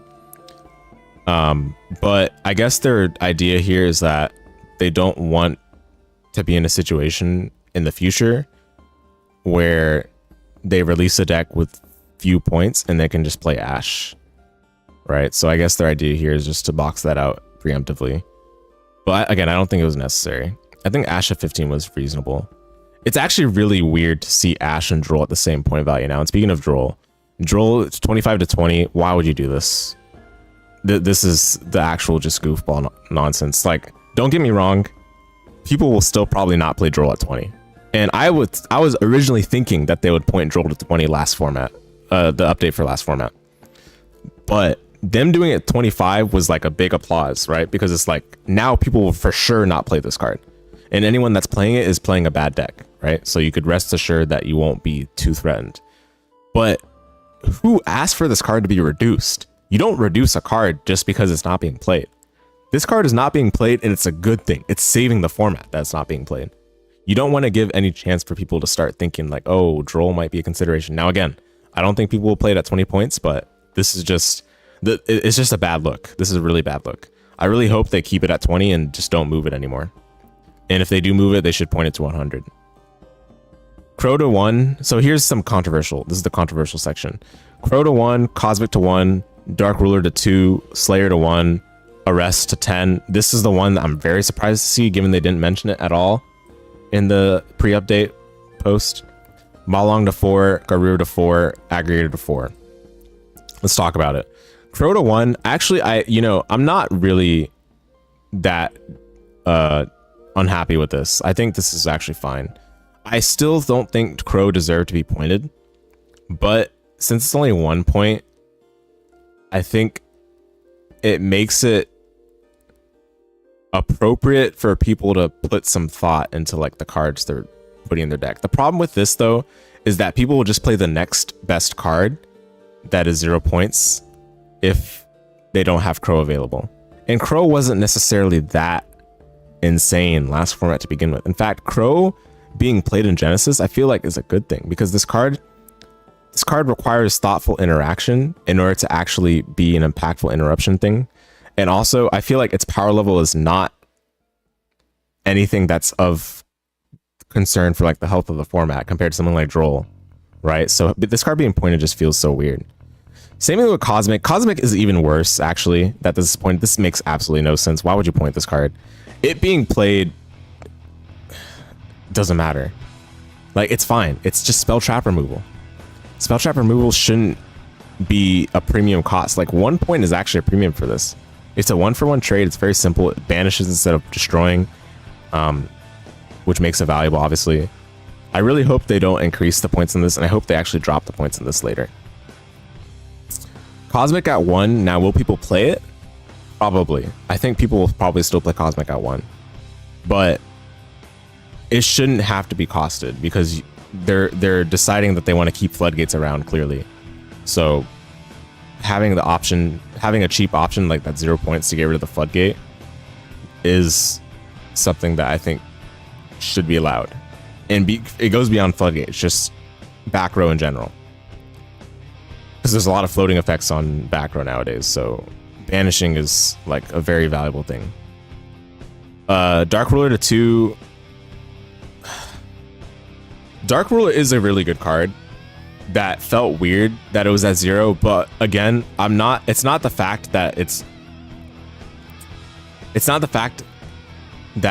the card is good that it should be pointed. It's the fact that the decks that exist in Genesis at the top power level, the top end, are way too good at going first that the going second player just has no reasonable chance, right?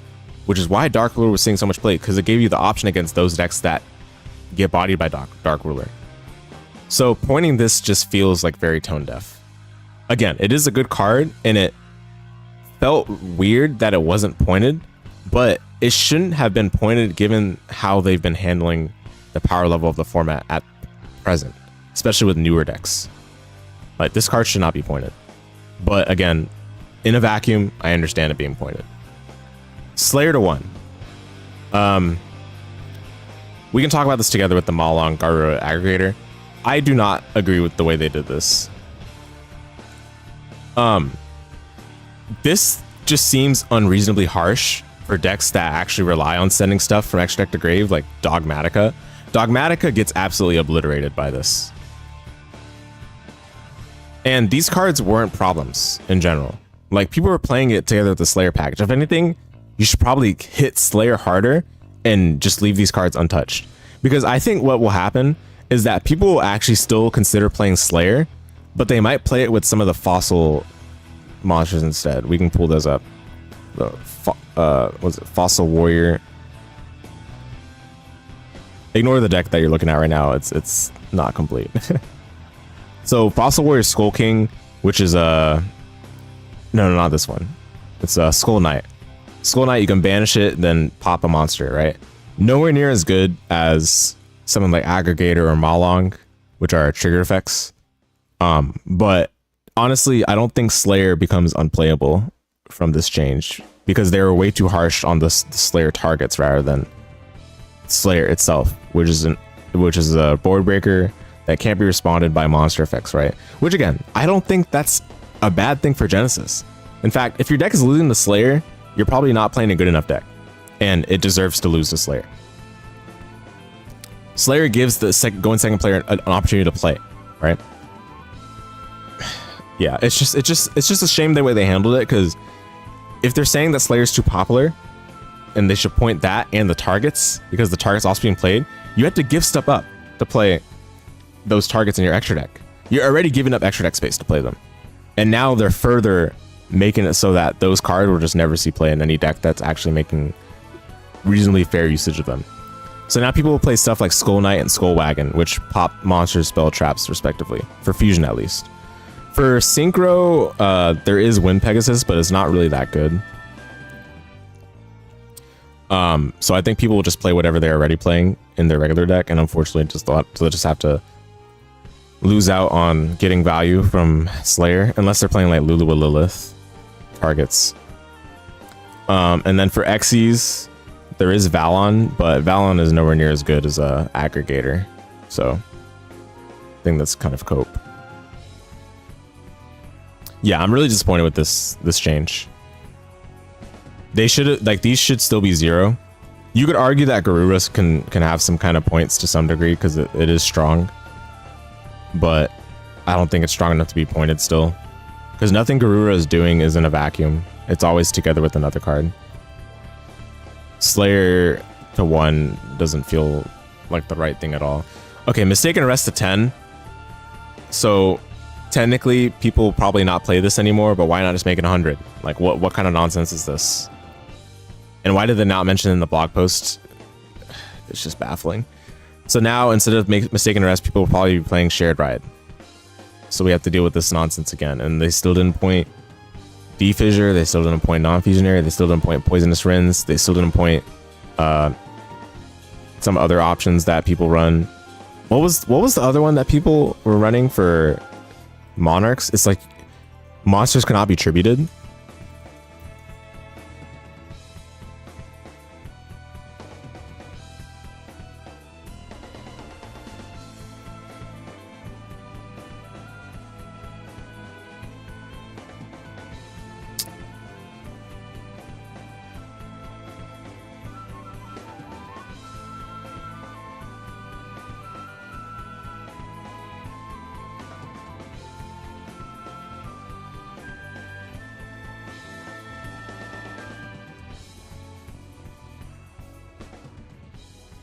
I can't remember what the card is called.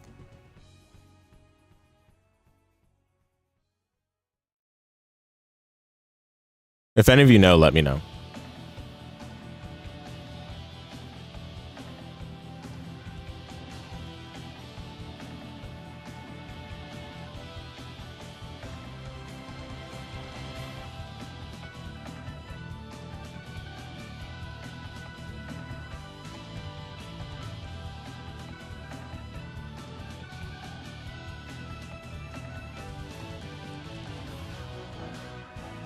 Man, I can't remember what it's called. But yeah, that's like the Monarch counter, right? Yeah, not seeing these here is just sad. Swamp card? I'm not sure.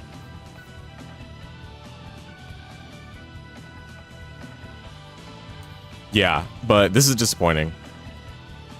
Why is this card not 100? I mean, people will probably not play it regardless, right? With 10 points, it's just not worth it. But you shouldn't even let a situation exist where this card can win a game out of the side deck.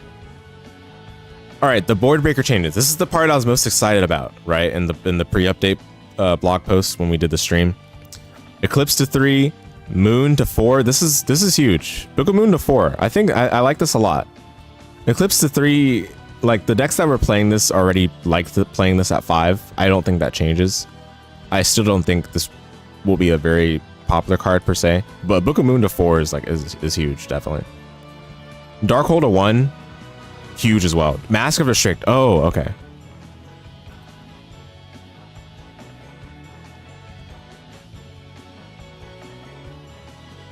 Yes, this one.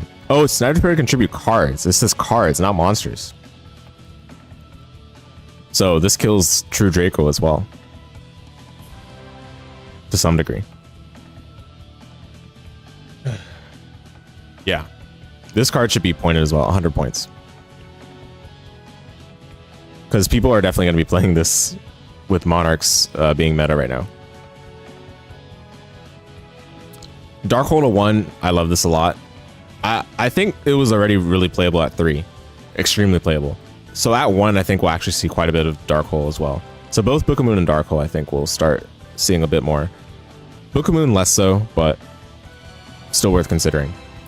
Raigeki to 4. So I was actually talking about this. It's really cool to see Raigeki to 4 now. I was talking about this in the pre-update stream. At 7, completely unplayable. At 4, I think we won't have to cope with Lightning Vortex. Let's just put it that way. We'll have various redundancy options for breaking boards. So I don't know if we'll have to cope with Lightning Vortex. All right, Daruma Cannon or Daruma Karma Cannon to 1, very nice. Not much to say about that one. Evenly Matched to 7 is pretty scary, but I will say honestly, I already thought this card was 7 for a long time. I only recently was told that it was 10 points. So now it's just being in line with what I thought it was already. I think we will see this card quite a bit at 7 as well. Not in like all the top decks, but in some like maybe tier 2, tier 3 decks we'll see evenly matched in the side deck. It's definitely a good option. I mean, even in the main deck, I think we'll probably be seeing it. Yeah, it's not bad at all. Imperm to 12 basically changes nothing. Pankratops to 5. I love Pankratops a lot. I think it should be dropped to like 2 or 1. But I think what they're scared of is basically everyone playing it if it's like really cheap.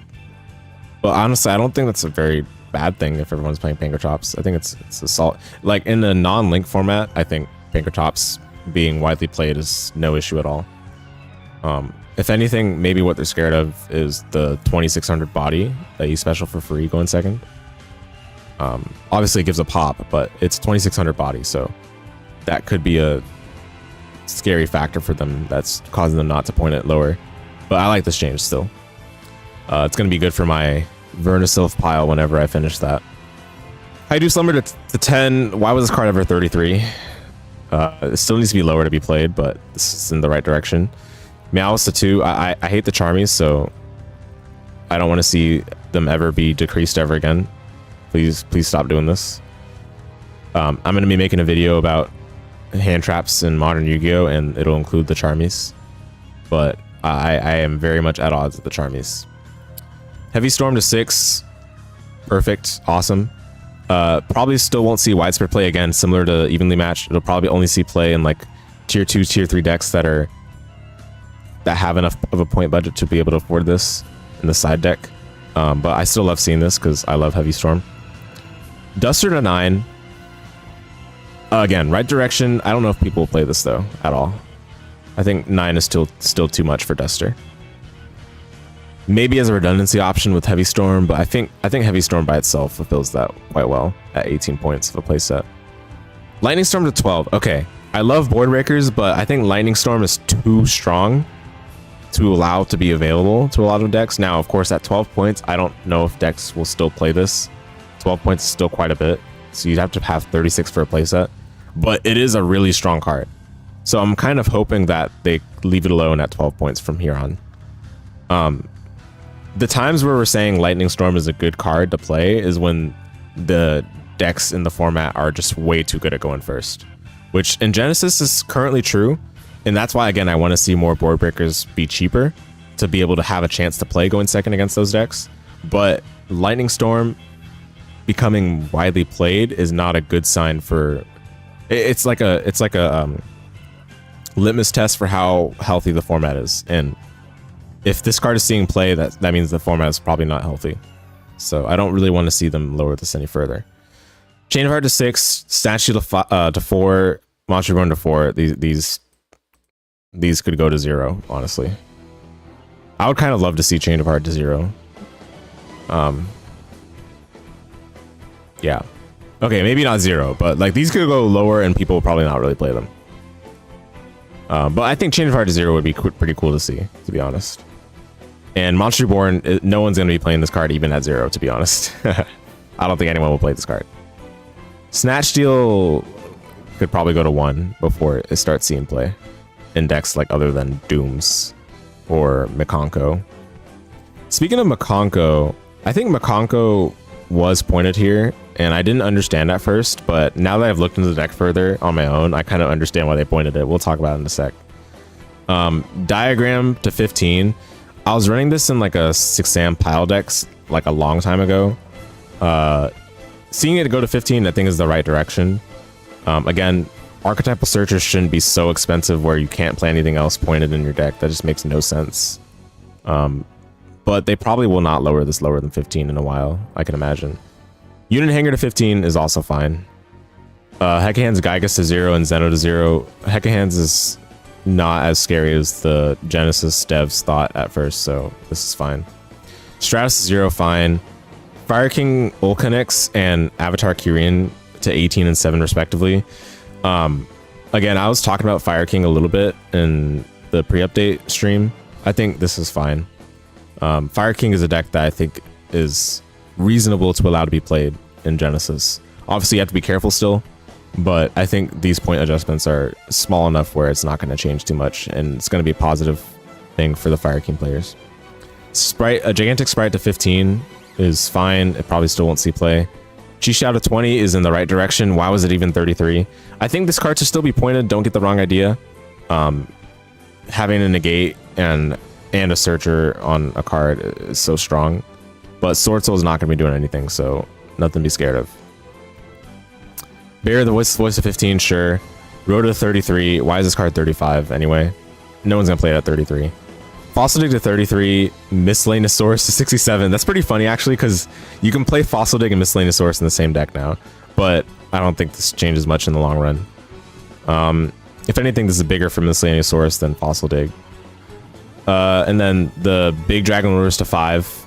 Again, I'm relieved they did this. I was kind of scared that they would point it too low, and Dragon Lures will start to become extremely prevalent, because I think this deck can be very scary to deal with when it goes first. It makes a spell trap negate, it makes a towers, it has a floodgate available as well. It's not an archetype, but still. And this deck generates lots of advantage as well. So, but I think decreasing it to 5 points across the board for the big Dragon Lord is perfectly fine. Melody of the Awakened Dragon to 25, who cares? Blue Eyes is not doing anything. Okay, Dmod to 15. Huge fan of this. Huge fan of this. This is exactly the number I was saying that they should point it to, and they did exactly that, so that's great. Giza to minus to 1, just to prevent you from playing with Dragoon, perfectly fine. If that's what they were scared of, then that definitely solves that issue. Uzuhime Makonko, Manifest Makonko to 18, and Makonko Shimbu Noble Twins to 18. Very heavy-handed hits to Makonko, but honestly, probably the right move. We're gonna pull up Elgato Pro briefly. I'll just mess around with Makonko just a little bit, and this is the blind second deck, mind you, so obviously the combos in it are not going to be against an empty board when you're building your deck, but this is a new card in Maze of Muertos, I believe, and this card just single-handedly lets you go pop off, basically. Where's the card that you send? Okay, the card you normally send is in my hand, so I guess we can send this one. And you always set the water one. Then you need to get a monster on the board, so we can just doesn't really matter what monster you get.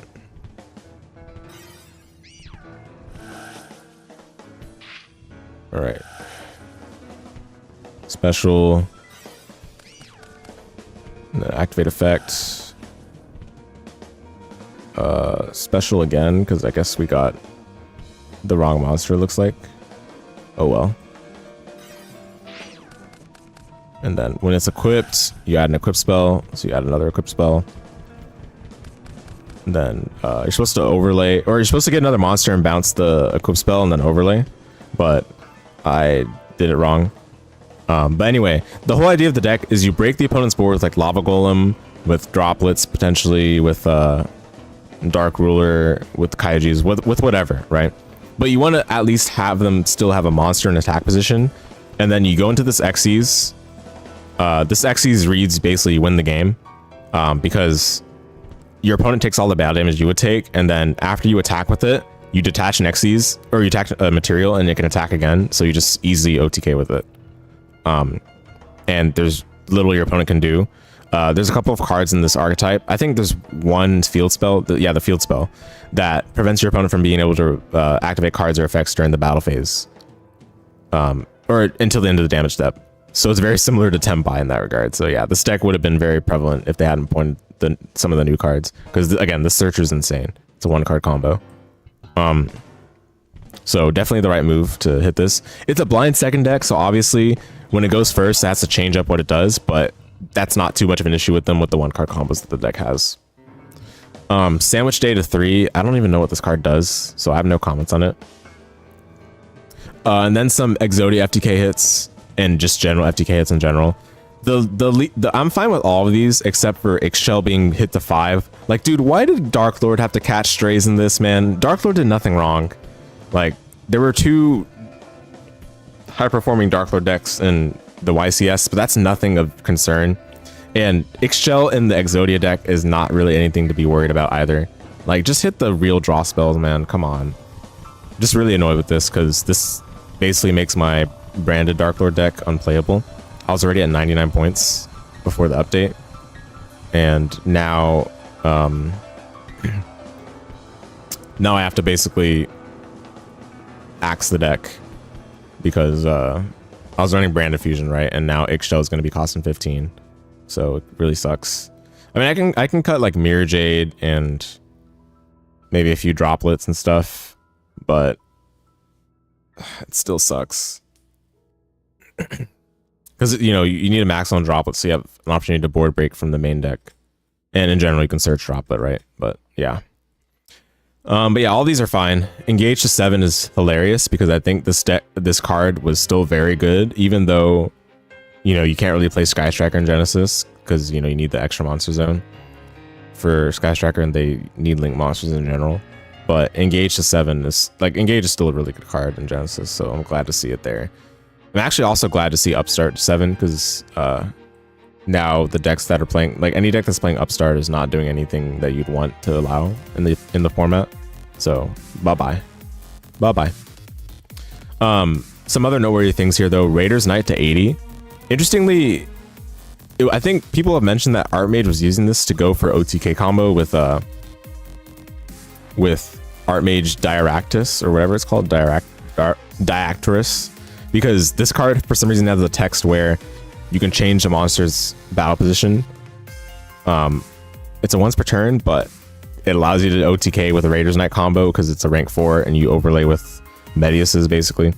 So I guess they're curbing that by, I think what they're saying is basically they don't want OTKs to be so easily available, right? But I don't know why they're saying that when Magnet Warriors are right there, because Magnet Warriors, this format I think will be really good at OTKing.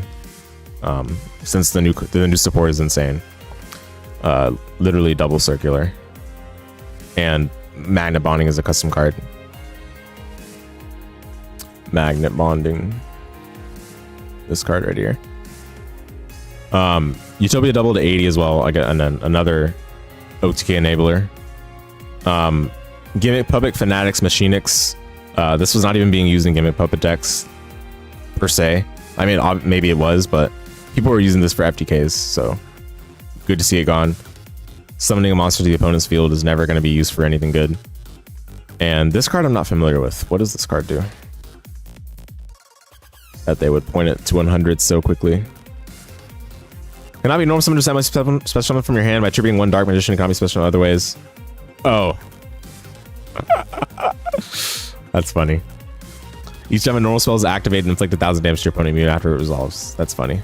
So because it's searchable by Dark Magician of Destruction now, or through the combo line that is enabled by that. I mean, it was searchable already probably because it mentions Dark Magician. So I guess they just forgot to point it. Funny. So they're willing to point this, but not the floodgates that auto win. The really bad floodgates that auto win. I mean, that's a bad card that we just saw there as well. So it's not like it being good or bad is what prevents them from pointing some of these cards. It's just baffling. All right. But yeah, anyway, basically what I'm trying to say is I'm not super unhappy with how the points updates looked compared to how I felt after reading the blog post. There's still plenty of concerns, however, and I'm hoping that they'll address them going forward in the future updates.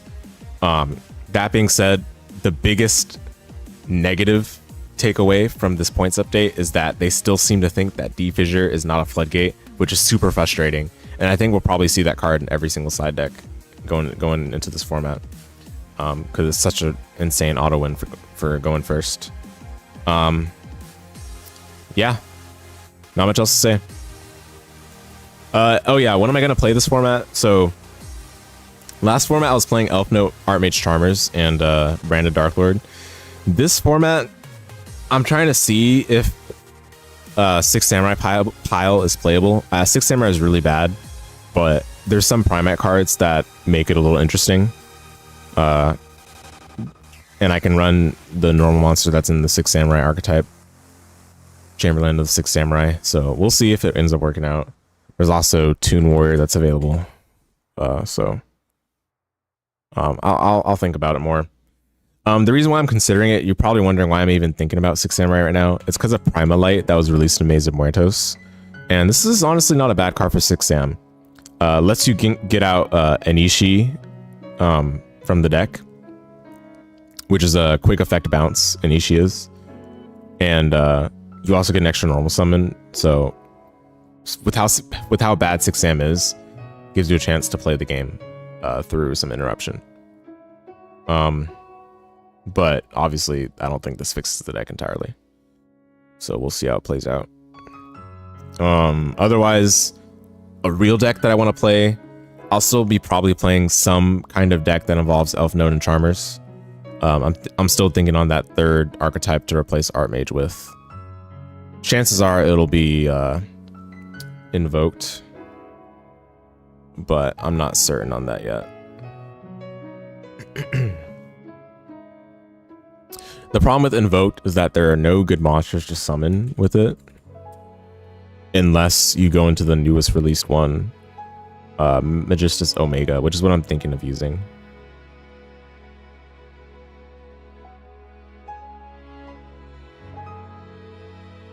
But this is really better going first, so, or going second, sorry.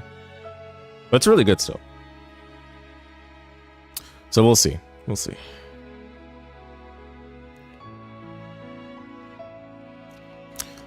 The thing is, Elf Notes right now, like the best invoked monster to go into other than Mechaba, which we can't really go into from the Elf Note cards, is Raijin, which is a quick effect Book of Moon.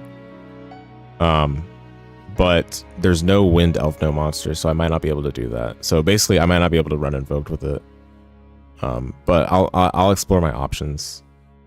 I want to play a good engine to fill the Archmage hole. But it might be hard to find that.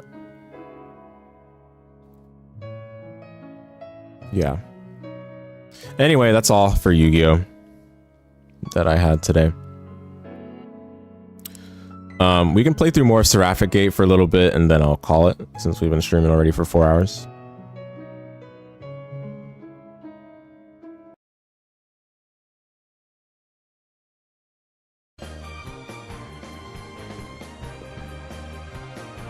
Let's go. Yeah. No more Yu-Gi-Oh! Based. True. True and based.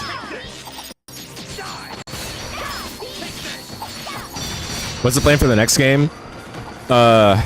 Undecided still. I was thinking of either... So here's something I was thinking of. I want to play Crimson Desert when it releases, right? Oh, tomorrow's podcast? Yes. True. Yeah, guys, we're going to be recording the next podcast episode tomorrow, and then it'll be released a few days after, most likely. So look forward to that. It'll be the part 2 of the difficulty episode that we did.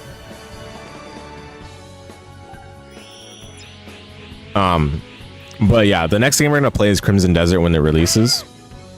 But right now, we gotta find something to fill the void until then, right?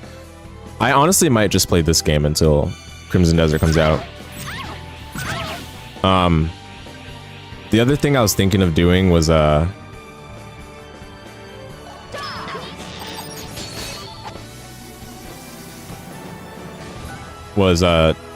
doing a little bit of speedrun practice for SGDQ submissions, or starting a like BlazBlue Entropy Effect, since that's a roguelite and you can always pick that back up anytime. But I'm not sure yet. Basically, we might just play like whatever until Crimson Desert comes out. But I don't really have a laid out plan for the next blind playthrough game at the moment. So yeah.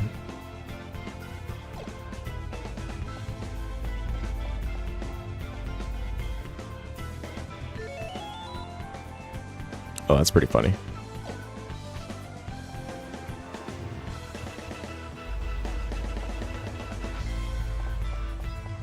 What the?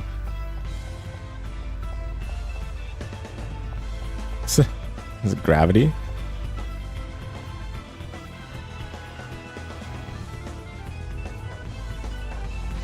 Okay.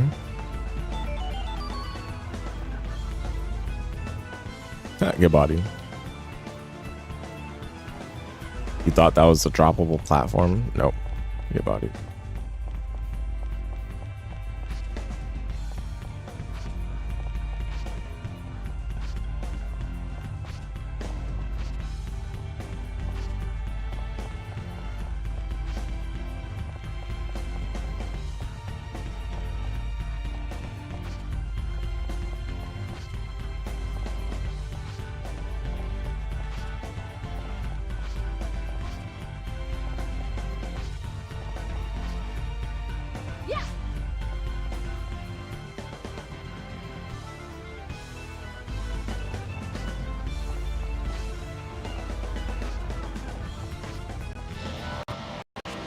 What's wrong? Are you scared? Oh, I was gonna reset my save. That's right. To get the pendant. I forgot. Sorry. Because when you go into Seraphic Gate or Seraphic Gate, or however it's pronounced, you're locked into that dungeon until you finish it, I think. Basically, I want to try out some of the knowledge checks we were reading about in that guide, you know.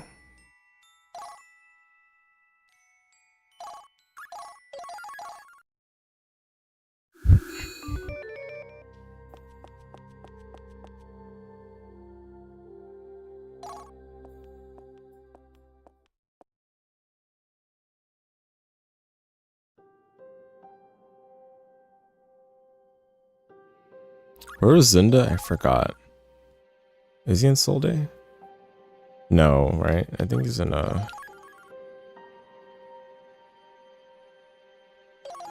probably here. If not here, then he's somewhere. He's gotta be somewhere, right?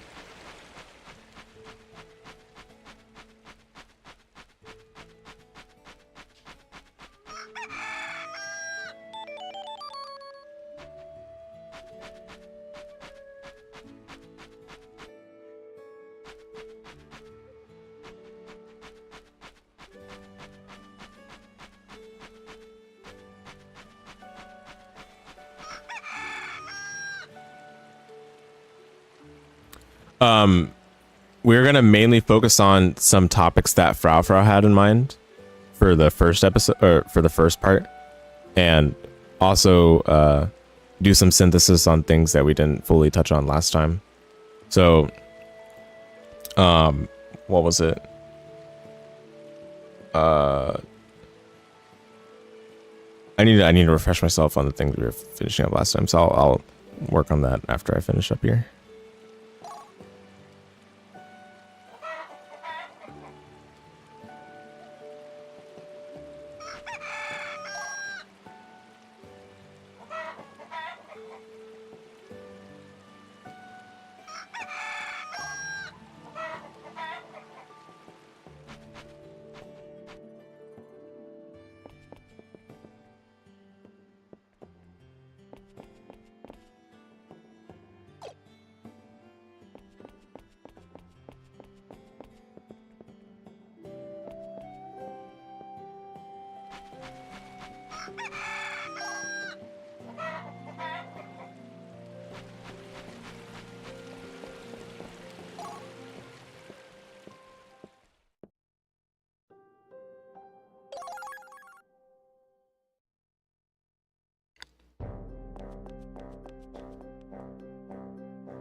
How long ago did we do the podcast?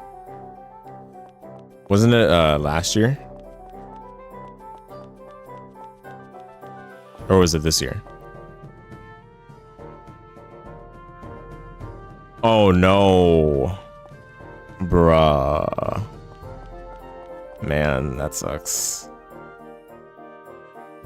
Yeah, I think we did it last year. Game over, man.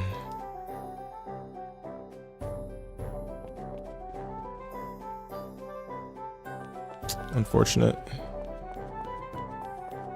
You remember most of it? Okay. Well, that's good at least. Mm-hmm.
December 8th? Yeah, that sounds about right.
Bruh, because I didn't give him enough money, I can't get as much rewards from him. That's so bad.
Sorry.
Can't remember where that other part of the poem was.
Bruh.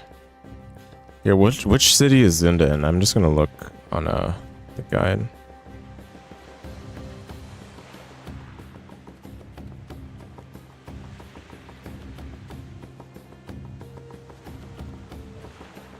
Coriander Inn? Oh, he's in the inn, bruh.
He's not here anymore, bruh. Not here anymore? Oh, he's in. Wait, in. Not house, in.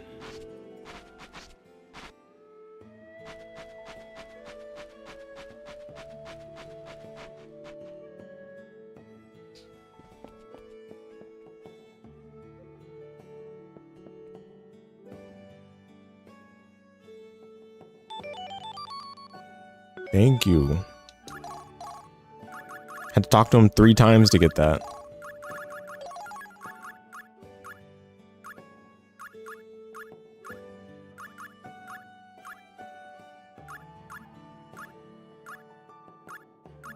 Okay, let me just check the accessories here.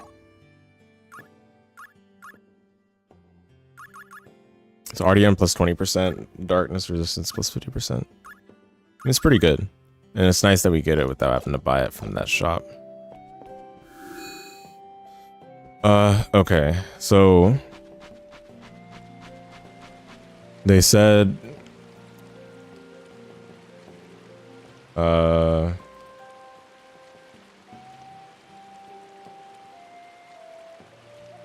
Japan.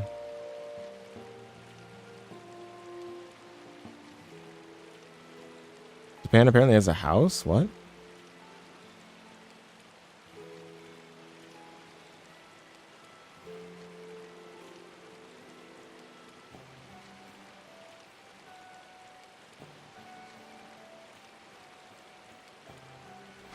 Did I not? Oh, you know what? I think I did. I think I did get that poem.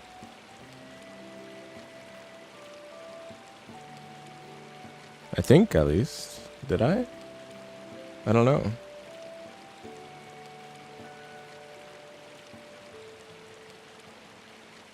Yep, I remember Cromwell Ferren. Soul Day.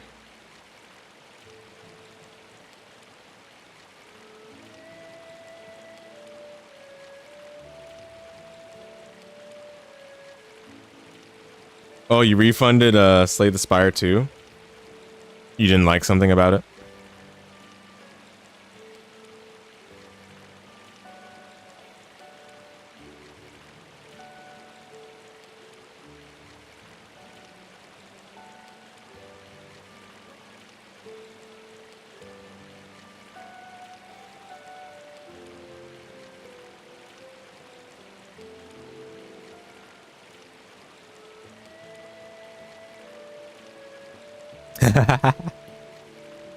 Sounds like Reddit.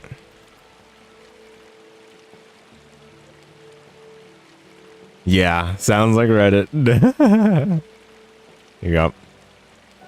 Yep. Okay, I'm gonna go to Japan, which means I have to manually run through the Lost Forest dungeon. Isn't that peak? Because you can't manually go to Japan.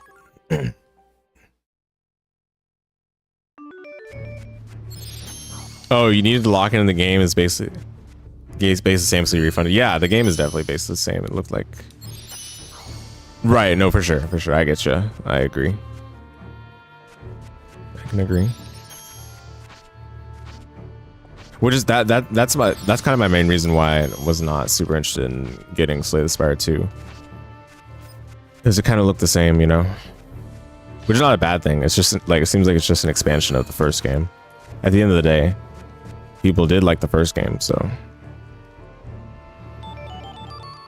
Hey, thank you. So yeah, yeah.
The immersion of having to manually travel to Japan. Am I right?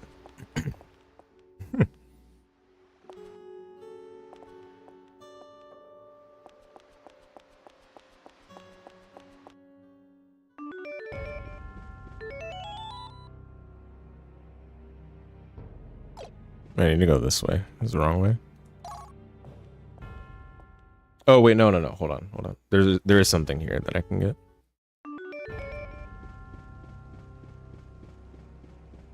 That apparently you can only get after you do chapter 5. Something like that. Knowledge checks. Because again, I didn't even know you could go back to Midgard and Asgard. The dialogue literally said there's no returning to Midgard and Asgard now. So I didn't even think to try it. Like, dude. Get bodied, I guess.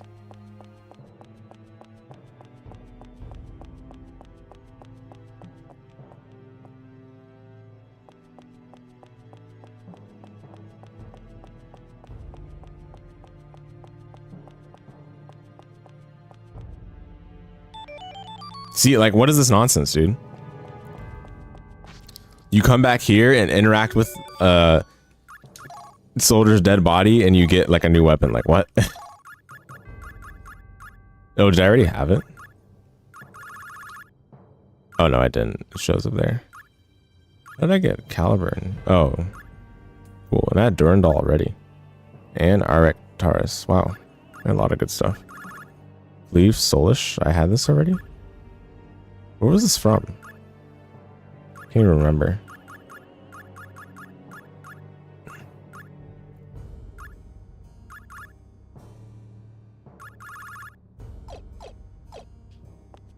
Yeah, interact with a random dead body after you do chapter 5 and boom, you get a OP sword. Funny.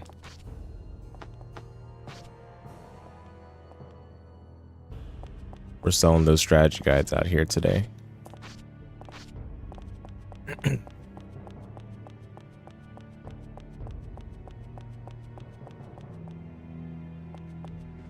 Oh yeah, let me edit the title. It should be post game, not post game reflections. Oops. Post game would be more appropriate.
Wait, can I not go to Japan anymore? Bruh. What? So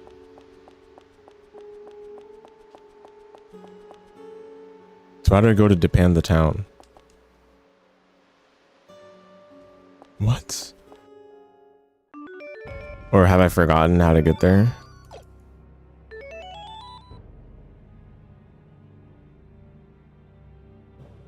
Bruh.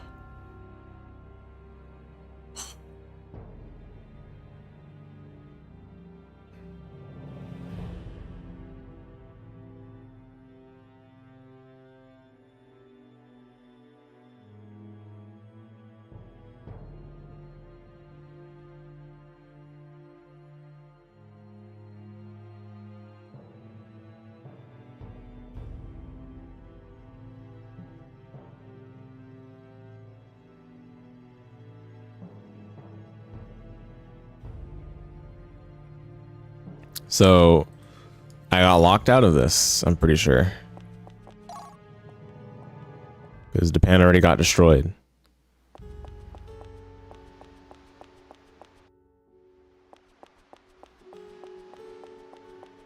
Think here would have been the place to go to get there. Speak. Speak.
Oh, but I need to fight the skeleton soldiers anyway. Never mind. Okay. Oh, sorry. I wasn't showing what I was looking at. My bad. Wait, I need to fight the skeleton soldiers apparently for the bone meal. For the silly side quest.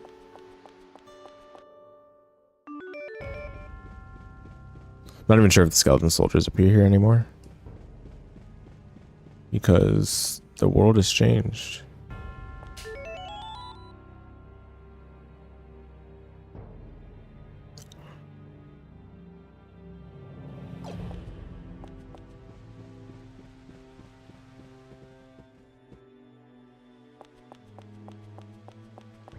Yeah, actually, wait, this is probably the bad spot to do it anyway. Boring. Yeah, the enemies here are not the same, so no need to do this.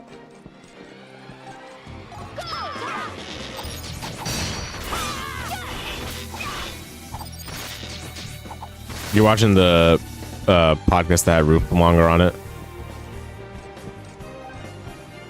Interesting discussion. Yeah.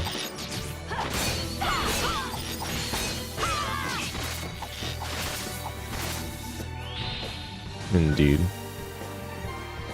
I haven't. I almost finished. I didn't finish the entirety of it yet, but yeah.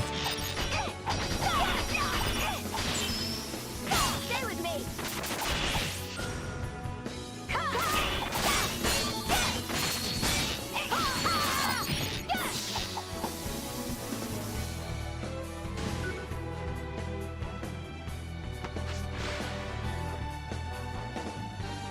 Frame is so negative. Yes. I'll tell you this, Retro Raids, they've had to deal with a lot of bad internet types, so that's affected their approach to discussing a lot of the topics. I'll just give you that context. There's I'm not saying I agree with them in their way of approaching it like that, but trust me, like, it's not for no reason. Okay.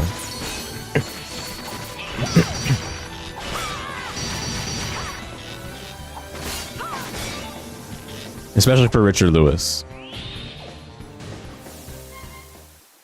Weaklings.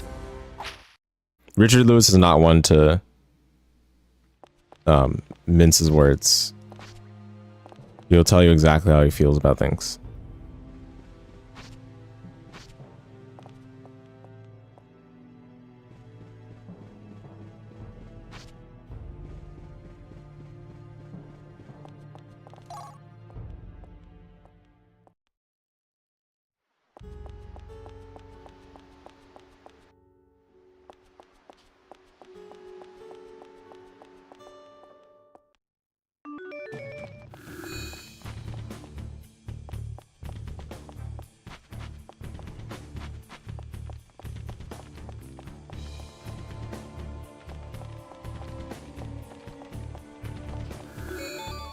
Who is he in comms with? So, I'll give you some background. Richard Lewis comes from a political journalist background, and he pivoted his career into esports journalism at some point, like over 10 years ago. Around that time, he was also helping with esports broadcasting, right? So he was a talent member, like he was doing analysis, or he was the desk host for, you know, their intermediary segments they have. And there was a time where E-League, I'm not sure if you remember E-League. E-League was the televised league for several esports, including SF5. And Richard Lewis was involved in the broadcast for E-League. Like, he was involved over there basically, right? And he had, at that time, he had to interact with Ultra David. I'm sure you know Ultra David. And his interactions with Ultra David set him in a very, like, how do I say this? He ended up not liking Ultra David at all, basically. He had very negative interaction with them. He's talked about it before on his streams, and also I think in a couple of uploaded videos he might have talked about it as well. But from then on, that already gave him like negative bias when dealing with members of FGC, basically, right? And he's not an unreasonable person, so if he has that negative bias carrying over to other things, it's like generally not unfounded. Ultra David, yeah, it's generally not unfounded. And in general, a lot of the people he's dealt with on the internet are so like have such animosity towards him because of how down to earth he is. And admittedly, in the past, Richard Lewis was very much of a jerk to people. He was going through stuff, according to him. But since then, he's healed a lot and he's reconciled with a lot of people. So it's not as much the case. But obviously, he's not... he hasn't changed in terms of like mincing his words per se. But he doesn't engage with the people that cause him those frustrations anymore. So... yeah.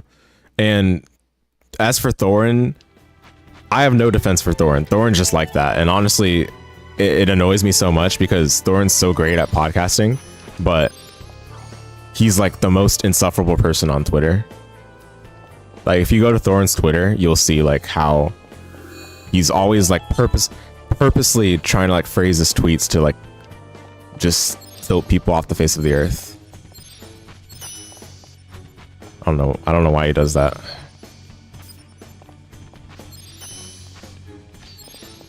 I don't know much about Monte Cristo, so I can't tell you much about him. But I can tell you about Thorin Richard Lewis. Not surprised that he was a journalist with how good he is with framing. Thorin the instigating Scotsman. Yeah. Oh, is that so?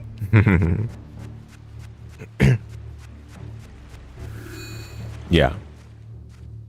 But yeah, Thorin, like the main reason I appreciate Thorin's work still is because he's a great podcaster and he works really hard. Like he has so many podcasts that he's maintaining all at once. And it's not just that one. There's like 3 others of his that I listen to pretty frequently. And then there's 2 others at least where he's a guest on consistently, like he's a frequent guest on. So he's a podcast grinder. But he also doesn't play Counter-Strike. In fact, he doesn't play the games. He just talks about them. So, you know, he's one of those basically. He's a talking head pundit. Which, and I don't even mean that in a bad way. Like I think you can still talk about the game even if you haven't played it, right? But you have to take that. You have to keep that in mind. You have to take that into account because he's yeah. You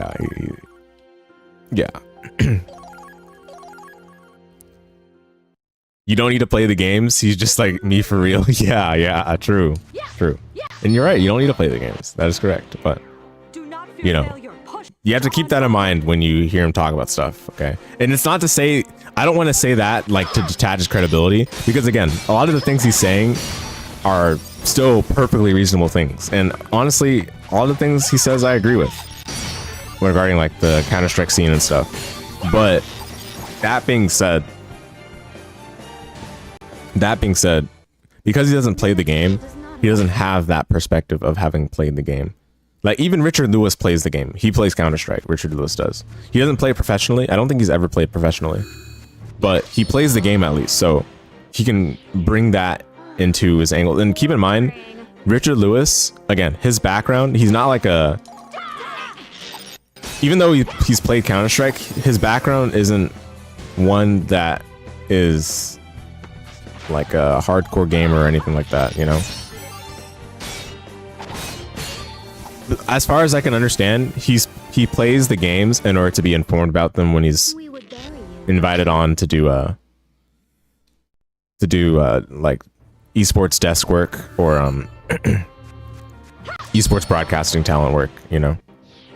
So They should serve as a useful one. Yeah. I hope that makes sense.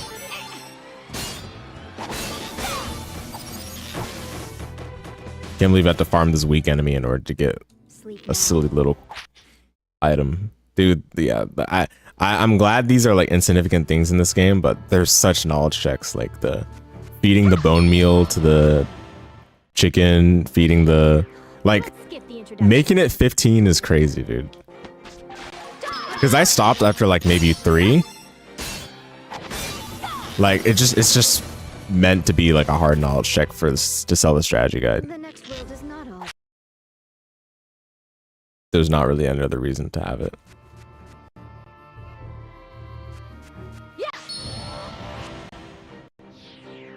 If you are so anxious to die, I'm sure we can help.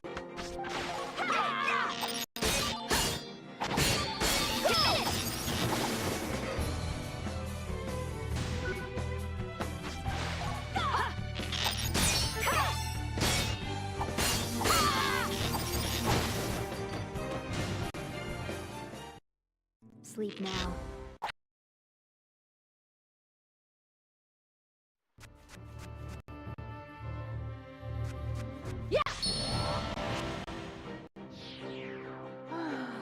Boring. Yes! This'll do it! Dude, give me bone meal, please. We would bury you, but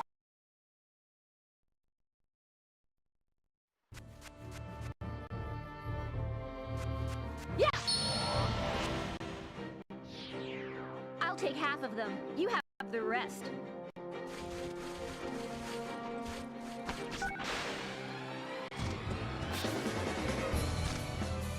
die, beast!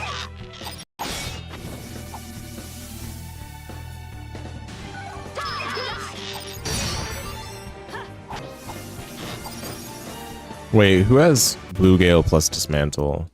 We would bury you. Because that actually might be bad. Because if I'm instant killing the enemy, then I can't get the drop. Oh, Arcana doesn't even have equipment. There's no shot. What? Wow, that's actually really funny. Okay. So no one even had the Blue Gale then. Wow, that is hilarious. Okay. Well, nothing to worry about then. That's very funny. This whole time.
You should not attempt the impossible.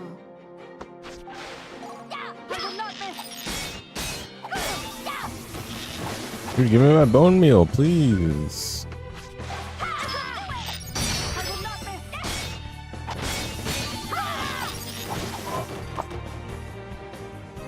Bruh. Okay, let me just see what body part do I have to break to get the bone meal. Both arms. Okay, so how do I target the arm?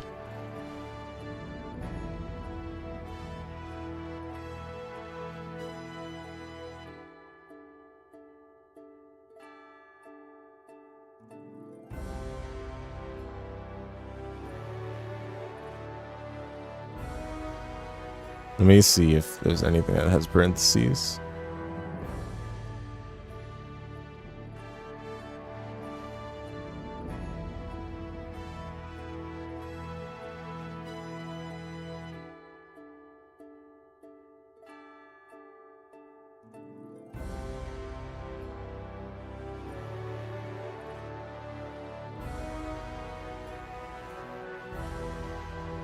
Nah, everything just says the body part for the drop.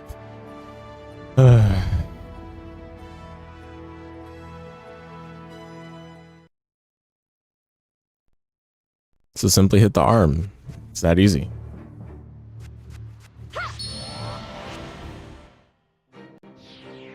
You should not attempt the impossible.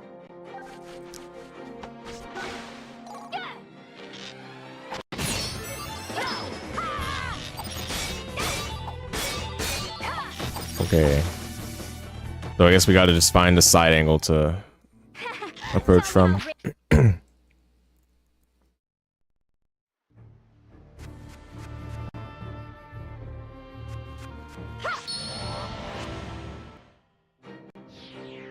hunt is on.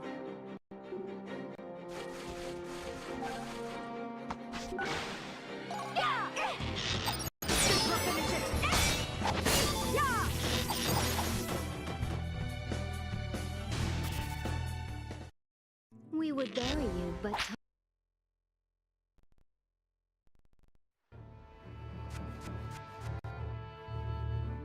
How many do I have right now?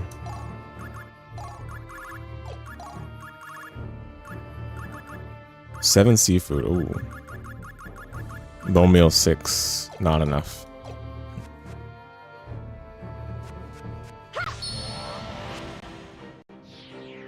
I'll take half of them. You have the rest. Yeah, definitely deliberate to make sure that you grind for it on purpose.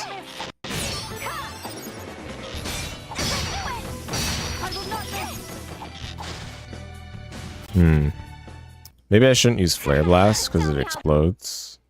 I'm not sure. I guess we can try not using it.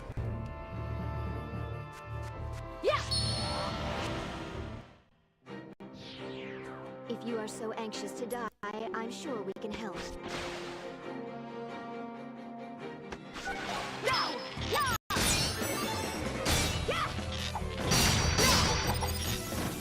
Bruh, really? Okay, maybe I don't use Lilia at all.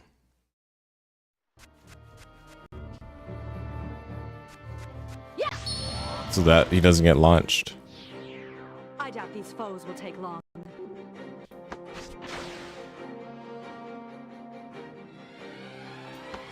This will finish it. Yeah!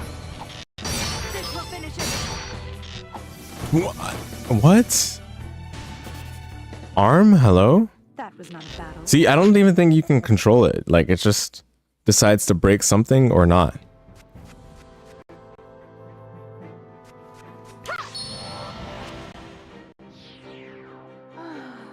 Boring. I did not miss. I did not miss. Okay, I'm gonna try to use only Atrazia.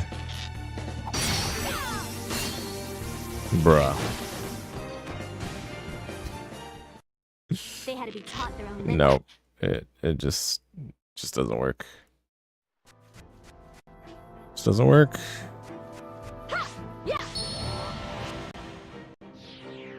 Do not fear failure. Push on forward. This will finish it. Dude. Where's my bone meal? Bone meal. Okay, I'm gonna try to be diagonal instead of like to the side. They don't have a prayer.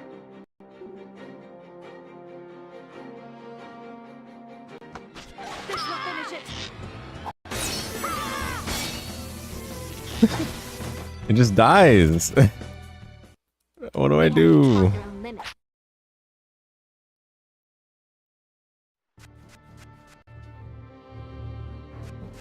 Losing my mind. I doubt these foes will take long. Maybe try to go behind it. This'll do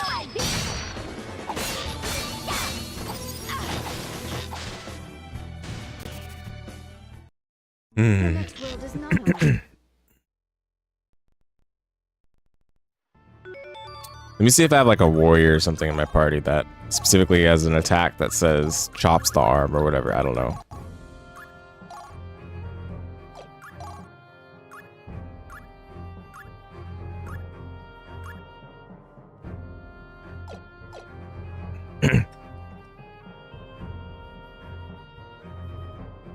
Maybe this one says.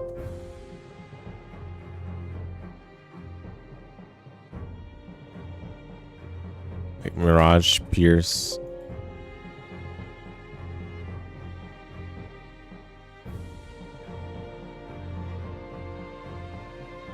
No, it doesn't mention here.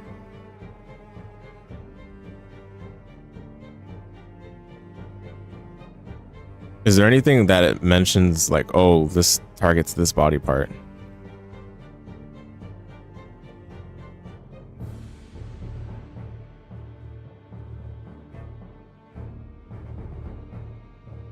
Oh.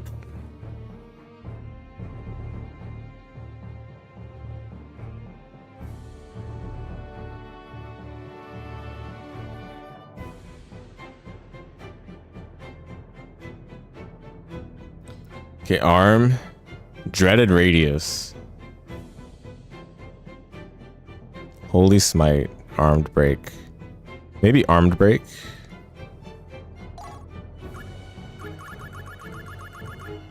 Let me see if like Mr. Gwilm has armed break. He has dreaded radius. And he has arm breaker. Okay, nice. So I guess that'll do. Time to make use of a new party member just for this. Insane.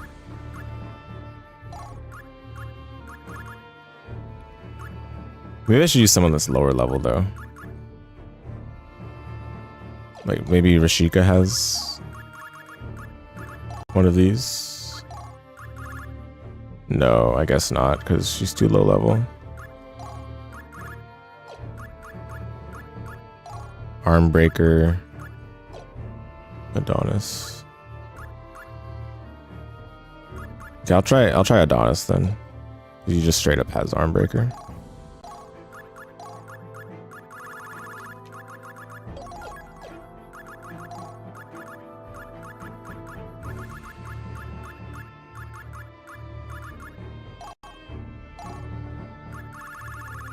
Finally, you can make use of one of these high-end weapons. Yippee.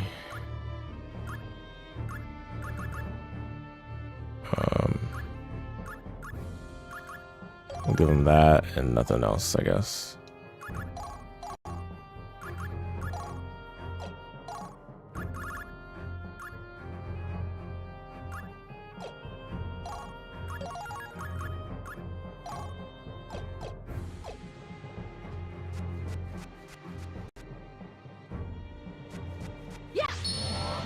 Oh, I mean, I guess I should try to get him some skills, but he's not going to level up skills from these enemies, so.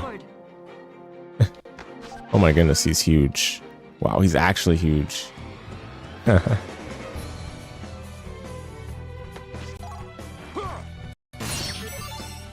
That's not the arm? Hello? That's not the arm? These idiots are far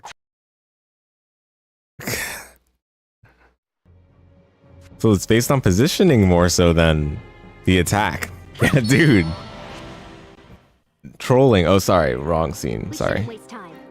Finish this quickly. They're trolling, man. Cannot believe it. What? It cut off the arm, but just... Wow, didn't get the item. See, RNG. RNG. Nice arm aim. Okay. Turns out it doesn't matter that much. Let me see if it's like based on whether you're in front of them.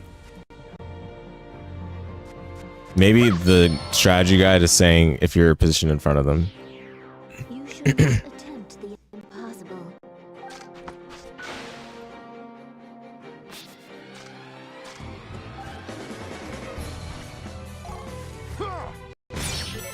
No. So, no. No. Arm breaker does not aim for the arm. Alright, it's okay, it's okay. You know what? It's fine. I'm gonna... I'm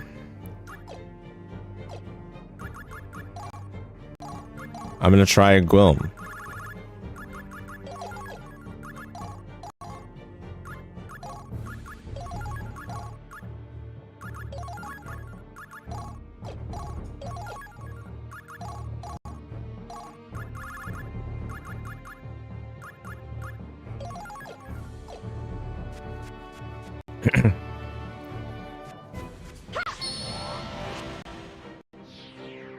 You should not attempt the impossible. Arm breaker, huh? Okay, he cut off the arm there, but that was a dreaded radius. Like, hello?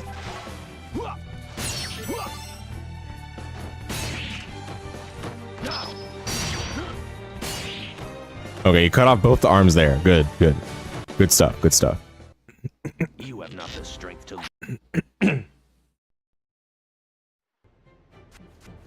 It's just that we got unlucky with the drop. Okay, it's fine. Actually, let me see if I have any. Is there anything that can increase like the drop rate?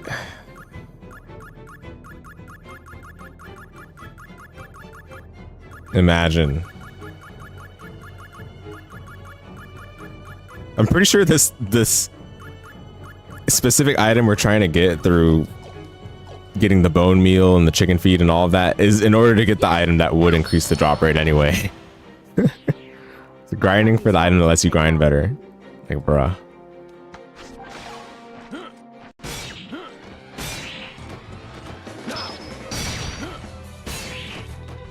See, we're cutting off the arms quite well, but not getting the item.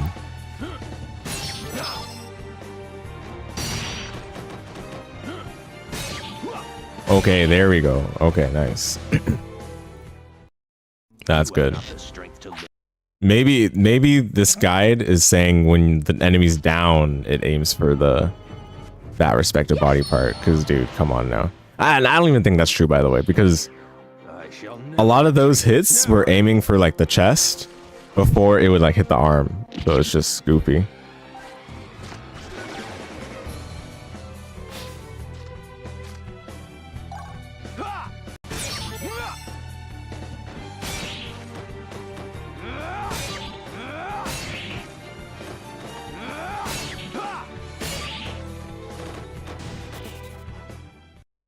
You have not the strength to.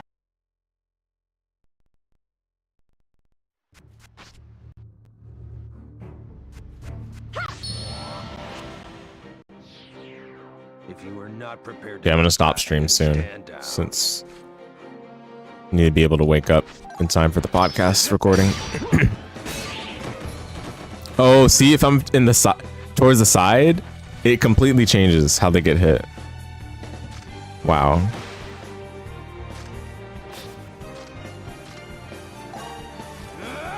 Can't wait to cook. Oh yeah.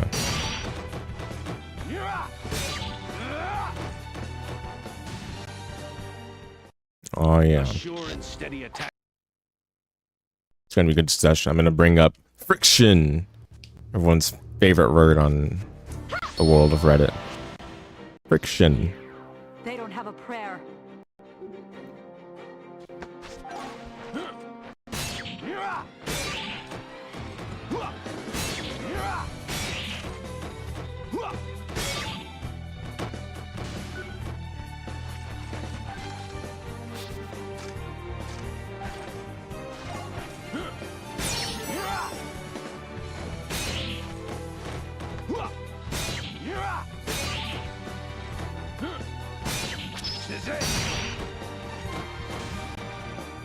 We're critting on almost like every hit too.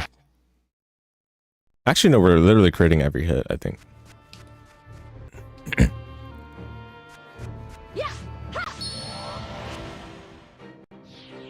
I guess if the enemies avoid is that low. No, that doesn't make any sense though. That shouldn't necessarily happen. Because I'm not increasing the crit rate in any meaningful way.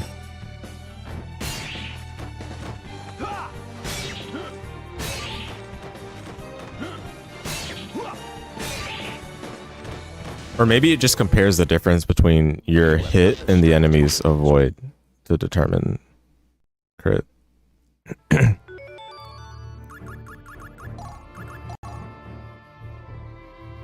But my hit's only 52 though, so I don't know about that one.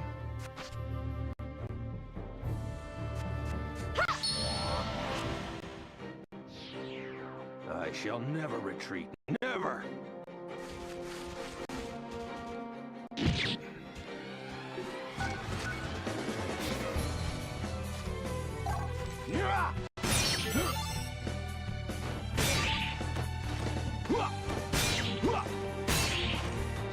On his arm. There we go. Okay. You have not the strength to. Is that enough bone meal?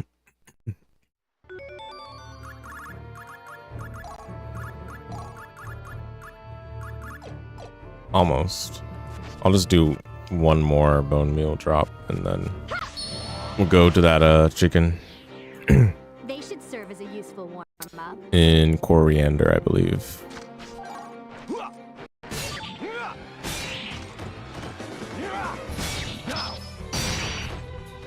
Oh my goodness, dude.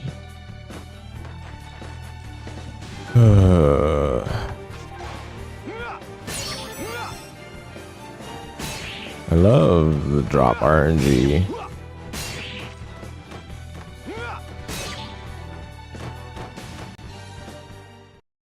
Damn rookies. Like, in my opinion, if you're gonna make it such that it only drops when you break the body part, just make it guaranteed to drop if you break the body part. Like, don't make it also random. Is this really the enemy? It's like, oh, you gotta break the body part, but then no, it's also random if you even get it after breaking the body part.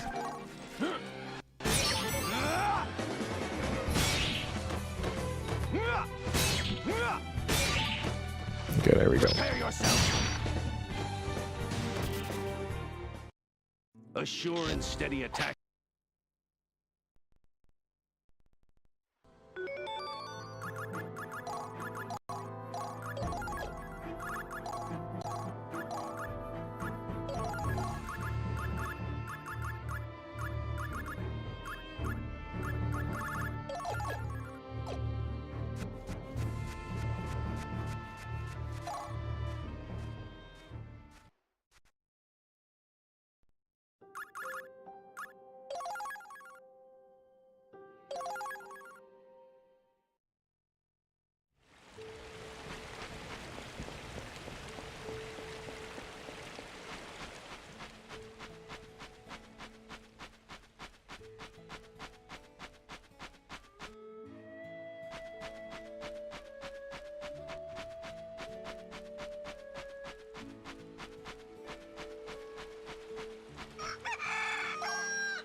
They really expect someone to just keep trying to feed bone meal and when nothing happens or nothing is shown, like no progress bar, no, like the chicken is feeling like it's growing in affinity with you. Nope, just got a trial and error or have the strategy guide.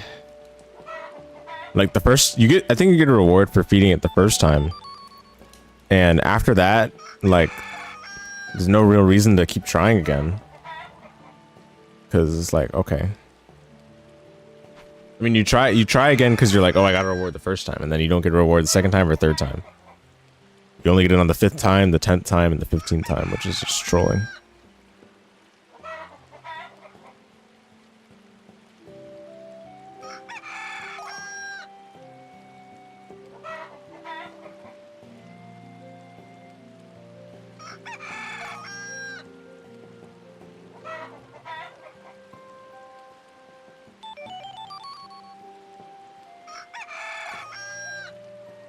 Is that the last one? I think there's one more. Can't remember. Let me see. Bone meal, bone meal. Come on. Bone meal.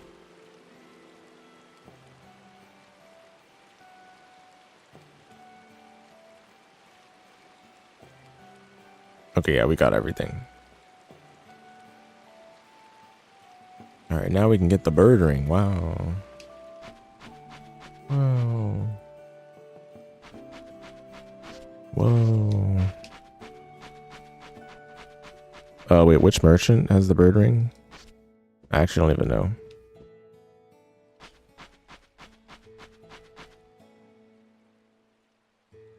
Hallstad. Not even the same town. Yeah, this is just guidebook moment.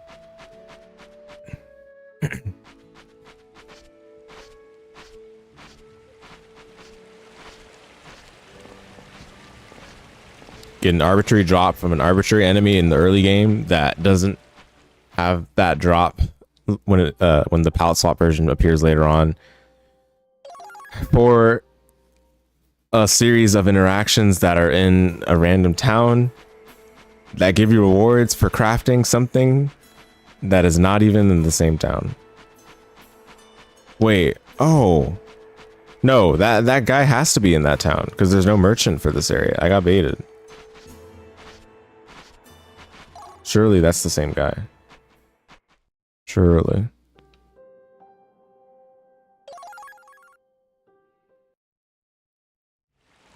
Yeah, I think this is the only way to get these items as well, is by feeding that chicken. Which is hilarious. Like these accessories. The chicken feed, the vegetable debris, which they do nothing. But you need them for this quest chain because they're, you know, they're craft materials for some reason. But again, I don't know if he actually gives it from this. Oh, he does. Okay, so yeah, now he's here. Okay, good.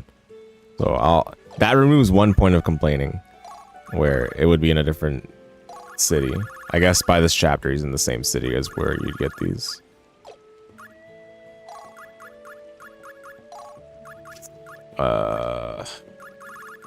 The sorting, man, is so funny.